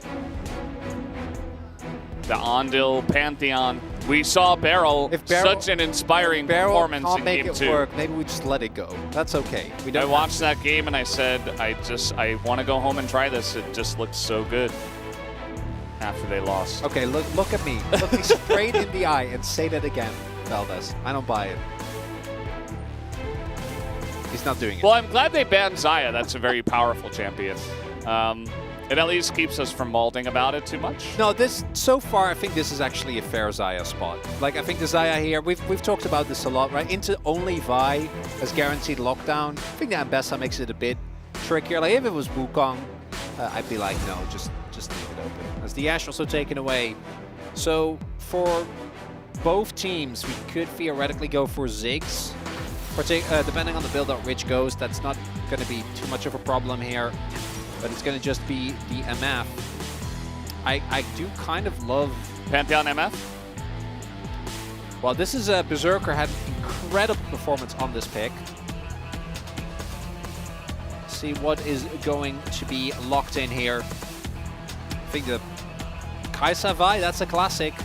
Seen this combination a lot. The Taliyah can feel a little wonky. I would love a Leona lock in here. They might go for Nautilus because that's the combo we see most often between the two. But Braum is, I'm looking, yeah, still available. Could make it really hard for you to play out. Could also theoretically go Braum yourself, but that does kind of makes the whole draft feel a little wonky.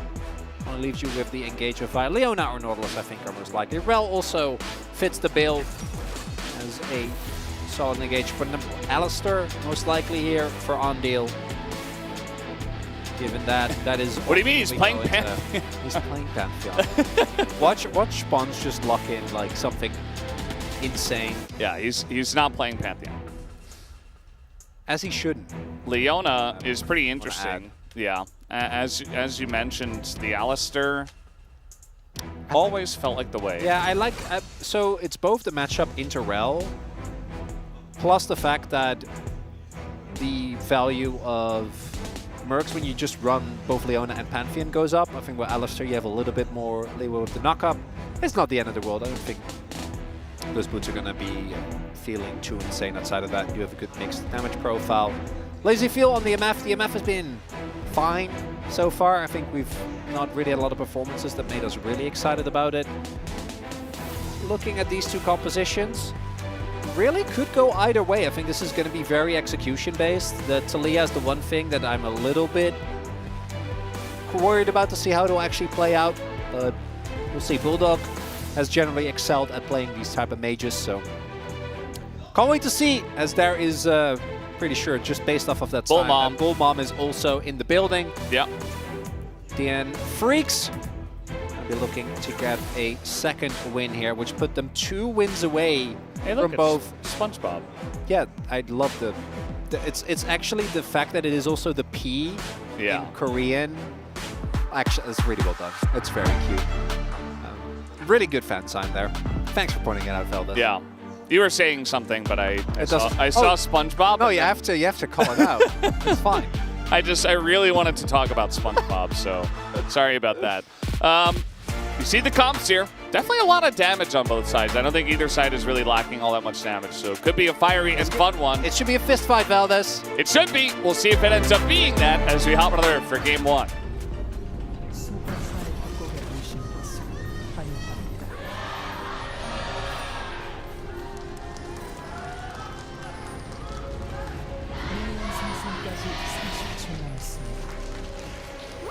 Here we go, game number 1, and already the DN Freaks looking to get on in there. Now there is a ward in this bush. I do wonder if they might get caught out by this. Could have technically, you know, if all 3 of them swung around and caught life there. Could have made it pretty interesting, but not gonna find him. Nothing crazy gonna happen. I hope one day we get live his Jarvan support again. It's so fun. I don't think it's even remotely good anymore because of the amount of sustain that's in lanes now. If you don't know this, Life was, as far as I'm aware, inventor of going airy on Jarvan, and then you just go flag max, and then you just dunk the flag on their head. Yes. And then airy, you know, just burns them press down. your E button. That was it. On champion. Yeah, and win lane. You know, you're a support champion, so you give a lot of, because you give a ton of attack speed, ambient, and then you also have the airy shield, I guess. I don't know. And I just you're forgetting the most important part. No. Flag and drag. The perfect timing rune. That did where help. you had the free stopwatch. Oh, remember? This is actually when that was a thing, and that was great. just, we just accepted that for years. Valdez, I want to talk to you about this. I'm sure that we will have a lot of action in this game, but maybe not quite right now as we see this matched lane swap. Do you still have pent up emotions regarding perfect timing? Is that still? So I know that you are one of the biggest haters of that rune for as long as I can remember. Yeah, the thing about it is it was just too strong. And, it was. And then people were also not selecting it. And I'm like, why not? It's free and it's a stopwatch. And eventually people did. And in then every game, everyone had one, yeah. And then people would buy it because they realized, okay, well, I didn't take the rune, so I'm just going to buy it instead because it's so cheap. And even they raised the amount that it costs. What was it? And then they still bought it. And then they made it arm guard, and then people still bought it. At least it's calmed down a little bit since then. But yeah, I actually, as we saw there, actually really good job by the DRX bot lane to keep Berserker away from any form of experience. So he actually hit level 2 later, didn't allow them to really contest. No, I actually went, if you go back and watch some old teamfight VODs, it's, you know, it's Fort Knox. Everyone's obscene. just golden all the time. It's crazy. It was terrible. I wanted to do the Donald Duck reference, but I don't know, like, I don't know his name. Is it the guy that Donald? Has the giant? No. I know Donald Duck. No, the guy that has the giant amount of gold. G-Sun asked if it was Daisy. No, with the gold that swims in gold. Yeah, Scrooge McDuck.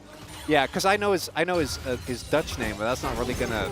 Oh, nice rocks on the ground. You can still go for this though, and the knockback Sponge. Oh, he barely flashes out before that second one charges up. UCal, awkward spot for him, but Pioshik not gonna do anything crazy.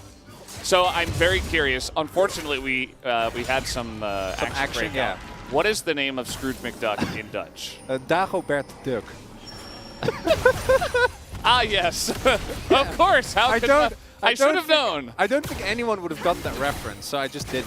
So, Dagobert? No, it's like Dagobert. Dagobert. Dinkelbert? Dagobert. Like from Fairly Odd Parents?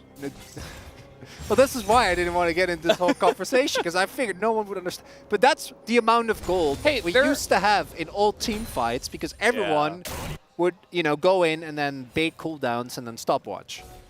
We definitely have like some Dutch fans out there that are watching right now. I'm sure They know what you're talking about. I was one of those. Bulldog doesn't have flash, and Andil Andil missed his. That would have. He could have also just flash queued. Man, Bulldog is taking a lot of heat, and he's just fine. Yeah.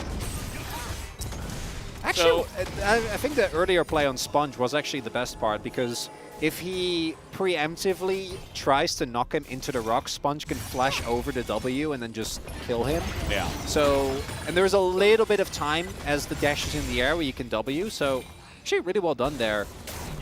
We were, you know, distracted talking about more important things, but I think it's good to go back and highlight that nonetheless. Yeah, it was pretty cool. Not as psyched for Andil's Leona play. No, that was not. I think Ox is pretty psyched and hoping maybe Pleta gets called up. But that is his current quest. Yeah. At this point, I don't know. I always had faith in Andil. I just feel like he was kind of hard done by a number of different things. Oh, agreed. Yeah. So I'm actually cheering for the guy this season. But yeah, that wasn't it. Like that just wasn't Maybe it. So it happens. Bulldog gank will be the one that gets him. Does that count as number 3? That's number 3, yeah. That was a gank? Well, he's in the lane. His camps aren't up, so like he's not really sacrificing anything. But I would say that counts. Yeah. True. Yeah. All right. Well, we're doing the grubs here. Pyosik is going bot. So, oh, the ult's going to come through from Dudu. He's looking to actually just take the 1v1 pretty early. And here comes Pyosik. Rich has his flash, but you're just getting solo killed, buddy. Dudu is back on top. And he will take down the Jace by himself. Doesn't even need his Vi. Pyosik actually changing his pathing there. I think because he was afraid that Dudu might not win, and Dudu's like, what do you mean? What do you mean not win? What are you, crazy? Just ice cold 1v1. And that actually ends up being, funnily enough, the fact that Pyosik uses that time means that they don't get Dragon. Because Vi has really good early damage towards Dragon because of the percentage health damage on the W, so she can actually chew through dragons pretty quickly. So it's going to be a little bit of Sandal for DRX and then a full one for DNF as they get themselves the first blood. And it's just a solo bolo from Dudu, which I still don't think that anywhere throughout last year we saw peak Dudu. It's like 2023, 2022. That guy was insane. I'm fighting. Does he say anything else? He has flash. I got him. No flash. Pings it. Yeah, just like, how about a third reminder? From the moment that he hits the ult, I think the Rich is always going to really struggle there. Because once the Ambessa is truly on top of you, getting rid of her when she's so sticky is really, really tough. Yeah, I feel like Rich has to be careful about taking trades where he uses a lot of cooldowns and like knocks the Ambessa away. Yeah. And against most champs, you're like, okay, I did my combo, I knocked them away, they don't do anything now. Ambessa's like, well, see, I've got this ult thing that can target you from miles away, and now you don't have your hammer knockback. So it's so crazy that Ambessa goes for. I think it's just because Grasp and Resolve right now is an insanely strong tree. But it's so interesting because it feels like she's such a peak Conqueror champ. And instead, it's just Grasp and she gets a ton of free health, which ends up making her feel even more oppressive in the team fights. She just sustains so much throughout all of them. The Freaks, early lead, but for DRX, not going to be the end of the world. The Sponge now does have his ultimate enabled. So he's going to most likely be looking to try and make a play. Can he make a play towards bot? We see Yukal shadowing as well, but I think instead just take the Dragon. You know, if Prowl in the bot lane, mid, Yukal should be able to shove as well. Bulldog has been playing very carefully, as we have seen with all those ganks. What about the Vi gank, though? There is, of course, the combo. But Yukal, I think, is positioning really safely, and Aurora is so slippery. You know, between the stealth and the multiple dashes back and the ultimate and the fact that Yukal still has flash, it's not going to happen. Yeah. I feel like Pyosik has done a, okay, we're just flashing on in, and yeah, I mean, they're going to catch him in the ult. They get the flash. That's a good trade. I think you take that. Because now he can just ult him. Yeah. If Bulldog is anywhere past halfway. Or if you hit an E on Leona, can kill him now. Thinking about something. It's so hard, man, with Aurora, especially with Yukal's positioning. But she used her ult. That's one of her 8 tools. Yeah.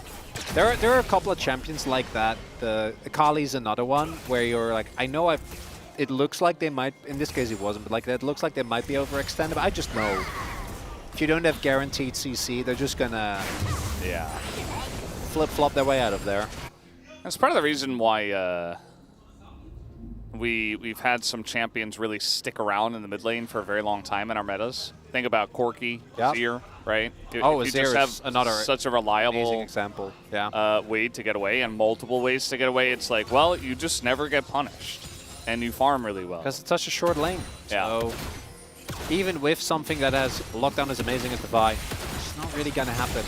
I want to see a full-out brawl here, though, Veldas. Although I imagine DRX want to try and avoid that. The biggest strength of Pantheon's ult, similar to something that Nocturne has, although Pantheon doesn't turn the map off, is allowing you to turn any situation into one where you have numbers advantage. Not going to be the case here, though, as we are just looking to contest. But I agree. I don't think that once the Freaks are set up, not going to access to that area. Yep, setting up a wall. They're going to trade 3 and 3. Unless Ondil's going to throw a solar flare over the top. Yeah, it did go down to 33 health there. Like there was a chance. Yoshi have smite though, so You if know? he loses that, then he's fired. Right? Well, he's Pioshik, so it doesn't really mean anything because that's Yeah. just who he is. But yeah, that's true. Pioshik is pretty good at smiting. Has had some high-profile moments. Yeah. Has also had a high-profile moment where it got stolen by a Varus arrow, but you know that happens to the best of us. Yeah. What was really shameful, actually, I was playing with Orcs, and it was my first game of the day, and I was just not really woken up. And then we got our Rift Herald stolen. Yeah. By the splash damage on an Ashe ult. Oh my yeah, God. that was a filter. We did not win that game. And you immediately lost as you ult F4 out of the game. Well, I would never, you know me, but Yeah. that was painful. Yeah, because I tried to time it because I'm playing on Pantheon because Lucid played it, so then I have to. And you are. And then I tried to time Lucid. it, but Yeah. the delay on Pantheon Q was just mistimed it a little bit. Yeah. Ox was very good. You didn't have smite. Well, no, I did, but I tried to like time it perfectly so that you Q and then the. But it didn't. Yeah, It didn't. Went down to like 11 health and then Ashe arrow stolen. Yup. Oh! Got him! But any jungler has had. Oh, Sponge. Speaking of getting them, he stuck around for way too long trying to clear that, and down he will go. So that is a big mistake. We'll see if DRX can do much about it. There's no real escape for life, so he's just going to go in, tries to flash away. Dudu misses, but he's here, and at least is able to help out and picking up that second kill. So 2-for-1 in favor of DN Freaks. A little bit, I'd say disrespectful of Sponge to try to go for that ward there in front of everybody.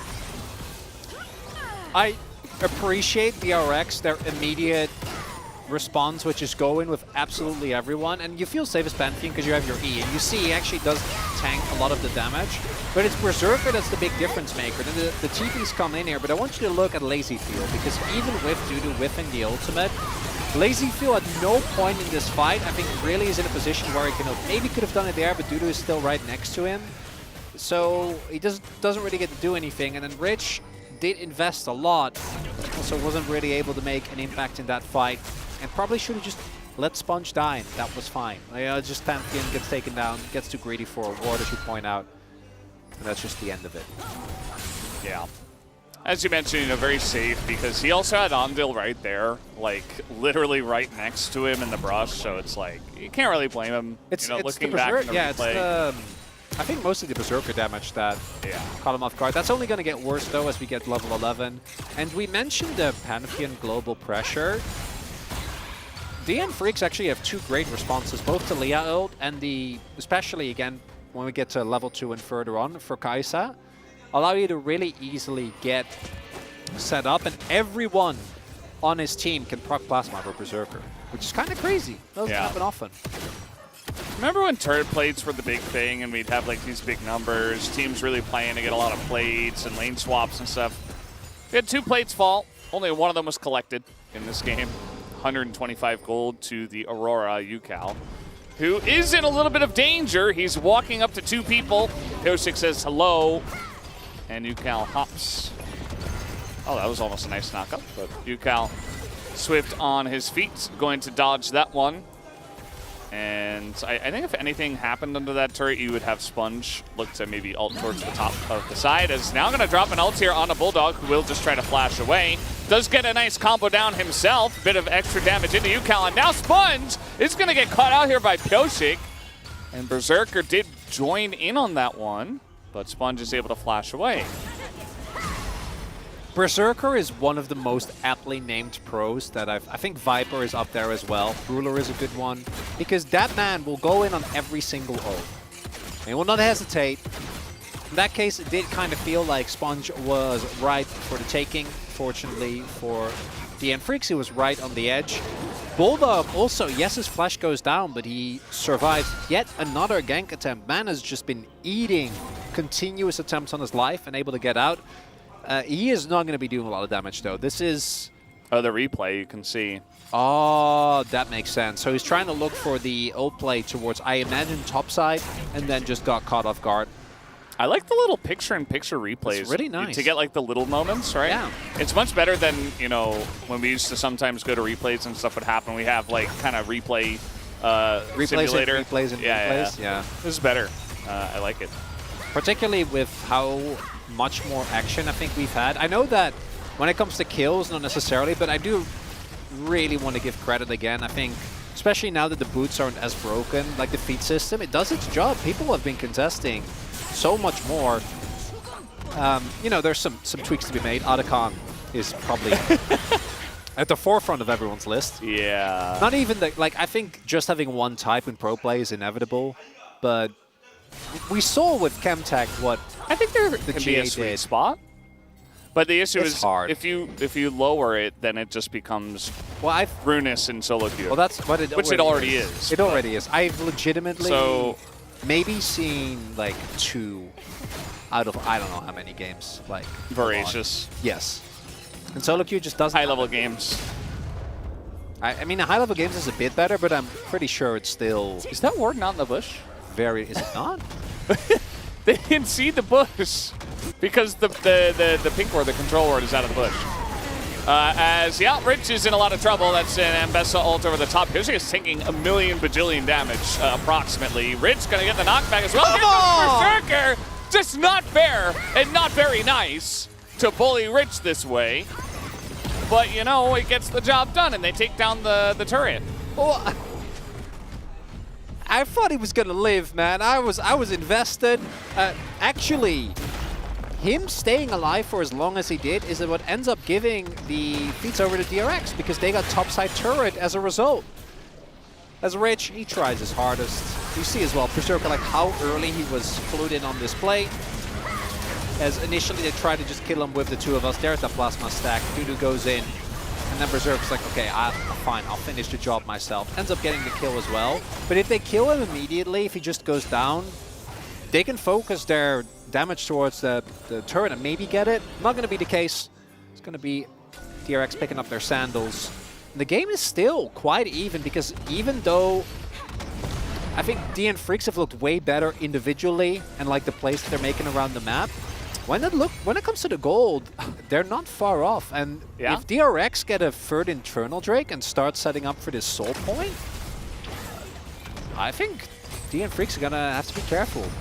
Yeah, I mean, there's definitely an angle here for DRX to make stuff happen in this game. I feel like we haven't really seen even the power of the MF yet. You know, we saw that pick and we're like, not 100% sure about it, but, you know, there were a ton of 80 carry bans. I mean, we had Caitlyn, Ashe, Xayah, Ezreal. Those were just the second phase of bans. Varus, Kalista, all taken off the board. And so they went for the MF. And, yeah, LazyFeel hasn't been able to throw in an ult just yet. We haven't had a lot of big team fights yet either. So maybe we get one now, as we will be fighting over this Infernal Drake. Could be fun. Life, Andil all have their sums available. Both them and Pioshik and Sponge are going to be looking to start off these fights. High priority targets here. Obviously the AD carries. We'll see if LazyFeel can get a big ult off together with Yukao. Yukao has been, I think, the best performing member on this team. If he can trap multiple people and LazyFeel can layer an ult on top, that could be big, but DN Freaks can easily split up these fights with the ult. Engage! Is gonna find LazyFeel right out in the open. He's just free. He's gonna go down. No ult will actually be able to affect anything, and that is just going to mean the dominoes fall. And they might even just split here. Send 3 people up to the Otacon and take the Infernal as well. This is exactly the inexperience that we were talking about, unfortunately, for LazyFeel. Particularly, like, if Pioshik flashes, but he doesn't even need to flash. So you either have to flash over the wall. I think he was afraid, because he definitely saw the Vi coming, that he wouldn't make it over the wall, would just lose his flash, and that'll be the end of it. But that was a really big deal, because as we said, that is the ult that kind of makes the whole comp work. Otherwise, you just have a lot of single target damage, which doesn't do enough. And now that is soul point denied for DRX. Otacon is given away, and it's going to be a really hard comeback from here on out. As we take another look, Pioshik, we see him right there. And you know what, with that wall, I guess he did have the space, but it might also feel like if you flash over, you'll still be trapped. But you have to, because just that Vi ult is fine, even if he just flashes back. as long as it doesn't chain, but like the fact, as soon as you get trapped in the Talia combo as well, there's just no way. The fact that Dudu hits him with the ult is everything. Yeah. Life also Magnet Stormed him. Yeah, and 2 of his teammates. Yep. It does feel like bullying a little bit. And that's what DN Freaks were gonna have to do though, and perfect execution on that fight. Now. They didn't look. Well, no Akali in this game. Yeah, but, I knew you were gonna say that. There's not even any sums used. It was just clean. Yeah. And you know, it's kind of one of these weird situations. I feel like we do sometimes get games like this in current patch where a team wins one team fight, gets the Otacon, and it's just kind of over. You know what I mean? Like, it's not technically over. But DNF are quite a strong team. And as long, the collapse. you They know, have the buff. They're just going to dive on deep. They got the buff. They're looking for something. That's a good ult from Lazy Peel. Mostly it's the Ambessa who is going to go into the revive. And they don't actually get anyone on the side of DRX. Nice little combo. And also, Pyosik is going in. And Berserker has 5 kills already. He wants even more. Going to take a big turret shot, though. So, going to back off for now. But they get a kill, and they get the jungler. Pyosik is not meant to have this power. Atlas, there needs to be something. Again? Yeah. God. Well, I mean, I am Atlas, so it makes sense. Oh, no, they're just getting more. And they're going to revive. It's fine. They got a couple more. I'm not sure why DRX sticking around. I'm just thrown off on so many levels now. The fact that Pyosik gets to have this much power and get away with it, that's not okay. The fact that we are looking at DRX that are getting dove cheap. Hey, after they lose, remember, right? Like, Ambessa goes down, does nothing, and it just doesn't matter. Now, Sponge walking up was optimistic. I'm pretty sure he knew, but thought he could tank, but then gets knocked back into Berserker. Even just getting that one turret would have already been pretty good. But then the fact that they both die as well, that's exactly like those types of plays. They should not have this power. He said, have fun. That's too much, Valdez. Yeah, I mean, Pyosik, Pyosik is one of the guys that I think loves that buff the most, for sure. No, he should. It's not okay. Because that's what he always is looking to do. Yeah, even without the buff. Oh my god, Berserker 7-0. Yeah, 3 items. And unfortunately, when you're down on a lot of levels too, like the MF, it has its power, but everybody's quite mobile on the side of DNF as well. Like, nobody's really sitting in an MF ultimate unless you really lock them down for quite a long time like they did to Ambessa in that last fight. But that is really the only power we've seen so far. Yeah, I also don't expect Dudu to position in a way where that's going to be easily done like he did there. It's like, whatever. I'll just go die. It's fine. Like, it's okay. I'll get the cooldown, guys. Don't worry about it. It's like Atlas with Hex Flash. It's like, you got to put that on cooldown. You know, you got to get rid of the buff. Oh, you mean Valdez? Oh, yes, sorry, Valdez. Yeah, he's very well known for talking about Hex Flash. Yeah, we got having a fantastic Atlas, Australian accent. Atlas and Hex Flash, me and Challengers, you and Stopwatch, or now it's Plants, I guess. Yeah, the Blast Cones haven't really been that bad. How do you like the roses? Actually, now that we've had like a week of them. Yeah, the roses are fine. I mean, they're fine, right? It doesn't really feel like it affects They're just there. much. Yeah, they're just there. I do think they're one of the reasons why the game feels so snowbally at the moment, but it's more behind the scenes than it is in your face. We were doing like counters and stuff. I haven't seen one of those counters in a while just because I don't think people really care, to be honest. That is a big wall, and everybody's trying to flash away. The wall does go down. And they're just not going to go for the fight just yet. DN Freaks look so disciplined as well. I'm just a bit surprised, Valdez. Berserker 7-0, and these keep hidden. Sponge, you have an E. He must have used it. Well, he used it a couple of times and he died anyway, so he's like, I guess it's not very tanky, actually. And now he's just kind of walking through. I don't know what's going on with him, man. He's taking so much free damage, and Rage just dying. And Ogdil are just dying. Sponge has to flash the Ambessa ult. Guys, I said it before. It was just one of those games. DNF, they won the one fight. They're just the better team. They got the Otacon, and this one is just kind of donezo. This reminds me of peak Herald meta, when it's like every game, 40-minute Herald fight. That's it. If we win the fight, we win the game. Don't die to it. He won't. Don't die to this. No, he's Banfian, he won't. It's fine. It's fine. It's not a repeat. I'm getting flashbacks, yeah. Well, I miss old reliable, man. I mean, what do you say about this? I want nothing, fellas. This game is already done. Break it down, Chronicler. Take it away. Analyze. Sponge is like, has 20% health. Berserker just hit like 5 Qs in a row. 5 Ws, sorry. I also hit his Qs, but that was because, you know, he can't miss them. Oh, I'm just getting all sorts of thrown up. This game is done. I keep calling you Atlas for some reason. Well, I am Atlas. Even though you're the sleepy one because you have a kid. I do, yes. I think I slept around 4 hours last night in bits and pieces. And you still look this good? Well, that's all due to our fantastic makeup team. Give yourself some credit, Valdez. They're just amazing. They are actually. They are actually amazing, yeah. Yeah. Bounties are up. The amount of people they do in the short amount of time they do it, as well as they do, it's kind of insane. It's insane. Yeah, particularly our head makeup person. The speed with which she does, it's wild.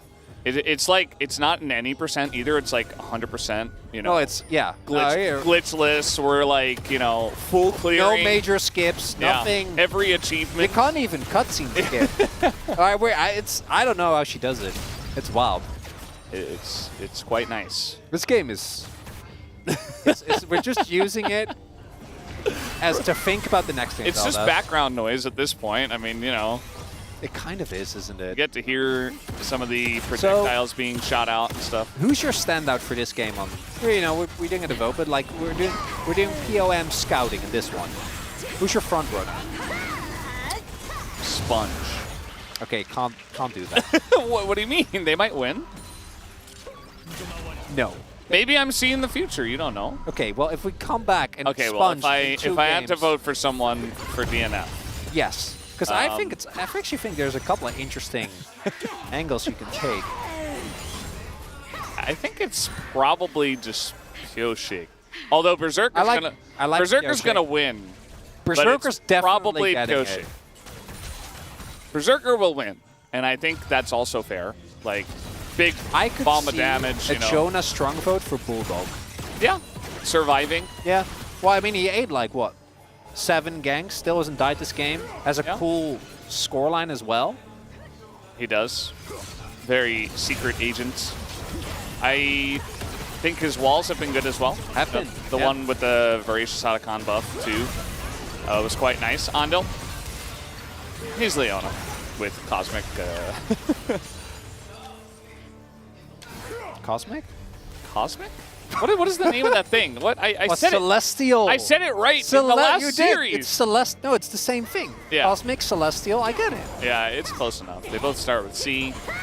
Just like they're talking about. Just like Chronicler. Yeah. Yes, very true. Pyoshik is.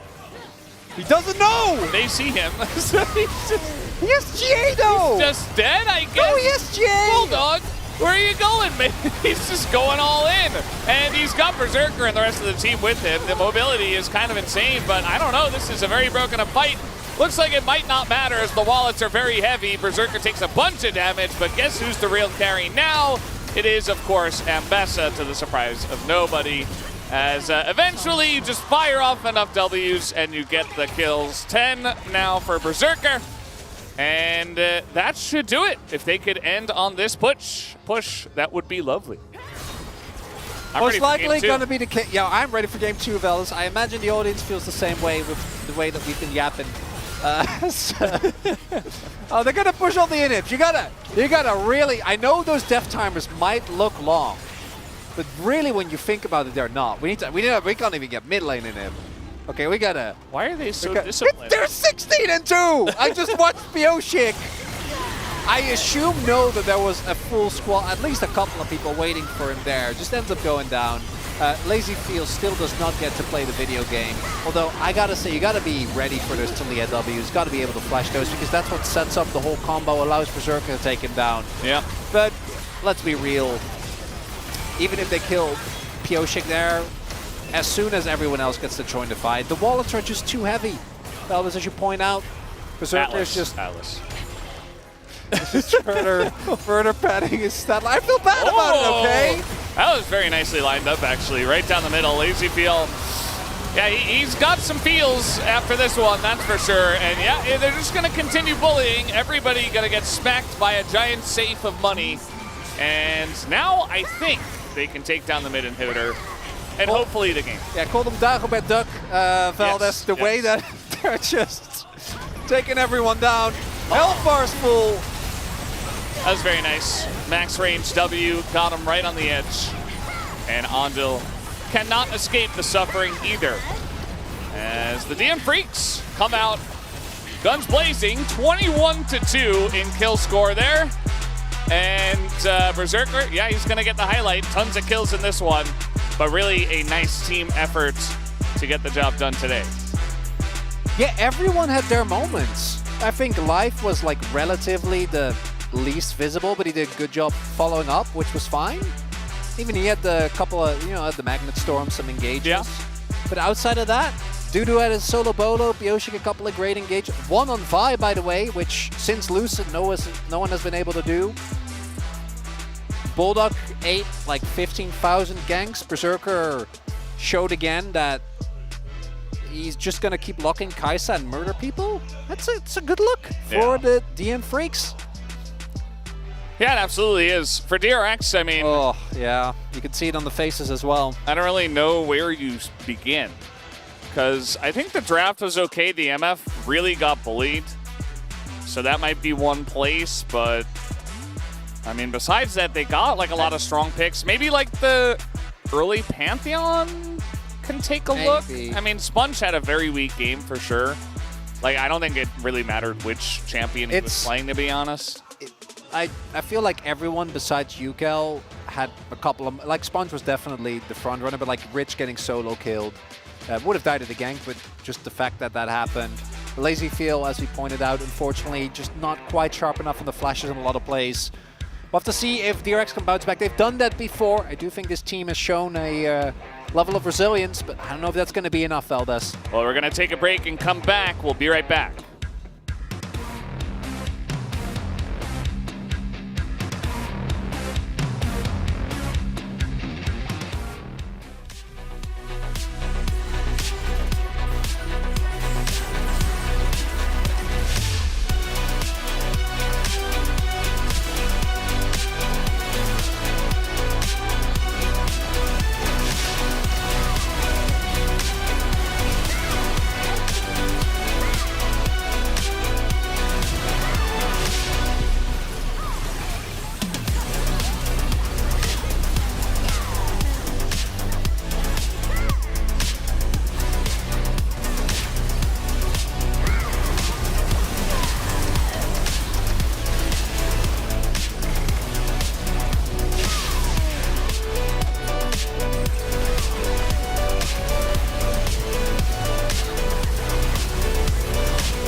얘네 바텀 라인 바뀌기 전에 가자 볼게. 이거 미드 본다. 우리 위치 보면서 해봐. 괜찮아 괜찮아 미드 괜찮은데 미드 볼게. 미드 봐봐 미드 좀 와줘 먼저 다 와줘 그냥 와줘 봐줄게 나 오케이 와줘 제이스 끝내자.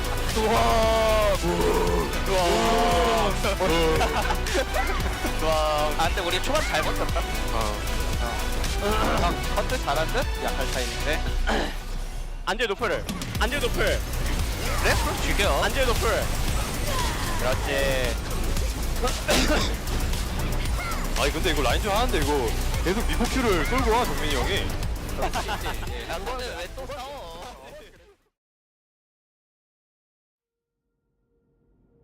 Noxus is where the strong gather.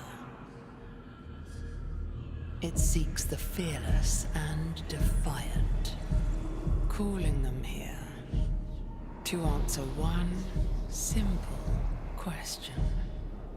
Are you strong enough? You say you're not afraid to die,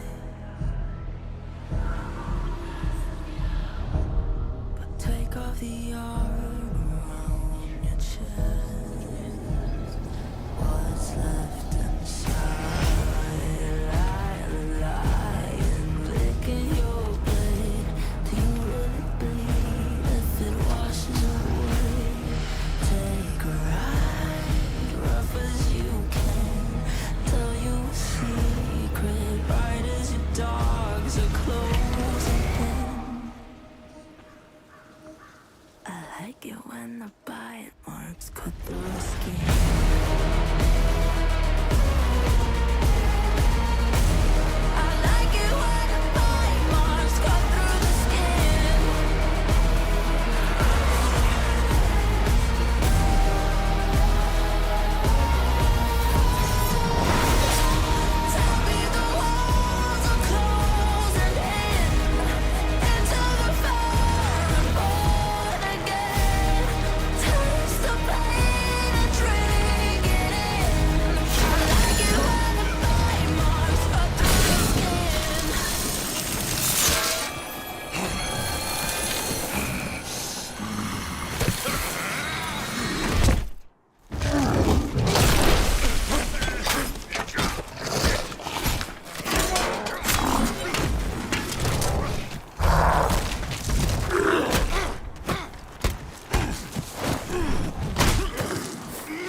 Every new path seems to lead us closer to chaos.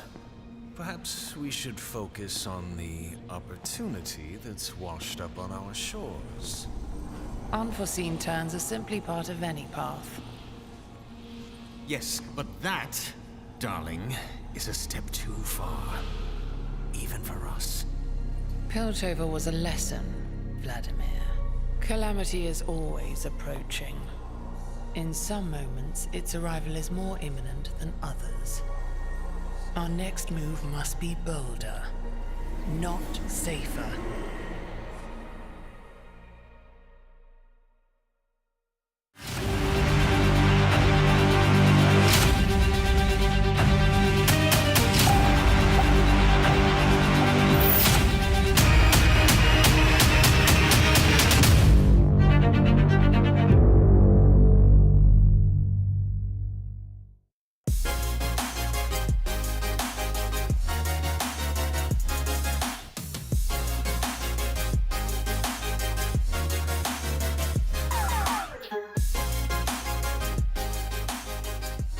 everyone, and welcome back to the space. The DN Freaks take that one-sided game over DRX 1-0 in one of the biggest shellackings we've had so far in the LCK Cup, thanks to Berserker and the rest of the squad. It's Digon here alongside Ox and Wadid, and that was one-sided, Dan. That was very, very one-sided, and it looked like one team knew what they were doing. The other team were still trying to figure out how to speak the same language. It's a pretty brutal one. I feel like the DM Freaks kind of knew what their win con was and kind of leading the charge when it came to fights, and it just felt like there's a definite disconnect with DRX that really was on display. Yeah, as you mentioned, I think DNF was the team was just playing League of Legends normally, and then the other one was just disconnected fully, and we can see it on the replay. It's all about them just playing not properly. All right, well, let's take a look at it at the highlights here. Our first one has to deal with Pantheon trying to clear out some vision, but not getting support. Yeah, basically, I'm wondering what they're thinking right here, because you can see that Misfortune is hitting the mid lane, and also Yukal is going for the another wave. And this time around, when your side laners are saying that, okay, enemy is missing, I'm getting the next wave, then that's the moment that you should back out and wait a little bit more, because you're gonna get the side lane pressure anyways, right? And after that, you can actually approach the river and get the free vision. But this time around, I think Sponge was kind of earlier to that point. Yeah, and it's the fact that you're gonna have that prio very soon if you just give the time. It's also like the fact that you're a Pantheon, you can actually survive a decent amount of the initial burst, which shows how disconnected they were. Because if you pop your E, which you did, if you block all that damage and you still go down, then really you've messed up quite heavily somewhere. And they end up losing that trade 2-1. I mean, this shouldn't happen, because this is kind of basic steps, you know? This cannot be happen in pro scene especially. Yeah, and we got to see finally a Vi that wasn't piloted by Lucid in the hands of Kushik this time just really be on point, and every time there was an opportunity to go in, he took it down. Yeah, and actually on our next clip, we have a pretty great example of that. And I feel like, again, it kind of demonstrates that we had a little bit of a disconnect. We have this over here. So starting off, we have DRX, who have done a decent job of getting like control of the river area. And if we want to play here, we can see how it kind of plays out, because DNF, it's their task to try and move into the space. Yeah, you can play the replay. And I think they already got the vision control, and also you have to approach the Drake side, right? So I think in general, they had a really great plan of getting the riverside vision, but I think problem begins from here, when Dudu start to flank from the other position. Yeah, so this flank takes quite a while, and he kind of walks all the way around. We can continue and just see as he makes that path round. But it kind of puts a panic in a DRX, because you get spotted on a ward just a little bit further down here. And if we stop here, this is really where the disconnect happens, because Yukal and Rich are like, oh, we're being flanked, we need to move over there. But Lazyfield and Sponge are pushed up, and particularly Lazyfield is the issue, and this is where we're seeing this disconnect, because the AD carry is so overextended here, and you're playing into a Vi, you're playing into a Kais, into a Talia. So as we play, there's no peel, there's no extra damage coming out from your solo laners, who are completely cut off by this beautiful wall. The engage comes down on a Lazyfield, and there's just nothing you can do. Before Yukal even gets back into the fight, his AD carry is dead. Yeah, so this is the reason why maybe we are thinking that they're having a language barrier or the language issue between those players, because it was really clear that you have to either just back out together or just go in all together, so they can have the better chance for the team fight. Yeah, like if they all engaged on, say, life when they're moving in, that can be a viable strategy. If they all backed out, they might end up giving up space in the Dragon, but at least that wouldn't happen. And I feel like this was really the pivotal play that kind of ended the game. Yeah, and the tough part about all this is that, as you guys got to see, that was in slow motion. These are moments that are happening very quickly, and you could see at least he had on his mind objective, let's get the Drake. Didn't quite work out for him there, and let's see if they're able to fix it here in game number 2 against the DN Freaks, or will they be able to close it on out? Let's find it as we send it back on over to the casters. Thank you, Spacemen. Ox, really loved the finger, man. That was great. Great work on those replays. Yeah, you see, he's got it there. Finger. I love the moment of realization. As he's just, because the best part is he was just still wagging that around for no reason. That's what he does. It is what he does. Ox after all. As you might think that you are the biggest fan of that chill guy meme right there. I'm telling you right now, you're not. It's G-Sun. I swear If you follow her on Instagram, you'll notice it's like 5 of those a day. In different contexts, you know, different memes. I'm a big fan of completely overdoing it, so I personally appreciate it. I don't know if she appreciates me calling her out, but that's He's okay. just so chill. He's just he's just a chill guy. There's not more to it. There's really nothing more to it. He's just a really chill guy, and I hope we get to see more of him because he's really chill. You know, having him around it's great. It's nice. As we will continue to see the Skarner band, which we love. That's good. Don't give over that champion. Nocturne taken away, which I do think Nocturne is still solid, but it does feel like without the Aurora in the pool, drops a little bit for me and Prio. Sponge, unfortunately, had a really rough game number 1. Got the Pantheon, but wasn't able to make it work. And I think Sponge has been a really good example of a jungler that in Challengers had his moments. And then in the LCK, I think Sylvie also showed this. Like, Sylvie took like, what, a year and a half before he kind of learned what he could and could not get away with in the LCK compared to in Challengers. I think Sylvie in recent time was actually, particularly like the second half of 2024, was fine. Yeah. One of the better players on the team. It just takes a while, unfortunately. Like we mentioned, getting called up, it's just, you're playing a completely different game. The amount of space that you have, how solid your decision making needs to be, is not comparable, as Berserker is going to get the respect that he deserves after multiple pop-off games now. Yeah, might also be looking for the first pick Ashe in this case. You know, a lot of other top high-range AD carries taken off the board alongside of the Callista from red side. But it is going to be the Poppy ban that does come through, and Cassante available means that you just kind of want to lock that in. You have to as well. You can't give the Dusante away. We saw Claire earlier on still showcase how insane that champion is, and Dudu is definitely one of our better players at it. Aurora is banned. I would want to say Rumble, most likely what we're going to see here. That will be locked in. Rel already taken away. Leona as well, which often we do see combined with this pick. So gonna need an, well, you know what that means, Valdez. 3 games. 3 games! Yeah, I'm down for it. Well, we're already committed at this point. Yeah. We gotta go all the way. We gotta give the people what they want. Gotta go all the way. More Chronicler and more Atlas. Yeah, exactly. And, you know, a little bit of a flex pick. Could be thrown to Berserker, but, you know, might just be Corki Azir, right? UCal and the Azir player of past might just lock it in. It's good. Although you pick the Ezreal here, so maybe you want to grab your bot lane together. We'll see what they want to go with. This is something that I've noticed happened in LCK in the past as well, and I don't think Fearless has fixed it for a lot of the teams that are struggling a lot more. I feel like often teams in the LCK that are towards the lower end of the standings just only play standard and then are doing a lot poorer at that. And it makes sense because those are the champions you play most, you try to regain confidence. But I wish that teams would just send it, you know, just take the risk, as the Maokai is, of course, a DRX skin, not Pioshix though, funnily enough.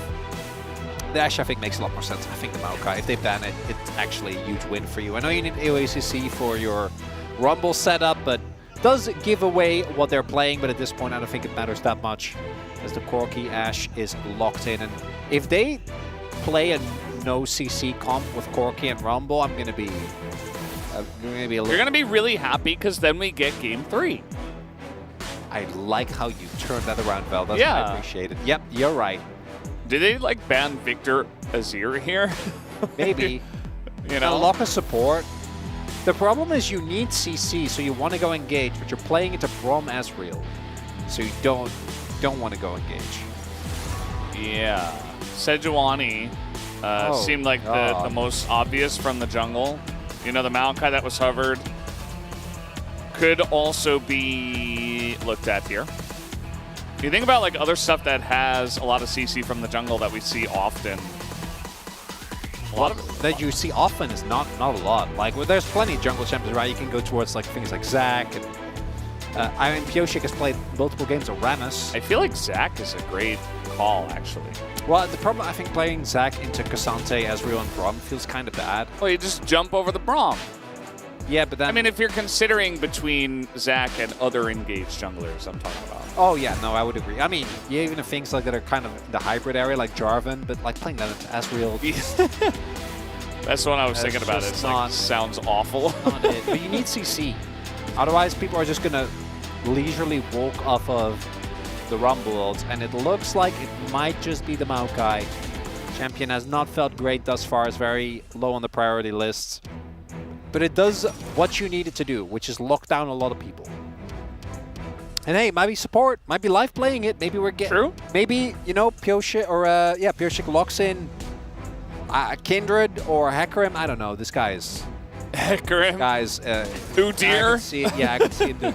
Especially now that Nidalee comes through, which Sponge...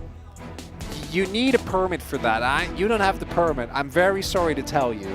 I can't believe Yone made it through, by the way. Yeah, remember that, champ? UCal carry performance, it does feel like that's what DRX need, and on Yone, you definitely can provide that. Oh, no, never mind. Lulu. So this is the problem with Lulu. Maokai? Yeah, so Lulu is really, like, it's good into Braum. It's, I think, in general, quite a strong... Oh! I actually love that. Wait, that's so good. Because you have great synergy with the Ashe.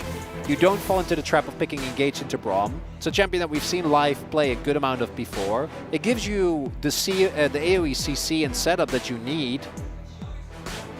I actually like this. It's a good pivot. The Maokai and the Corki obviously is not going to make super excited. But I think DN Freaks have a comp that's playable. I would obviously much rather play the DRX comp, but when the nameplates come on and you see Sponge Nidalee, I get a little worried. I don't want to be Valdez. Yeah. But it's such a tough champion to make work. Hopefully he can look at that game one and just be like, wow, I did not have a good game. I'm going to play a different style. There's another chill guy. He's back. So the difference in level in chill is what that sign was talking about. There's so many. There's so many chill guys. That's just UCal fighting with just 4 dudes with crowns on their head. It's UCal's signature pose, apparently. That's a really nicely done Berserker. Yeah. Best ceremony. Calling for it. Yeah, this comp looks pretty good. It's good. It's good. The problem is, like, you know, it works into what you're looking at the other side. But, yeah. It's just the execution, Valdez. This comp is much more difficult on the side of DN Freaks. Let's see how it goes in game 2.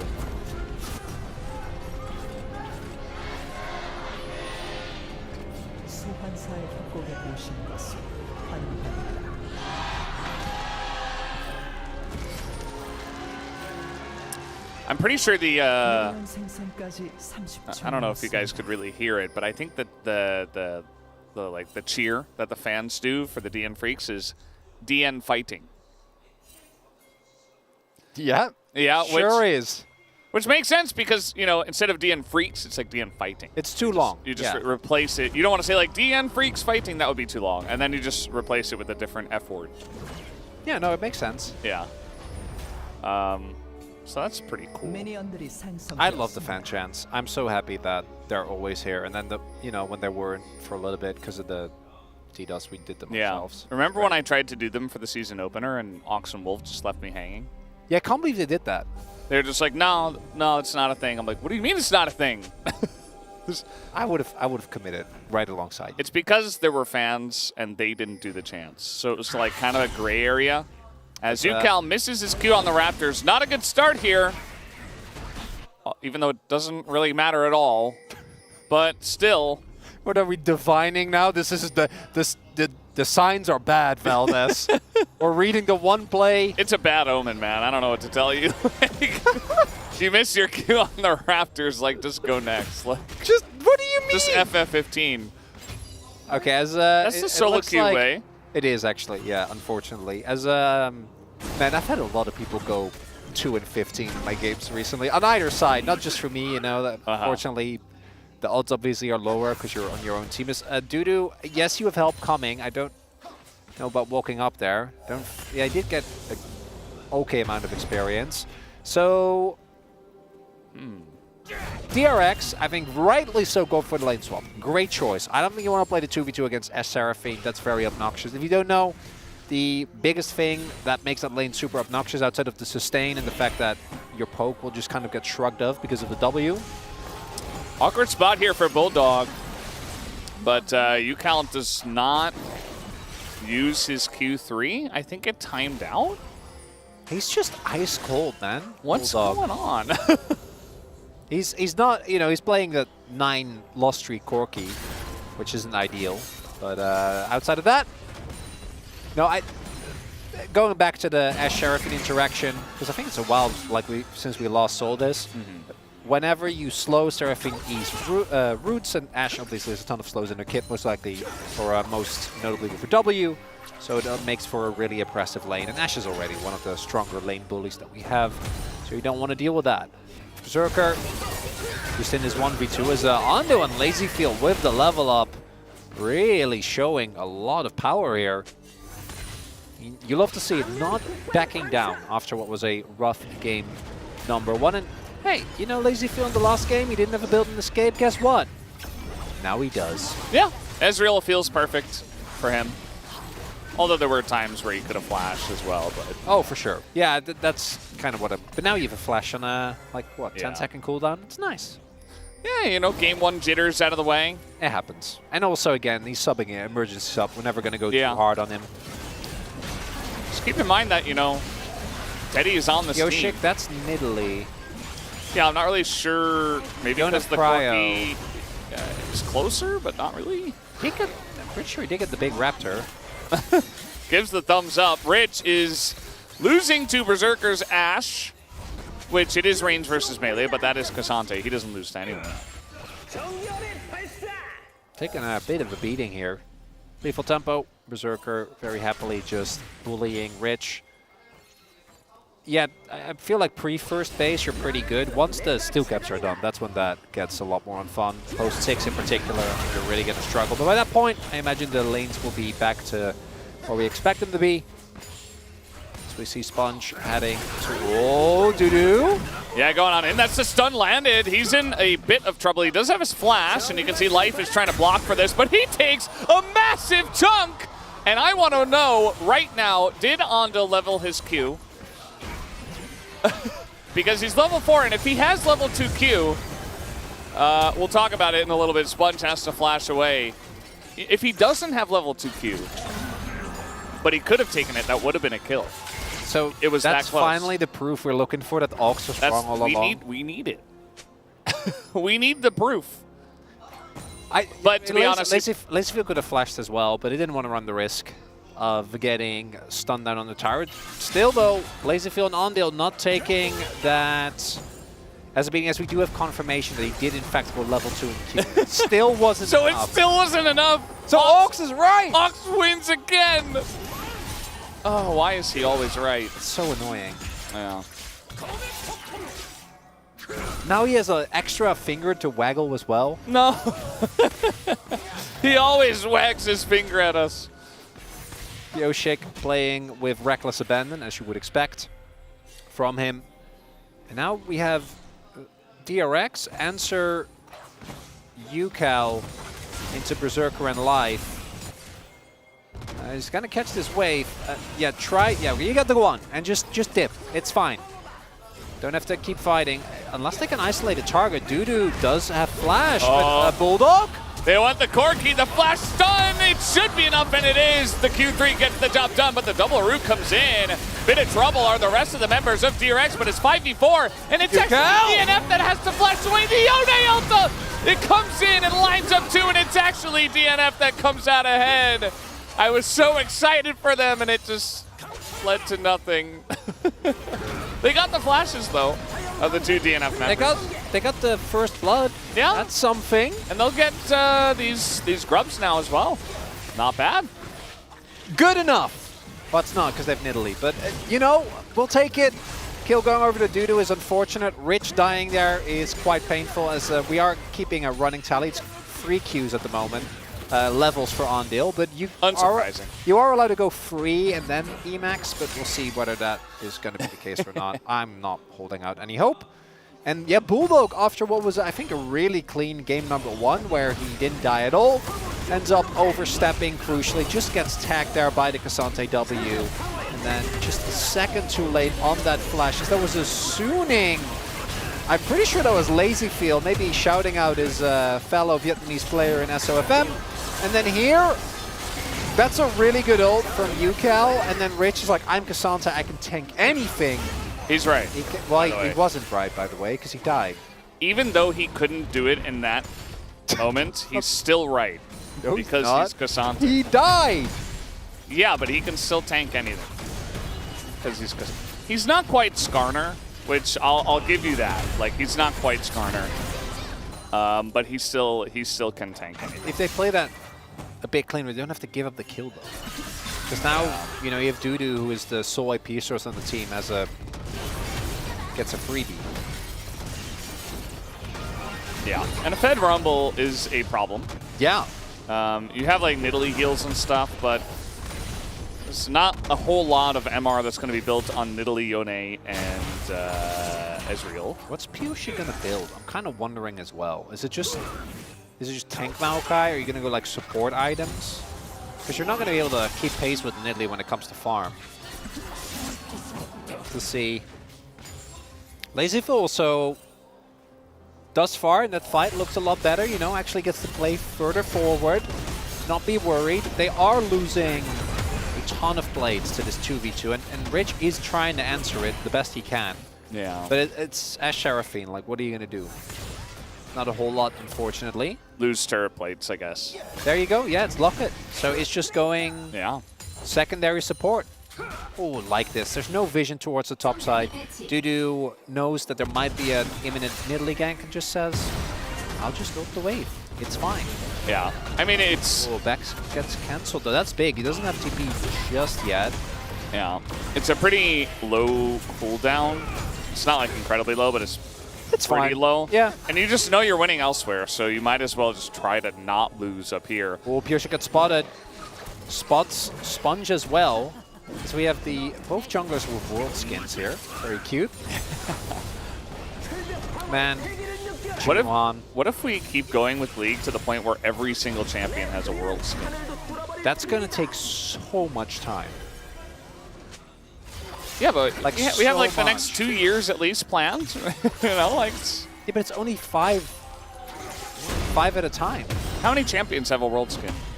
Well, the problem is you have a couple of double ups, right? Like Lee has multiple. Is he the only one with multiple? I think there was another champion. Rakan. Yeah, of course, because you have Kai'Sa's only one, right? Yes. Jaculov? Yeah, Kai'Sa's just IG. I think that's it, but that's even that. Like, that alone sets you apart. Jhin. Yeah, because we have the Domwon Jhin, and then we have SKT Jhin. Yeah. It's hard, Feldes. I think we'd probably also need Fearless at Worlds. That actually is probably the... Yeah, that would do it. Yeah, in order to get more variety, potentially. If you want an international... in case you haven't listened to our amazing explanation, you want a tournament internationally with Fearless that is now real. Wasn't before. Yeah? Is now. Is going to happen. In Seoul. Soon. Here. Soon, kind of. Soon, relatively kind of soon. Yeah. Not like next week soon, but like maybe, you know. Like a month and a half? Couple months down the line. It'll happen. It'll be fun. We are looking to fight over some grubs. We're poking. TPs are coming in. All three with the DRX. Neither team has great engage, so we're going to be a lot of this. I mean, the poking from the side of the Ashe and the Seraphine is very obnoxious. They have healing as well. Yeah. And Corki? DRX also has healing. As we do have the arrow go into Ondil. He's pretty much out of the fight, has to go for the ult, but that just baits Bulldog into a rough spot, but he's so tanky somehow. They don't have damage to kill a Corki. He lives, but actually it's Dudu who pays for it, trying to go 1v3. Bulldog, no! Takes a massive spear, and everybody's super low on the side, and another spear is gonna hit Bulldog. He just can't dodge anything. And Berserker now, he's got a front line. He's trying to push forward. And it's 1-for-1 on the grubs. Sponge, at least we know he can land some spears. Oh, this fight is the opposite of clean, Valdez. Oh, very nice. It's grimy! Twisted advance underneath the Yone Q. Beautiful stuff. Oh, the little treant. Oh, well, okay. Oh my god, that would have actually been perfect encapsulation of that fight if Sponge steals that. Yeah. So takeaways, Dudu thought he was way more fed than he was. So if you know, a Rumble not quite hitting the Huni mark hurts you, please look away. Because this fight looks so good. Andil flashes straight into an arrow, and then DN Freaks get kind of baited in. And then here Dudu goes into Sponge and Lazy Field, but that's Nidalee and Ezreal, so like they just leave his ultimate and he just dies. Then we have Bulldog staying alive despite every him getting, as you pointed out, hit by the spear. Rich tanking way more than he did last fight, but crucially the damage dealers are still alive, and Sponge's heals in these longer fights actually end up making a pretty big difference. Yone is also still here. There's another spear hits there. And then I actually love Pioshi preemptively through that E. And this is not the cleanest fight by either team. It's who's it even a win for? I don't know. They got what, two grubs for one side, one for the other. Yeah, DN Freaks got one and DRX got two. What is the sum situation? Better, I think, for DNF, kind of. Yeah. I don't know, Veldis. This game's froze me. By one flash. Yeah. Yeah, on those flashes, kind of whatever though. Yeah. Because he is Braum. Because he's just gonna flash in the air. That was, yeah. It's not the ideal start, but Sponge. Oh, the burst combo. Okay, It just reminds me of Chronicler's story. As I was talking about, Sponge is trying his very best. You know how you have, you know, your driver's exam? This is actually his Nidalee exam. Yeah. This is, he needs to win this game to be allowed. And that previous fight, him, that's a pass. Yeah. But he needs to win the game, because winning these fights is not that hard comparative to actually winning a game with Nidalee. That's true. Yeah. I mean, the spears. The spears were good. The heals, the traps, those were staying alive, baiting in. Dudu, that. Oh, I don't know how much of that was Dudu baiting himself, but Sponge is playing the Kenyan skin, right? He is, yeah. The spears are like kind of light blue. In the river, which is the color of the river. It is, yeah. It's also, maybe you get a little bit of the power of Kenya whenever you play it. It's not the exact same color, but it can kind of fly under the radar. There is a lot of stuff you need to dodge as well from either side, because you have Q free from Yone, Braum Qs, and then Lazy Feel and Sponge are obviously the main part of the poke. And on the other side, you have mostly Bulldog and Berserker, but even a life E can ruin your life. You have Dudu firing off harpoons. Lazy Feel, take a bit of a hit, but not going to be the end of the world for him as Andil keeps him safe. But yeah, the next fight is going to have to be a lot cleaner as Pioshik wins another smite. Ramises it up, walks past his alpaca friend, and we'll be getting out with the blue buff. He's getting all the blue buffs in this game with the blue skin. That's all I have. That was it. It's Juon's skin. Yeah, it's nice. Yeah, no. It's part of the DRX 2022 story. It is, It's yeah. wonderful. Good old Juon. Well, we have a Rift Herald live. We also have this Ocean Drake that everybody has just ignored. Could be one of the times. Okay, arrow comes in. Andil did have flash, but he's just going to tank it up. That is Braum. Yeah, we oh.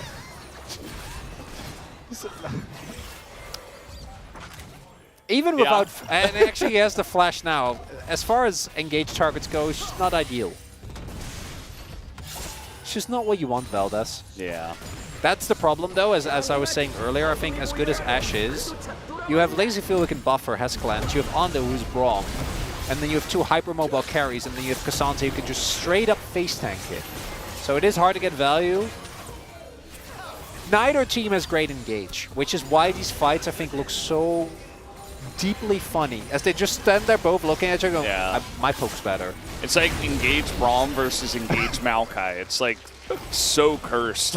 Like, we don't want to see that really at all. is. And then on one end, you have Life, obviously, with his W, is able to heal up a good amount, and then Sponge on the other. Yeah. If they had another AP source, I'd be like, Sponge, just go heal Nidalee, man. I don't care. Yeah. Like, get Moonstone, get Redemption, just provide that value. As Lazyfield does not have mana. But That's also Maokai no damage. with a locket. Okay. It's okay, he was just delaying his back. Calculated. He did do that. Now they're pinging, and he doesn't have... It's actually... It's good. I feel like he was going to get the Drake anyway, but yes. Yes, I think they... It is good. Based on the back timers, yeah, no, they were going to get it anyway. You're right. Feats of Strength do go over to DRX. They got the first blood. They got the first turret. This is the first dragon 18 minutes in. Yeah. It's just ignored. We've had a lot of Ocean Souls couple today already. Not now. What are you feeling? Cloud again? I haven't had Chemtech in a while. I forgot that Chemtech existed. I feel like we just never see it anymore. Maybe they forgot to add it to this season. Sponge is really hitting these spears. He didn't hit that one. He did. Red buff was being pulled away. And with Rumble here, Sponge still, he's desperately trying to get one of these buffs, and he's just not allowed. And he's losing them to a Maokai. This is also, I don't like this. This is putting Pioshik in his comfort position. That man, I think, really levels up when you can see him torment other players. You know, the Ramesses mode. It's him and Peanut. They really both thrive in the chaos. Yeah. Yeah. Canyon does not. He wants to play a clean game of League of Legends. He wants to make the right decisions. Yeah. Carry fights. He's not an agent of chaos the way that Pioshik is. Maybe it's in the name. You know, Pioshik Peanut. Maybe that's something. I don't know. Ever thought about that? No, no, I haven't. How about now? Yeah, you put the idea in my mind. I don't know. Do we have any other junglers that start with P? Don't think so. Well, that's an arrow. That's going to get the cleanse out of Lazyfield. That's nice. Yeah. Lazyfield just kind of hops away. Maybe an opportunity onto Bulldog? No, it's just you, Cal. So, Val, that's when...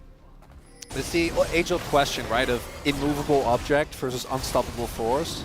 Yeah. But what if both objects are immovable because neither of them can move into each other and they just both sit there? Immovable object versus immovable object. Yes, and they just both sit there. Well, that's just the LCK. Yeah, but they just sit there. They just don't do anything. You should be used to this. I don't know, but like not every game is this immovable.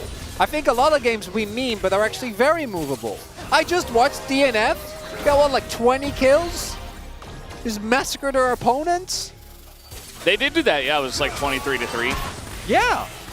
T plus Kia did it as well. Yeah. In the first series. But not this game. This game is different. This is a classic. It's just going to go on forever, isn't It's it? just a throwback. Okay, what's it going to be? Like 45-minute Elder flip? Because I don't think we've seen a single Elder yet because of how the games have played out. Yeah. Even in like Souls. because we had the like Breon went to a couple of 45-minute games, right? But I don't even remember there being.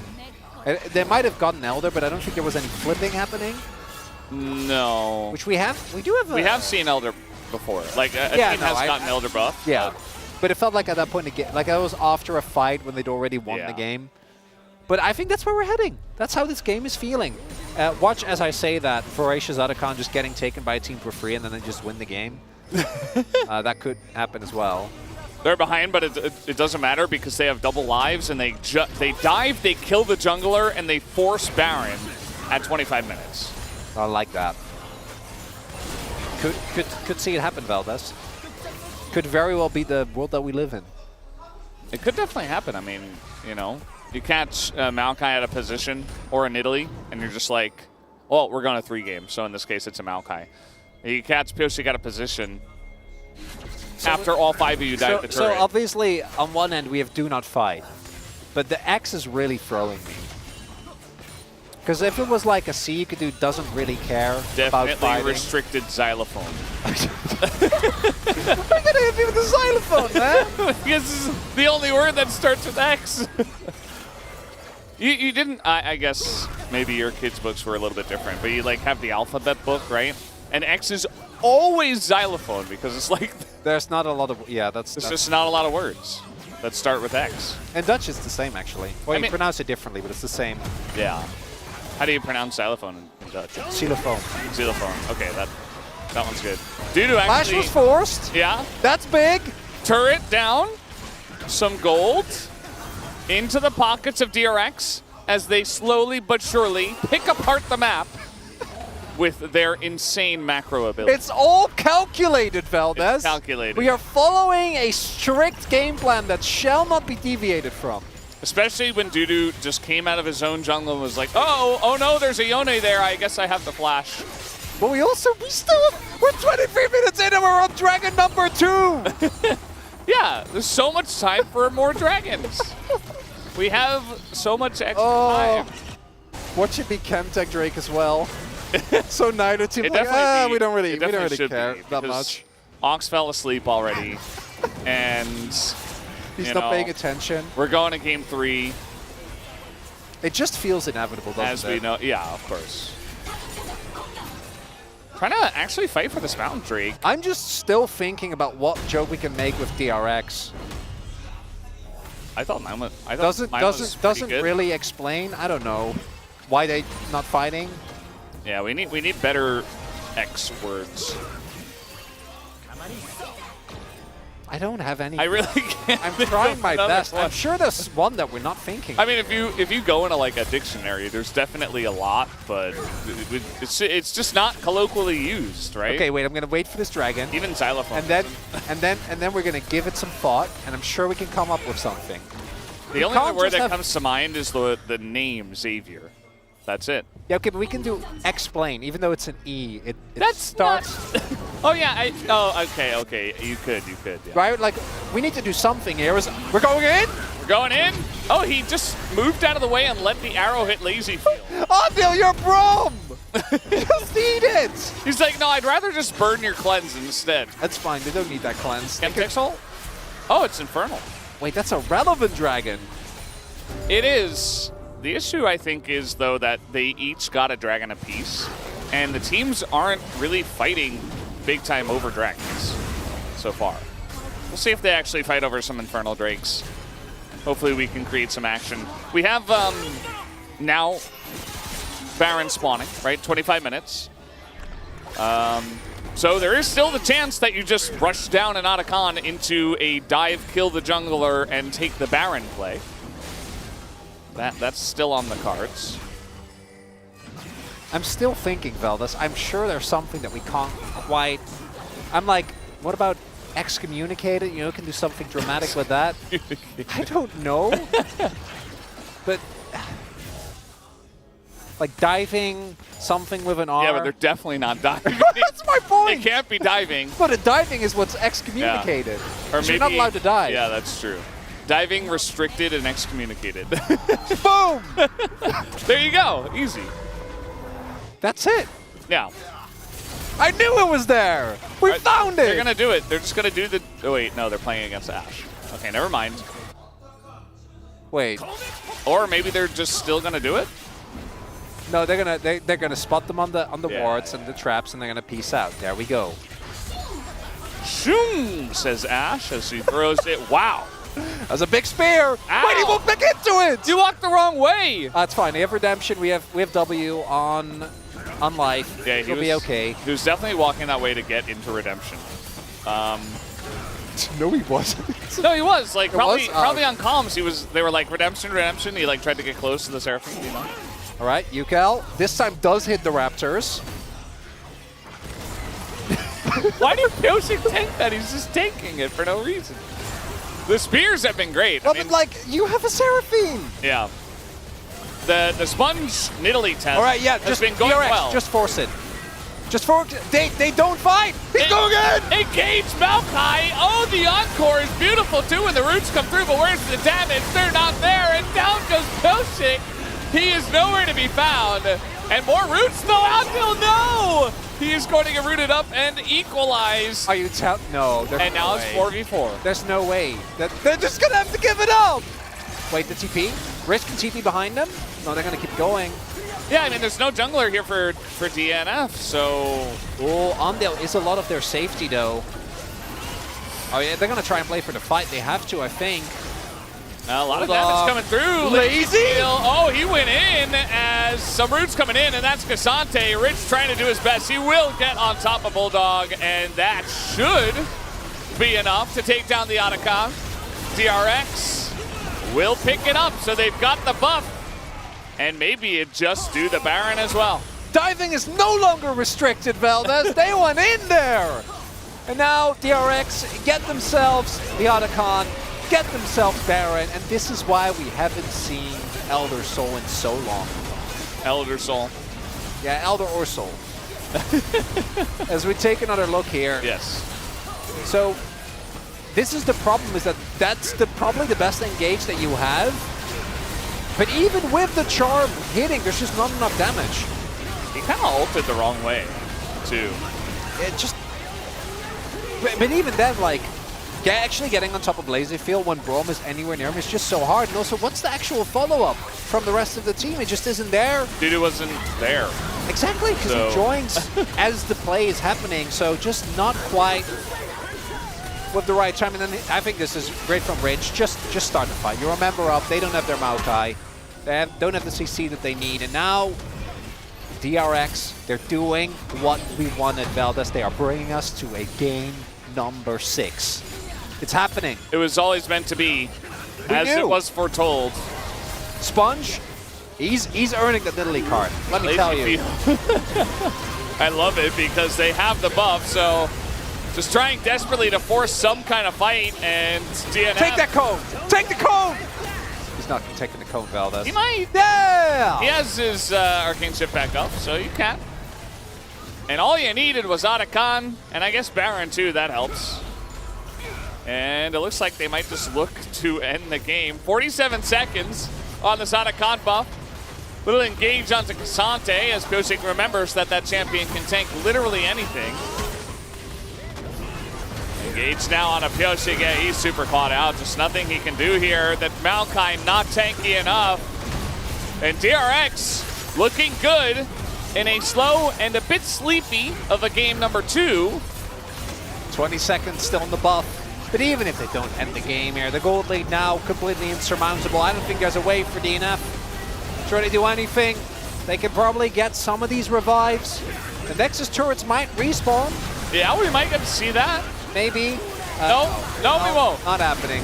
The Sponge kind of ran out of mana. Are they even going to get the Nexus? I don't know. Okay, they barely do.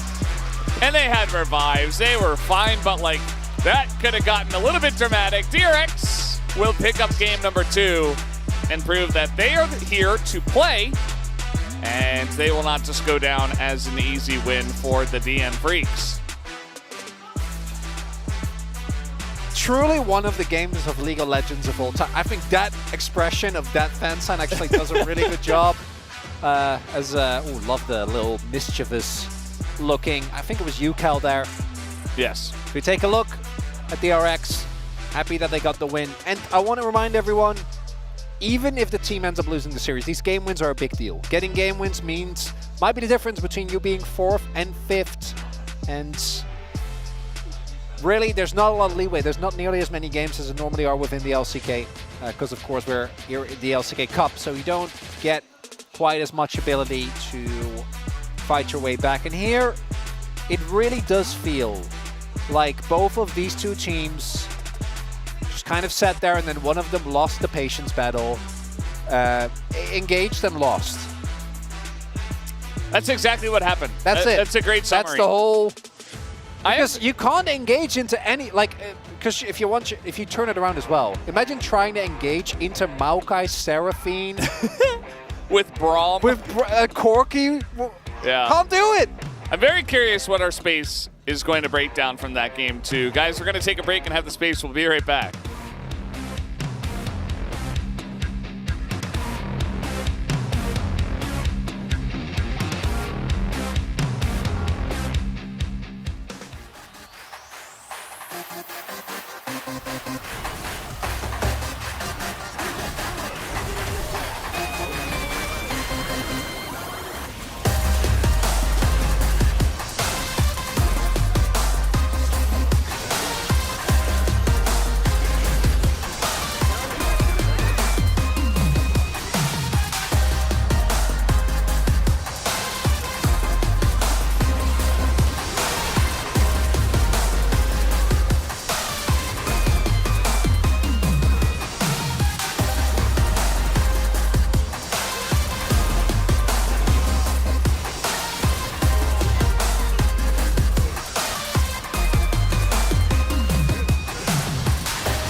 대놓고 나 지금 못 간다.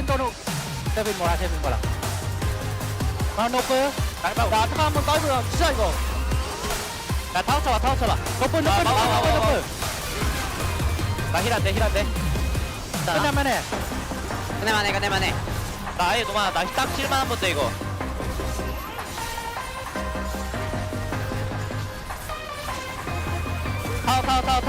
타워. 그렇게 반비. 왼쪽 각 좀 막아줄래? 우리 아타카 빠진다. 그렇게 없어. 그렇게 레벨이 없어. 아타카 빠진다 이거. 나 포르키 풀은 있어. 몰라. 골키퍼 타워. 야 우리가 타워. 나 소녀 있어.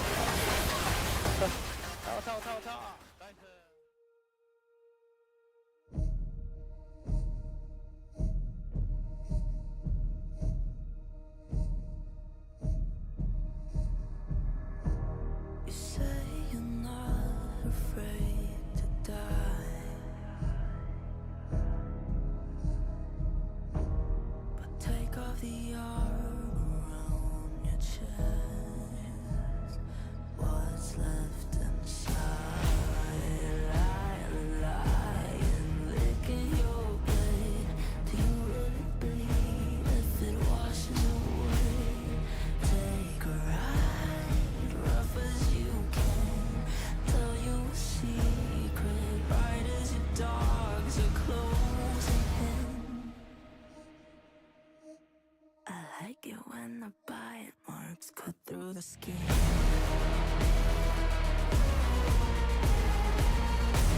I like it when the bite marks cut through the skin.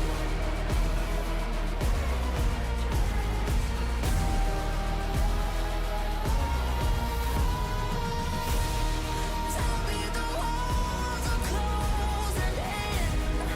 Into the fire and born again. Taste the pain and dream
It's a 6-gamer maximum LCK action.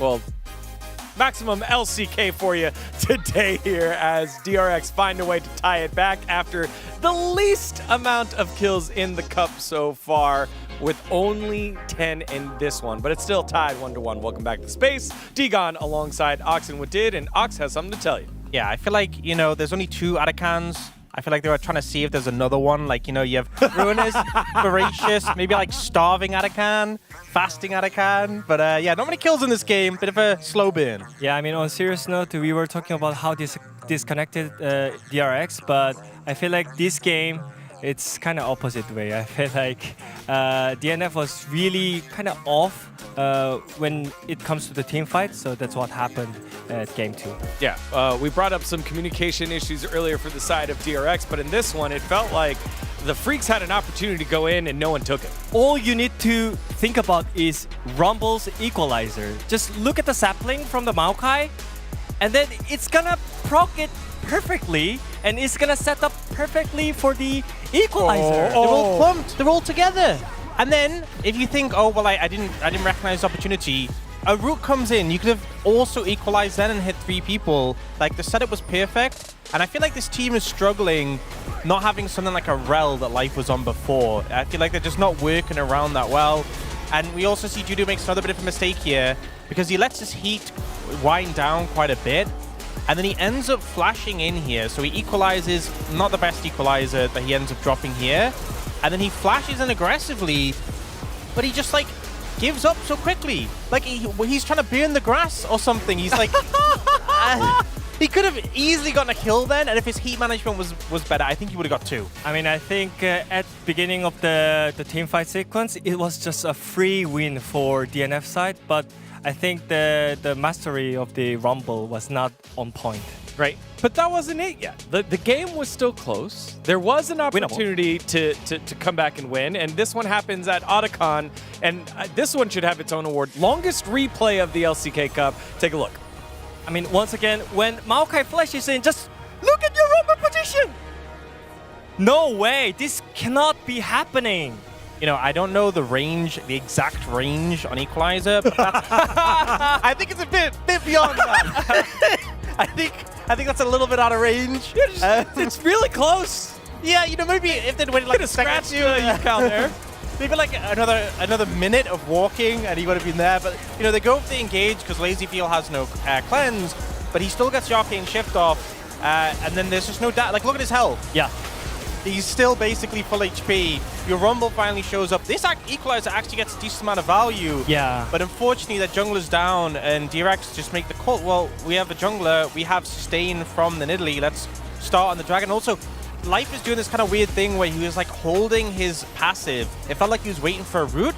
But like, you need to be healing your Ashe up right now. Like, you're taking poke. Your carries need to be full HP.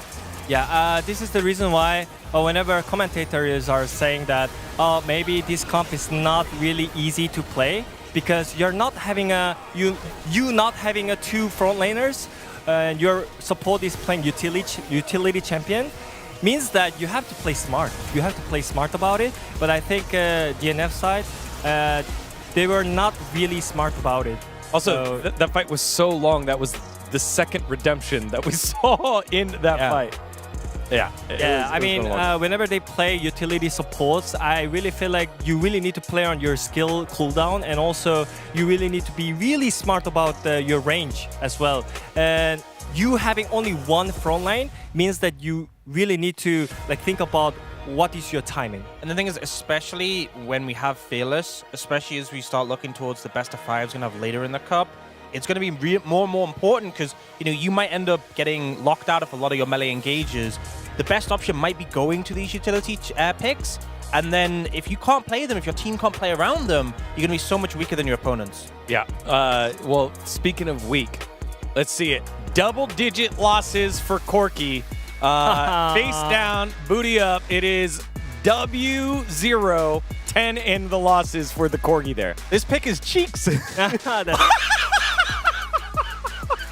But Yeah, on serious note, I think Corki has been really not great pick in LCK, but especially when you think about it, in LEC, they're also high rating Corki a lot, but they're using it on bottom lane. So you can actually use the Corki's early game power in the early game with the bot lane, but I feel like LCK is just using it on the mid lane. Maybe that's the point. I think they should use more on the bot lane. Yeah, I think some of the current issues that Corki's having is obviously he does have a good amount of damage, but you don't have the same long range poke as old AP sort of Corki did. And the thing is, you don't have that much DPS to cut through the tanks because, you know, you can put an empowered auto in with the Triforce, but it's not like you can shred them super fast. And I think it's just kind of a bit of a struggle in the current meta. It's not a value pick anymore. So you have to snowball from the early game. You have to use that Corki's power, okay? So I think it should be using on the bot lane. All right, well, we won't see Corki for the rest of this series, but you know who is face up right now? Our casters. That's right. Valdez and Crotty, take it away. Thank you, Spacers. Yes, face up. I don't know what to say. I really do appreciate that sometimes as a caster, you're going through a game like that and you slowly lose your mind because there's too much inaction. Yeah. And, you know, we all have fun. And then you're like, man, I wonder how the space guys are doing. And then we have a segment like that, and then we know. And now we have our answer. They're on the same page with us. We are going to game number 3, 6th of the day. We are going to distance here, Valdez, and I can only hope that both teams draft at least a little bit of engage, because that game was... I actually think that's why Pioshik is mind broke and he flashed Maokai W'd and Ezreal while his... Even that alone is risky, but while his Rumble wasn't there. And we can't have that for game number 3, not for the final game of the day. LeBlanc gonna get taken away. Skarner remains 100% banned. What do you think Corki's loss rate would be if we didn't have Fearless so far? With how high his priority seems to be and how trash it is. I'm thinking around, funnily enough, 13%. Maybe it's one of those situations where teams would learn quicker because they'd get him 3 games, and then one team would stop playing him because they lost all of it, and then eventually, you know, we would all learn. You have a lot of faith in the LCK. I like that. That's good. I gotta remain optimistic, Valdez. That's true. That's all we got. So, we had a lot of AD carry focus bans in our first couple of games, but this game, Kalista's open, Varus is open, Caitlyn open. Is it just B1 Kalista? I think it has to be a consideration for sure. Zerker thinking. I'll log that in. This will be the case here. Coming through is the Kalista, still a top tier pick. Also really opens up, and we saw the Poppy down, kind of should have known. Opens up the support pool as well. Xiuqiao, all business. Still the more consistent performing member on DRX.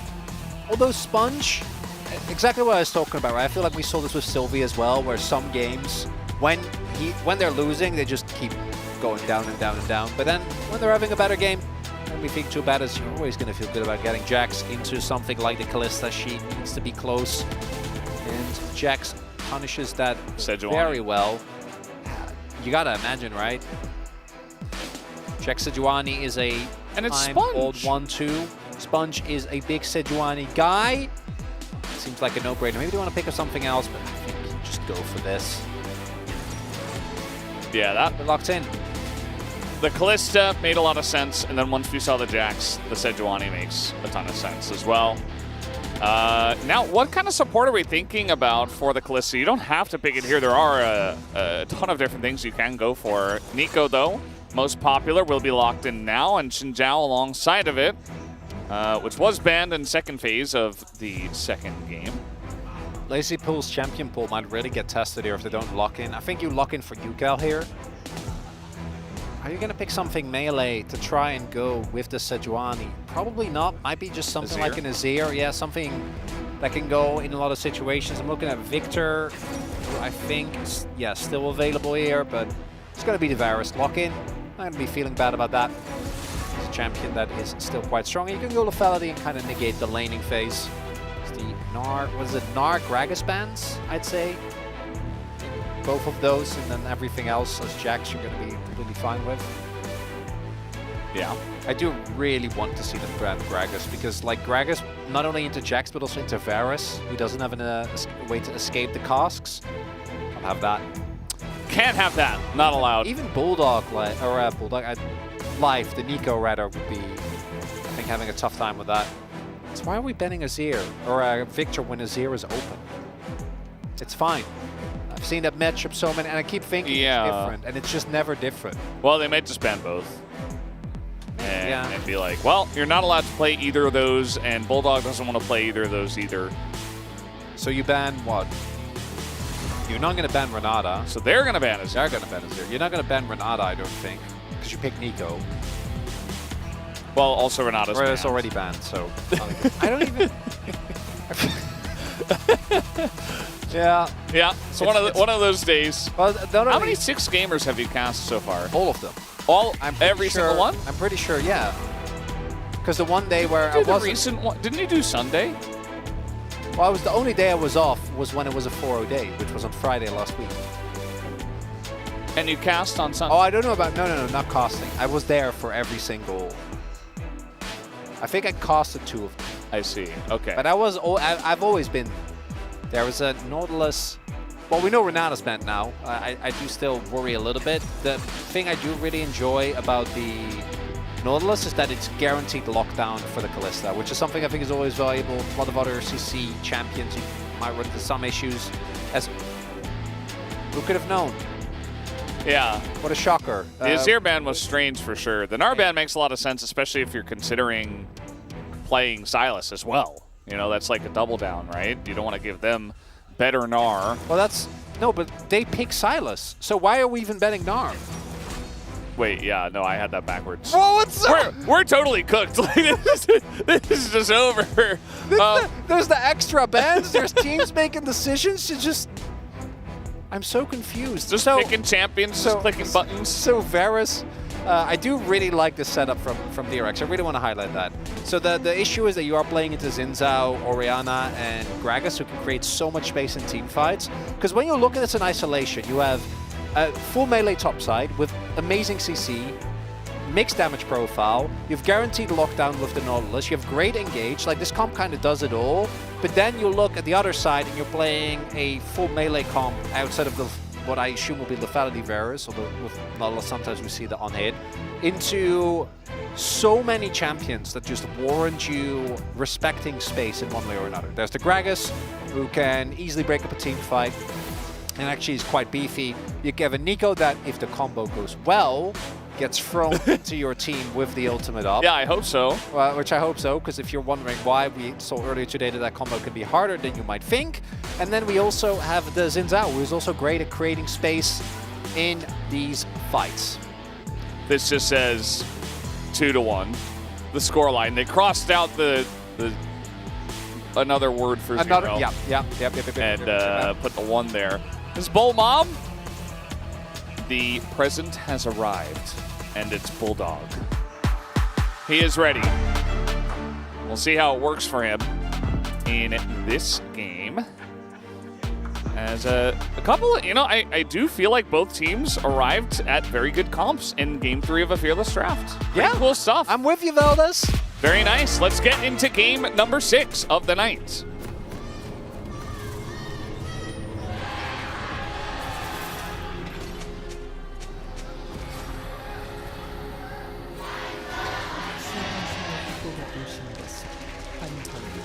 And here we go. The DRX fans really need this win, Veldas.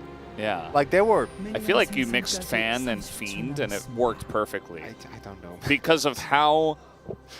Because of the Dutch accent? No, just because of today? I think it's just today. Oh, Lazyfield did go for on-hit, which... I don't know how much auto-attacking you're going to be doing. This is the same issue we had before. Yeah, it's off-hit, actually. Because there's the hit is off instead of on. Yeah. It does. I think no it does help a lot in 2v2. I think it makes your laning, because it used to be the way that the laning phase of lethality Varus used to be really insane, but I think they really tuned that down. And then once you get the 2 items and beyond, it actually feels really strong still. And funnily enough, with Leaf Tempo, the way that it works now, I think in the laning phase and the longer fights can actually be quite good. We see this as well, right? AD carries have kind of given up on the... Remember that, what was it, like 2-3 month period where every AD carry, including Kalista, was just playing lethality with Halo Blades? Yeah. That happened. Are you sure it was 2 to 3 months? Well, so... I think it was like 2 to 3 years. No, I think, no, because first we had the... At first it wasn't the AD carries that well, it was just the bot lane. Like the supports, and then at some point, and then we did the Varus, but it was only with Varus, but then at some point we started seeing like MF lethality, Varus, or not Varus, Kalista lethality, that just, you know, maxed the spear and ruled it and didn't really do anything else. It's a lot of fun for the Kalista. Actually, the Kalista one was fun because it was new, so it was enjoyable. As we do have interesting scenario here where both junglers are actually starting on the side of the jungle that's weak for them, and they'll just be pathing towards the strong side. So I hope for both top laners that they can get enough XP to at least hit level 2. Both of these are hard to dive though, because Pioshik, so much of his damage is auto attack based. That's also something that we haven't really discussed yet, but picking a level 3 Zinzao. Look at the wave, it's in perfect position. Yeah. Bulldog might be forced to flash here. I mean, that's a Sylas. Yeah, you got to respect that. Yeah, 100%.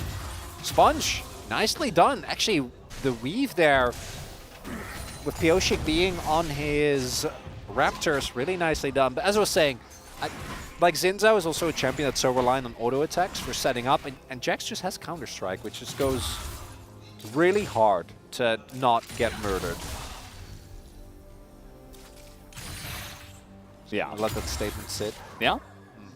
I definitely agree. I'm a big fan of Rich using the Hockey Jax skin. Not very common, but I think it is one of the better ones. I am a little bit biased. Look at the discipline on the man. He doesn't even go for the cannon. Knows that he will pay with way too much health. I say as he as he loses half his health. Yeah. Oh, he should have done it. If you're gonna do that, do it for the cannon. No. It's all about the ranged minions. It's not You all about gotta get the small amount of gold.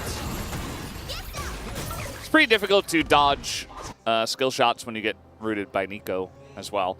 This lane is... Yeah, which lane is more? Which lane is more cooked? The one where they're threatening to dive, but they're not actually going to dive. It's what's the top one? Yeah, the top one. Yeah, it is. Top one is the one that's more cooked. Yeah. Because the lane is frozen. Oh. Okay, pulls him out of the body slam. Flash. Yep, just flash. Or not. Maybe not. He's actually fine. Very close, though. I guess you have to back anyway, and like he's going to just TB back, so who cares? I don't think that's true though. I think that normally if you flash there, you don't have to take that much damage. You can stick around. You have good sustain. Maybe you want to go back for tier anyway. It's not the end of the world. And if he is expecting another dive, it could be an Engels. Bulldog has no flash. Yukal, I think, might have given it away with that movement there. Maybe not. He does have flash again if he's confident about his chains. Undo can flash as well. Yeah, I mean, Bulldog, I think he's just dead here. Yeah, there's just no flash here. Orianna, you're way too far up the lane. He was playing on the right side of the lane, which gave him a better shot, but not against Sylas. And, of course, Nautilus with flash. So, very easy setup here for DRX to pick up first blood. I think they got it all 3 games as well. Yeah, although one of them was, like, very messy. It was a early fight. Yeah, it was, like, 2 for 1, and they got the 1. But yeah, exactly. But they did get first blood. Yukal doesn't even have to flash. So I think that's quite telling. He's able to get on top of Bulldog, even without investing that summoner. So Sponge, his earlier gank ends up paying out. Just a little bit of time investment and a really nice roam there from Undil. Now we do have the Sylas matching the Nico and Kalista lane, which is definitely going to feel worse for Yukal. Wait, he has ult. Yeah. Ooh, they got to respect here. I think that they are aware. Oh, no, don't face check the river. A good response there from Life as well, throwing out the clone. Yeah. And we're going to fight. We got to fight over that this. is a Sylas with Nico ult, though. I wouldn't be feeling too confident. They do have the earlier move. see how it goes. I mean, it's Pyoshik at level 5. A lot of damage, though, going into Yukal. He's getting CC, but the guy who goes down first is Pyoshik. Yukal finally taken out by the Kalista. And now they're being run down. The flash body slam is beautiful. It's 3. Triple kill for Berserker, as they were trying to jump ship, but they couldn't get away from the Kalista. The timely arrival of Dudu ends up being the difference maker there, Valdez. Yes, they killed Pyoshik, but the ultimate from Bulldog does so much damage, kind of delays them as well. And look at who got the gold. The worst person for DRX. So we take another look at this. I understand the idea behind it. Just kill that Xin Zhao, but the issue is that, yes, you get it, but they all get stuck in the root. The ultimate from Orianna does a ton of damage, and then Dudu with that flash does a really good job. Pyoshik walked up to the river. It's fine. Still has his flash available as well. And the kill that DRX got went to Sponge. So big win here for the DN Freaks. Yeah, they're pretty chill guys now at this point. I mean, you sit back, you get another flash. Sponge level 6. Sponge Yuani is just, he goes hard. You know, he has so much more impact. It's good. It's nice. It really is good. I felt really bad for him after his Pantheon play. Well, it just wasn't very good. It just wasn't good. And this is totally different. Nice angle there on the root for life, but he's got Counter-Strike. Will he go down anyway? He has to flash out as the Ren nearly takes his life, but it is enough to get him to safety. It's fine. He's just going to top lane anyways. His spot lane is matching. Definitely showing that Berserker is not to be trifled with. And yeah, this is something else that, again, reminds me of Sylvian, arguably even Lucid. Just these junglers that come up from challengers and then just have an absolutely atrocious game. It happens. I just need to suck less at losing, which I think is in of itself a skill, and not just running in again and again and just dying over and over. Yeah. And thus far, the Sejuani actually being, I think, the highest impact player out together with Ondale, playing out these fights really nicely, setting up, again, another opportunity here to take Bulldog's life for the next objective, because right now we are sitting at 0 objectives taken for these Sandals, as DRX did get a single Grubby. Yeah. It's kind of funny, you know, you were mentioning the comps here in Game 3 of Fearless. This feels like a comp we would have seen, you know, last year even at They're times, good, right? Yeah, no, There's for sure. so much CC in this comp. It's insane. Every champ has lockdown. Every champ can catch you out.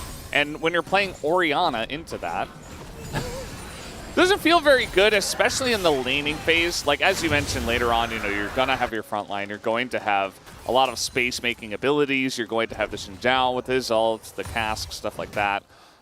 You're not going to get bullied as hard, but there is a reason why we saw a lot of, you know, heavy CC compositions like this, because you could just make plays and get leads. Now, unfortunately for DRX, they don't have a gold lead, as a lot of the difference was in that one big fight that did give a bunch over to Berserker. But we'll see if they can link up some CC a little bit better next time. Yeah, it's interesting because DRX does actually have really good tools to lock down Berserker. It's just, can you actually stick and engage with the amount of area control that's there? And the disengage that's available between Nico, Xin Zhao, and Gragasult. I also do hope that Dudu isn't going for a full tank build. One of the reasons why Gragas is so good into the Jax is obviously what you can do. When Jax tries to Counter-Strike, you can do a short trade with Q, body slam him away, don't get Counter-Strike, and just out-sustain him. But you also just hard win side lane if you build damage. If you build tank, eventually Jax just reaches the point that he does against any tank where he just out-trades you, gets full level 1 in power, and just kind of whacks away at you. And you can disengage, you can clear waves, but you can actually win that side lane very consistently if you go for the AP build. So we'll see when he ends up going. I'm worried that it'll just be like, even if it's a couple of AP items with a Thimble Winter, we'll take that as Sponges on a ward he does not know. They're staring right at each other, and Pyoshik's just going to jump into him. Do they win that, though? Yeah, it's like a 2v2, so... Yeah, Heartsteel stack is farmed, so win for Sponge? Yes. Right? Yeah, no, for sure. But trying to set up here for the grubs, I mean, DRX, they kind of like won that micro trade that we saw, and then they're like, yeah, you can have 5 grubs, it's fine.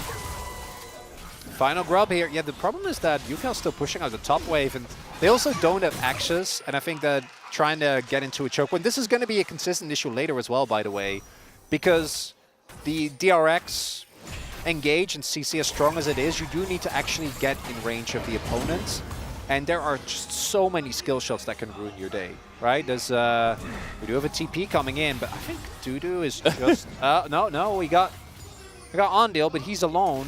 He's taken like the perfect path to just get away from everybody. They might dive him if he stays. Yeah, probably should have run away. But it's just the 2 of them now. Do they have the damage to get through Dudu? The answer is yes. But Ondil, no! The extra turret shot for no reason. I'm pretty sure UCal missed the chains. I actually think that's what ends up killing. Also Ondil had flash. So could have used that. He just took an extra shot. No reason. Yeah, not give over the death. I gotta see a replay of that, but I'm pretty sure I saw Yuko's change just go into nothing there. Also, we had Lazyfield roaming over. I guess he didn't want to drop the bot wave. Still, we got a kill on UCal, so even if it's a 1-for-1 trade, you'll definitely take it. But it does feel a lot worse than it could have. If it's a 1-for-0, you get the TP. And yeah, Ondil flashes, but I don't think that's the end of the world. Especially because you have so much other forms of engage that end up packing a real punch. Next Drake in about a minute. That will be the second Drake. Again, the pace for Drakes in this game has been kind of crazy. So we do have the back come through. They're still confident to go for this. Yeah. UCal just not, like that extra damage I think actually ends up making a pretty big difference. Yeah. Ando could also flash there. But he knew he was dead, right? So I assume that he just decided not to. So I think it was the end of the cask CC that like, so kept him in place for like a microsecond, and then he couldn't move. Well, because when I looked at it at first, I'm like, I thought he just tanked an extra shot by accident. But I don't think that's what happened. Yeah, I think he was like still flying, and the turret was already locked, so he's like, yeah. But you're right. I mean, if you deny the cask, if you if he hit the chains, I think hit the chains, just dies. That's the lesson. Just don't miss. Just hit your skill shots. Hit every shot you take. It's rich. And Pioshik. Yeah, we're going deep for this one, and Berserker's here too. So is Life, though, and that's a big knock-up on a 3. Big turnarounds here now for DNF as in goes UCal. A lot of damage will go into Berserker, and immediately a huge shutdown goes into Sejuani. And yes, UCal will fall, but the fight is going the way of DRX. They still have their AD carry. Big cast to push him away, and even Rich is hopping on in there, doing a ton of damage. They desperately want to take him out. Life is not going to do it. And he will be taken down at the end of it all. DRX, with that shutdown, will take the lead in gold. This is a game free, Valdez. Both teams are fighting valiantly. I thought I knew who won that fight like 3 times around. So let's take another look. First, things look rough for Rich, but he has reinforcements on the way. And again, he's Zinzao, or he's playing into Zinzao as Jax. Then here, it looks okay as Life goes in for the re-engage. Berserker finds him, but then UCal with the turnaround, Sponge with the CC, which takes out the most fat member in Berserker. Then there is a good amount of damage. At this point, though, you do know it's a little cooked because they don't have the CC and damage that they need. They only have a tank Gragas as well as a Nico. And then, unfortunately, for DN Freaks, Lazyfield's still very healthy. Rich is able to get out, outranges that Nico. And looking at the summoners, that's I think you're going to be feeling great about that trade if you're DRX. As the gold lead has swung, yes, but they also still have pretty good summoners available. As we are on to our next fight, Valdez. I mean, we're just fighting over an ocean break. Rich go, though. Rich doesn't have TP. Yeah, so it's fake. Sponge? It's fake. Don't risk it. Don't do it. It's just a second dragon. It's fine. Mountain? Oh, Mountain Soul. Boy. Oh, boy. Yeah, that's a big one for this. The extra shielding definitely going to help out, and you got tanks on both sides. This is pretty huge. But already, the DN Freaks have 2 of the dragons. So it looked like Sponge really wanted to try to get in there and maybe get some kind of steal, but it was just too little. Too late. Think of it this way, Valdez. Now you can get more, because you can get 4 mountain dragons. Think of the resistances. Yeah, As I mean, again, honestly, with Ocean Cloud first couple, like there's a big chance you high roll on the Soul. Hasn't DRX also every single time gotten the Sandos through picking up like the first turret? I feel like that's also been a consistent theme. As they do it here again, giving up the second Drake. I think they got first blood, first turret every time. Right? Yeah, from the top of my head. That's what I was thinking as well. Sponge getting to be monstrously big on this Sejuani. Every single Drake is going to make a big difference there as well, as they are making a bit of a rotation here, but Bulldog does have the wave clear necessary. Yeah. Sponge is going to be really hard to chew through. I mean, for Callista alone, you're already going to have a lot of armor. And then you've got Orianna, who is very much like burst-oriented. There's not going to be a lot of times, I would imagine, where Orianna gets, you know, ample time to really throw in a lot of Qs Like and get some multiple stuff. rotations? Yeah, Of course. Not building the Leandries, right? Maybe eventually he does, but he's got Luden's gun for now, the companion. And now we're fighting over this Rift Herald. Oh, they get through the choke. That's big. Little hook onto Tank Gragas. Not what you're looking for, but Andil also mind controlling them into attacking him, and they should be able to get this kill. And there you go. It goes to the Nico, actually, but yeah, Rift Herald goes over to DRX, and they only have to give up their support. So let's see if DN Freaks can get a push going, though. Most likely, this is 5 people. That's not bad a trade. Depending on how much more they can get us. Yeah, I got nothing. I don't know. I got nothing. I don't know. I don't know. He was alone. There was nobody else there. He didn't have flash. That's a shutdown. I don't know. It's a shutdown? Yeah, you could see his face on the camera. Like, that was rough. I gotta get comps for that, because that was like, there also wasn't an angle where you like TP Rich, because there was 5 people. Yeah. Like, you're down a man. Anyway, let's talk about this one first, because yeah, this was fine. You know, they go in on Ando. I think you very quickly realize, like, either we hard commit to the fight and flip it, as we will see, Yukao might be in some trouble here. But then here, yeah, I don't know. Maybe look like an old angle, as we are multi people teleporting. Oh no, yeah, that's dead Jax. Rich is just gonna TP in and die. I really don't know what's happening. This is just a collapse from DRX. DRX? What's going on? They were ahead, and now they're just sending one by one to the wolves. Both sums are gone on Rich. You have a must-win fight for this soul point in a minute and a half. You know, Otacon before that, but that might still be a little bit too risky. But DN Freaks just looking at us going, it's for us? You're giving us... It's for me? It's giving all of this? Yeah, again, looking... I'm trying to think... So, even if the call is you look for you fish for an engage with ult, maybe you thought they couldn't turn in that quickly. We got to get back to the replay. Well, at least this ult is going to land, and you got Avaris right there. The damage, ooh, the flash away, going to force Lazy Feel in with his own flash, and Sponge just tank it up. So he makes up for it a little bit. They get that kill onto Orianna. I don't know if that's worth it. Getting the Bulldog's flash is big. I know they'll get mid lane turret, but I think his Drake fight is way more important. So if Lazy Feel ends up not being able to step up, because like, I think just like 80 carry flash is so big. Now DRX do have the type of comp where you can kind of play around it because of how much other damage they have. As we take another look here. I wanted to see the other replay, although this one is similarly confusing. Oh, yeah, you just can't TP there. Especially because the wave is coming in. Like, Yukao is in a position where, especially with flash still up, if you TP that wave, you're fine. Yeah. And they can probably protect you. Take another look here. So really nicely done by Sponge. Good counterplay. Chain CC. Well done by Lazy Feel. Probably wanted to go for a Q a bit. Like, obviously, the Q isn't as much, but not get the full blind stacks. Instead, go for the earlier Q. So Bulldog doesn't get the opportunity to flash. Doesn't end up mattering for the kill, but we'll have to see if Lazy Feel can play around that, as maybe they just don't care about Soul Point and just play for Otacon, which could happen. They have a good amount of damage with that Varus. So Yukao going for Riftmaker Silas, which I don't think we've seen in a while. Battle Silas. Yeah, makes sense. I don't feel Rift Makers, even on things like Gwen, it feels like the new Rift Maker just doesn't have the same oomph that it used to.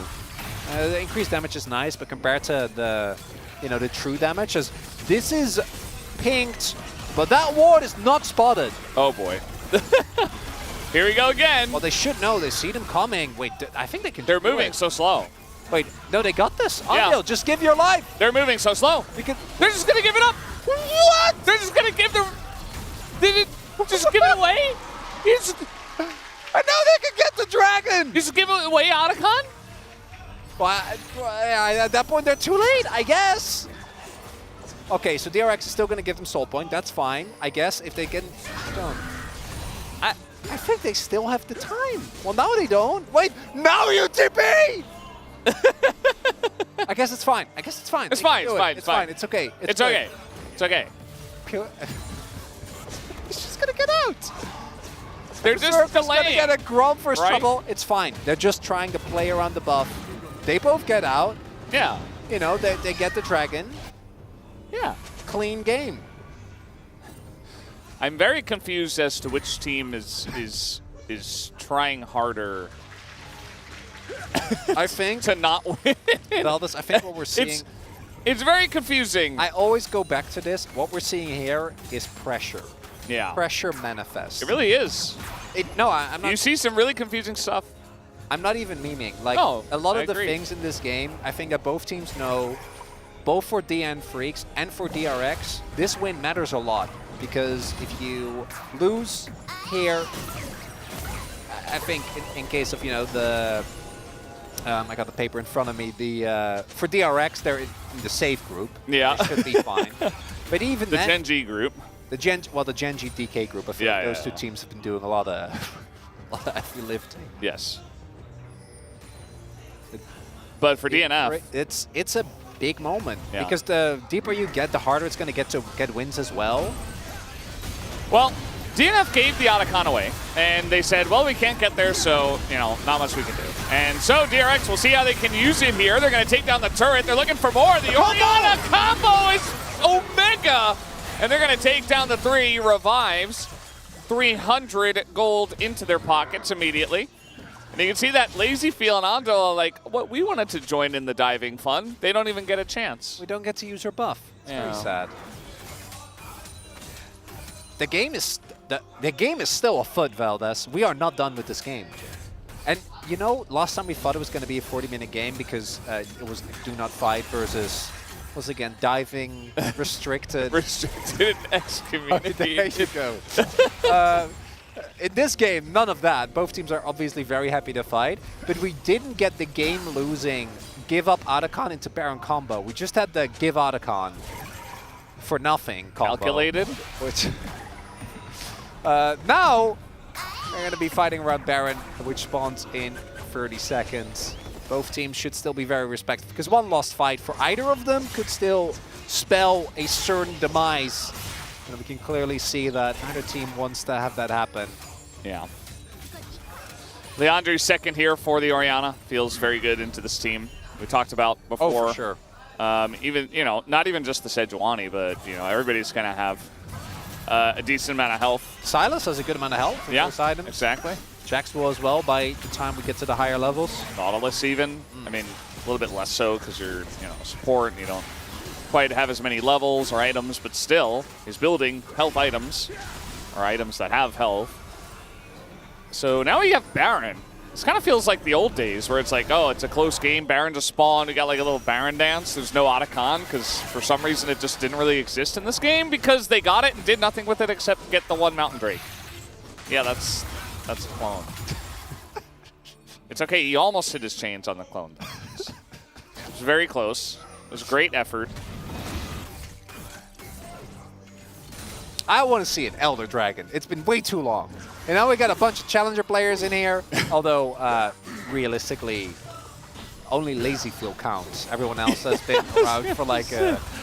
Everybody's a Challenger player to the Chronicler. Sponge still a Challenger player. It's like his 3rd season. Yeah, I was about to say I had a full year in the LCK. Is it his 2nd or 3rd? No, it's his... Second? It's 2nd. Yeah, it is second year. Yeah, he started in 2024. Didn't play in 2023. That's fair. And then, well, Berserker was a challenger player in 2021. Wasn't he Academy? No, he was in challengers. I remember casting him in challengers actually. But that was when I was starting out, so I don't have a lot of clear memories from. Makes sense. I remember thinking he was good. LCK Challenger League is the farm system for the world. Yes. So, you know. Really is. It's fine. I don't want to talk about it. Baron is on. As we do have... Yeah, why not start it? Why not? Rich does have TP. Hololive isn't in this game. No, I know. Yeah. Sponge also has the opportunity to just get towards this pit, but there's a lot of zoning. Yeah, it's going to be hard. Now. It's going to be hard to get in here, but they're just going to go for the tank Gragas. Do they have the damage is the question. Also, where's the Baron going? As, oh, the Nico on the 5! You got to be kidding me! But the damage is not there. The Orianna combo follow-up from the side of DNF. There's the flip, and it goes the way of Sponge!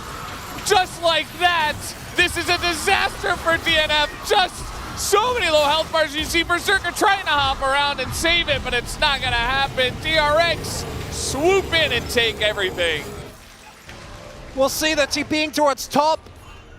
I don't think they can go for the end, though. Like, the death timers are not that long. Should have just taken the dragon. Well, they are. The rest of the team, I assume, is just running straight to dragon, so that'll be fine. I got so thrown off, because look what happens here. I think Yugal, I was like, why is he stealing an Orianna ult? But it was the Nico, but it showed as an Orianna ult, because Life was Orianna, so goes in.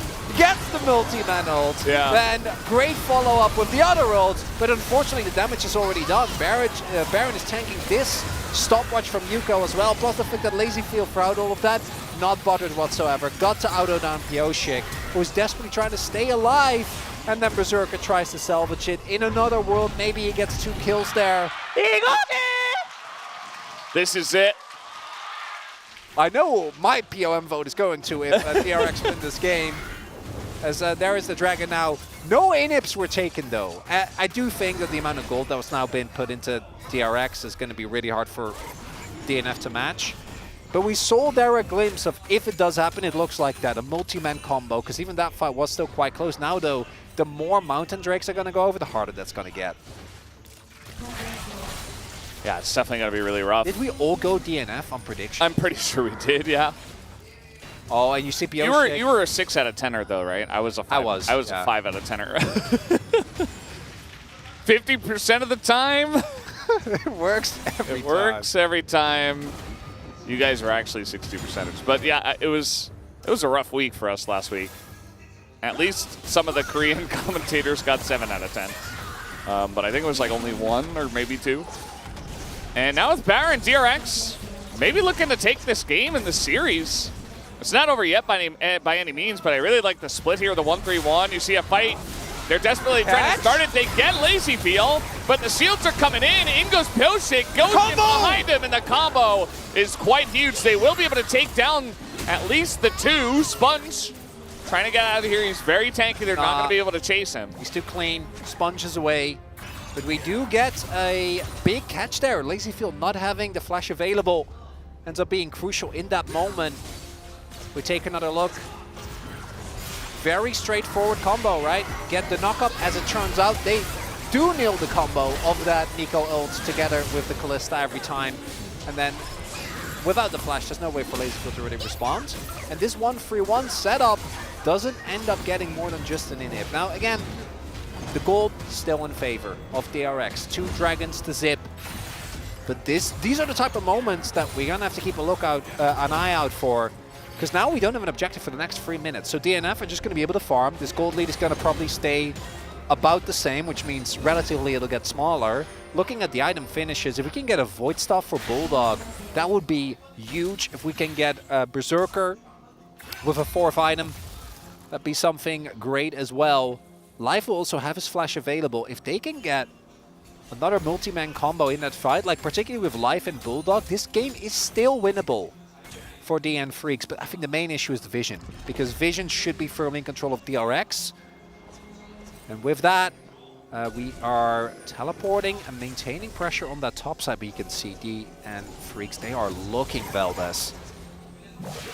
Yeah, I mean, like you mentioned, there's no objective for a while, but you have to make steps to move towards Baron, especially. You can't just, like, sit in the darkness for 2 minutes and be like, well, I hope they're not doing Baron. You have to begin to try to put in vision, but actually DRX are doing a fantastic job. You see that one control ward picking up 2 wards by itself, and there's just 0 vision right now anywhere around. Everybody has been able to pick up some control wards. We have 2 more, one on Rich, one on Ondil. And just trying to get a chokehold. You can see the Callista Ghost even going back and forth, trying to see what it can see. And also the bottom inhibitor was killed, which is most difficult because there's extra pressure there. When the Baron spawns, somebody has to be there. You know, you can't have Dudu or maybe even Bulldog, probably Dudu, just down there clearing waves, but that extra pressure, you could threaten like a game end if you're DRX. A lot of stuff to worry about for DNF. It's not going to be an easy comeback if they want to try to make this happen. See as well, DRX making sure to keep taking away this vision. And we have about a full, extra minute, a little bit more, minute 20, where the bot lane inhib is still down. And DRX will be having the opportunity to go towards the Baron. The one upside for the DN Freaks is that they can give away Dragon. And Baron is a little bit harder to take. There are a little bit more choke points where maybe their big wombo combo can do the work. As there is the Jack Show's now done. We also have the Void Staff for Bulldog. Those 2 items alone, again, I really would have loved to see Dudu go for a more aggressive build, go for an AP build as well, because then he would have been a legitimate threat. Now it's just about the space that he can create. Is that going to be enough when both your carries are feeling a lot weaker? 3K advantage here for UCal. And yeah, Berserker is up gold thanks to all the kills, but this is still item parity, and Lazyfield does have a level up on him. Yeah, he definitely does, and you can see UCal up 2 on Bulldog. They found a brush, banana brush over We have here. level 3 on the ultimate for Bulldog, though. That's the most important. Yeah. No, there's no way. There's no way that works! Just hide on bush. Oh, the sun comes in with a body slam. Rich has to flash away. Just face checking into this banana brush over here. Definitely not recommended. I don't know about that one, Valdez. I don't know about that one. That was not ideal. Now flash gone on the Jax. Yuko has death cap. Oh boy. And strong with Silas. Yeah, with the TP. I love this from DNF. Just force them in an awkward position. Just do this objective. What can they find? Can they get on top of Lazyfield, Yuka, or Rich? Remember, Rich does not have his flash. Angle here on a Dudu, but Sponge is kind of going for a walk on the left side. He's so tanky though. UCal again is gonna find the front line. Massive Orianna ultimate, but there's no follow-up. He catches a lot, but the DPS isn't there. DRX are too far ahead, and UCal has put on a show once again for the side of DRX. Ondil doesn't miss those. He's got his AD carry, and this game is over. DRX just that far ahead. And you can see Rich down in the bottom side, the DRX fans celebrating as they know a massive win for them is coming their way. The DRX are going to further solidify the supremacy of Group Elder as well, as the DN Freaks unable to get a win here. UCal with some absolutely insane Nico ults in this final one. Oh, absolutely. UCal, he gets the focus. Production loves it. We love it. Remember what I said? Sponge POM. it's going to go the way of UCal this time. But yeah, excellent performance from the side of DRX. Really got to hand it to them. DN Freaks, that's got to hurt. I mean, it was so dominant in game 1, and then you just got clawed out of the series. Not really what we expected. UCal, nice little celebration. It wasn't the cleanest win, but a win's a win. That's going to be 9 now for Group Elder against just 3 on the side of Group Baron. So got to start thinking about maybe which team is going to be knocked out from Group Baron at this point. It's obviously not done and dusted just yet. But yeah, coach has got to come out, give some hugs and say, yeah, that wasn't perfect, but you got the win. That's all you need. Sponge with his classic pose. The lights too bright for him. The SpongeBob memes continue. Had a great comeback as well after a really rough game. Not the main character. Again, we keep going over it because it's so obvious. That is definitely going to be Yucal, because those ultimates were crazy. And LazyFeel also, after a really rough first game, I think, did a great job, both on the Varus and on the Ezreal.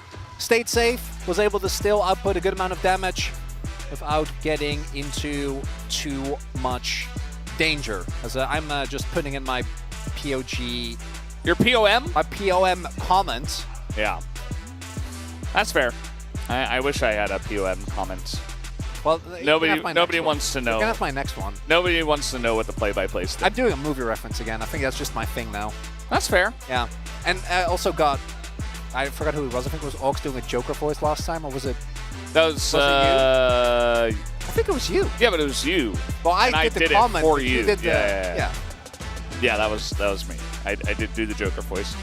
I appreciate that. Yeah. That's really nice of you. It's because you put in parentheses, you said in a Joker voice. No, you have to. Yeah, so I had to do it, yeah. Didn't have a choice. I'm joking. I enjoyed it. I did the Atlas there, but if you don't catch it, it just seems mean. I just wanted to make sure that we know it's on purpose. It's DRX. What do you mean I'm Atlas? Get a big win here. As bunch of LazyFeel fans. Love to see it. Coming down. He's making history, you know. And were there a lot of decisions this game that made us scratch our head? Yes. But maybe that's fitting for both of these teams. There are a lot of players that definitely have been known to take some liberties with what clean League of Legends looked like. But in the end, everything tidied up, sponged off, and DRX was able to get the win here over DN Freaks. And even though it didn't actually end up to losing the game directly, I think that outcome moment is going to be what we're going to go back to. That and this play from Yucal. I still can't believe it showed us an Orianna ult there. Nico fooling both us and the game UI. It is what it is. Nico creates a lot of confusion. And, you know, when it gets really down and dirty as well, like the Sylas, the Jax, the Sejuani, all going to really shine in a very skirmishy situation. This was the one moment where we were like, hey, maybe DNF have something brewing, you know, nice little catch on the 3 and the 1-3-1. Could have been it, but it wasn't. But it wasn't, because then this happens. As Sponge just provides them with a juicy target. And oh, do they take it. And then Yucal, oh my, flash, E forward, rocket bell. I'm glad Yucal's back. No idea what he said. But obviously, he's just singing. I don't know. Obviously having a great time. He knows he's getting POM. He's preparing for his interview, no doubt. I'm happy to see Ondo happy as well. Yeah. As you point out, the guys had a lot of ups and downs in the LCK. Had a good game on the Nautilus here. It was mostly follow-up. I don't think there was a lot of pressure on him. Yeah. Everyone else also providing, but did his job as Sponge. Love the frame freeze there. Oh boy, what a game. The gold graph, I could have lost a little bit more up and down, I do think, but maybe a next game. It was like kind of up and down, and then it was how like, did Sponge do like 15.6k? Like he barely did less damage than Yucal. Yeah, he just never died. You remember he was like 302 for the longest time until he queued over the wall into 5 people. That was his only death! Yeah. And there you go. Yucal picks up the player of the match. It's for game 3. Like, I know game 2 was a team effort. It's for... What do you mean? He has such a clean KDA, 0-0 and 2. It's for game 3. That was the game. This Sony was so clean. That's where he was the big difference maker. And that's with that, you know, we're gonna put an end to a great and memorable day of the LCK. Yeah. I think both of us. I don't know, because I know you have a valid excuse. I think it just swept I'll up. get my 4 hours again. You know. Imagine you getting 4 hours per day. That would be crazy. I'd rather not. Yeah. Well, guys, we do have the interview ready. I'm going to hand it over to Deer for the translation.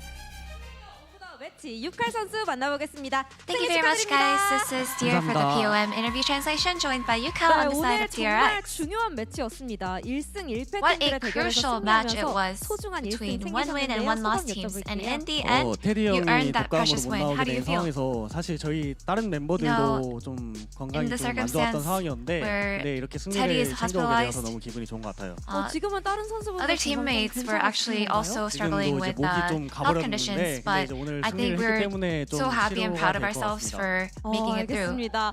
오늘 승리로 치유한다 And 이렇게 yeah, 말씀을 Teddy, 해주셨습니다. you know, I 유카 think our 선수, victory 오늘로써 today 두 will 번째 definitely cure POM을 him 받게 from his flu. 되셨습니다. POM And 받을 this 거라고 interview makes it your second 예상하셨을까요? player of 사실 match. 정글 Did you expect it? 선수가 이 사일러스를 너무 잘 키워줬기 때문에 정글 선수일 줄 알았는데 You know, 제가 받게 되었던 because 예였었던 것 같아요. 이렇게 또 겸손한 말씀까지 해주셨는데 actually, 정글도 유칼 선수도 was DRX 선수도 the main 모두 contributor 좋은 활약을 of 보여주셨던 really making me 또 scale 마지막 and grow 3세트 so much 뱀픽은요. and getting me 경기와 fed. I 느낌이 thought he 좀 would actually get it, but 달랐습니다. I ended up getting 잭스를 it. 1픽으로 가져오면서 And the 싸움에 final 대한 game 의지를 3 좀 draft 드러낸 felt 듯한 조합을 completely different from the 꺼내드셨거든요. first two, and with the 어떤 Jax R1 pick, 방향성이었을까요? you guys created a team 감독님이 fighting 오늘 comp. 좀 So what were you 전투적으로 trying to 하면은 accomplish? 충분히 이길 수 있겠다라고 해서 뱀픽을 좀 You know, our 즉각적으로 head 수정을 coach 해서 그런 식으로 3세트 때 뱀픽을 짰었던 really 것 wanted to 같아요. fix our draft so that we can accomplish what we actually do with well with our team color. So I think that's how we ended up with that comp. 했는데 저희 감독님이 오늘 괜찮을 것 같다 You know, 해가지고 붙게 the 되었습니다. comp 감독님의 말씀을 믿고 and the opponent's counter picks were actually really scary, but I think our head coach really made it work today. 경기 And 흐름이었는데요. game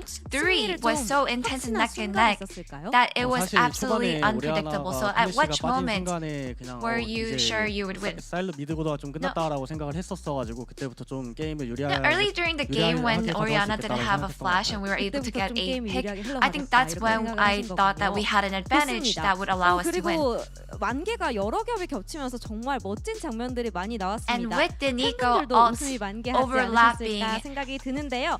it 응원하신 had created 팬분들, such a 시청해주시는 cool moment. 팬분들에게 앞으로 남은 LCK컵 각오 마지막으로 부탁드리겠습니다. Would you like to share your resolution for the LCK 경기도 Cup? 좋은 성적으로 올라가도록 하겠습니다. 그리고 다들 No, we want to 요새 make sure 감기 that we 너무 continue winning. 위험한데 꼭 조심하시길 바라겠습니다. And 네, 오늘 POM there's a lot of people, there's a cold 승리 다시 and 한번 the flu 축하드리고요. going around, 인터뷰 so be 고맙습니다. careful and stay healthy. 감사합니다. And that's the end of the interview with Yukal and back to the space. Thank you. Look at those kind and thoughtful words that Yukal leaves us. Be healthy and be safe. Thank you for the translations, dear. As it is DRX with the upset over the D and Freaks in the Battle of the D named teams. Welcome back to Space for the final time as we break it down. I like also in the interview he said, remember that moment very early on in the game when we blew Oriana's flash, probably about like 3 or 4 minutes in? That's when I knew we were going to win 40 minutes later. He saw it. He saw the Nico ult of Baron. He was like, I knew that was going to happen. He just, everything unrolled in front of him. I mean, you get to the point whenever like you feel you're gonna win the game. I mean, it can happen at the minute 4, but definitely it was not the cleaner game that you might thought. But I feel like DRX showed up their synergy enough. All right, player of the match, quotes and feelings. You both voted for him as well, so Yukal getting it. One vote for Lucid. I thought the Lucid vote was Sponge. Or Sponge. I thought that was fair. One day. Yeah, I mean, yeah. I think towards the end we were kind of talking. It was going to be Sponge or Yukal, and then Yukal got that massive Nico. I was like, it's Yukal. Yeah, I mean there was so many good ultis anyways, and yeah, it was really impressive by his ultimate usage. Yeah, and I mean, yeah, so it speaks for itself, I think, this quote. That one's pretty good, Dan. I like that one. Look at the picture. That's sweet. Yeah, I mean, I'm really happy to see my brother smiling again. Nothing much to say about it, but yeah. Yukal. Former teammates always cheering each other on. All right, let's see what else that we got here from our Korean. Oh, no, from Kronny first. People have been asking if I'm back, but I really haven't had an answer. But now, yeah, I'm thinking I'm back. You got to do it again in the John Wick voice because you didn't do it because it says at the end John Wick voice. Yeah. You read it in your voice. You now have to do it again in the John. It says John Wick voice. He included that specifically. Digon. Can you do it in the John Wick voice? You're the host, bro. It's on you. You messed up once, so you have to do it better. People have been asking me if I'm back. I really haven't had an answer. Okay, that But was now, yeah, I'm thinking I'm back. mean, the voice is good, but in the film, he's a lot more pumped. All right. At the end. All right. At the end, he's like, I'm back. All right. I'm back. Are we seeing any more from the Korean side? Yes, we are. Helios dropping a mid laner that delivers when the stage is set. Nice, straightforward there for Helios. That looked like a text. Official DRX signs you, Cal. Now he's back. Now he's back on his form, so it's really happy. I got it. And then one more. Where's the novelist? No? Oh, wow. Nothing from Cloud Templar? Okay, that's fine. Let's take a look at the highlights here. At 1340 in the top lane, this is where DRX cash on in. I mean, they are diving Jax, and look at the Orianna. You have to just focus on Orianna at this point, because he's just getting random turret shots for no reason. I think they were not setting up correctly on this dive, and that kind of led it to the game that it's kind of messier. Yeah, and like Life gets a big ult, and that's kind of a consistent theme with the fights in this game, but it's just not enough. The fact that your mid and jungle already so low, I think part of the problem as well is like you have a Xin Zhao jungle going on a Jax, who's like his counter-strike counters everything. Yeah. And then this extended play, you know, you have the cleanup power of the Jax Sejuani with the stacking passive. You see a pretty fantastic job jumping away here as well from Rich to kind of bait them into more. Yeah, basically this is what happens when you play for the kills, not the objectives. So you definitely gotta fix that problem. And then the other really cool interaction that we got to see here, the Nico ults and the Nico ults being stolen away. Lots of fighting here at the Baron Pit, which was the marquee battle here into this match. I mean, Nico is just such a powerful ability, and having access to it on something with a mobility of as much mobility as a Sylas is just so insane. But this moment, like a 3-man Nico is big, a 4-man Nico is pretty insane, but a 5-man Nico on Baron with the debuff. And Nautilus ulti on the top as well. It's like a cherry on the top. That's play of the week and it's Wednesday. Yeah, exactly. I think it's just really hard to see find the way to win a Nashor fight against Nico ulti. It's like just impossible. So I think DNF could find a better place, but I feel like they were kind of hesitate of being stoned by DRX right there. And I think it's something to be said that, you know, even though they got a massive ult, look at the low health bars. They still have to do work beyond that. Some great kiting out, using their health as a resource, and Yukal going in, disengaging, and everyone just playing their role in the follow-up to ensure it was a fight win. We might not have gotten the poet from the Korean broadcast side, Cloud Templar's player of the match quote, but we have ourselves one writer as well, G-Sun with the pop blossom, since it was a double knock-up there. Yeah? That was pretty good, G-Sun. Yep. All right, let's take a look at the standings here. Group Elder, usually we're expecting to split some of these games, but Group Elder says, no, we're going to take all the wins today, push their lead to 9 wins. Again, magic number here for the Group Elder to win the group battle is 13. And the thing is, DRX in their current position would qualify straight through to the next stage of the Cup. You know, top 3 from the winning group go further, so getting that top 3 is huge. And, you know, Nongshim and KT both have shown some inconsistent form. I think everyone would have pegged those two to place above DRX at the start of the season. But DRX are getting some upsets, getting some wins under their belt. They keep this momentum. They could go far. And now you need to think about the losing side. You have only single wins, right? So you have to really think about your own group as well. Yep, and to do so tomorrow, we've got the Bros up against Genji. But you didn't pick Bro anyways. That's okay. You know what? We're saving wins. You didn't believe? We're saving wins. I'm that's believing okay. When the LCK Week 1 starts later on in April. Maybe April's the next time we get a win, but who knows? We'll see, and then we'll close out the series with our second match. But y'all, it has been a heck of a day of matches. Be like what Yukal said. Take care of yourself. Beware of the sickness, the flu that's going around right now, and we'll see you tomorrow for more LCK action. See ya.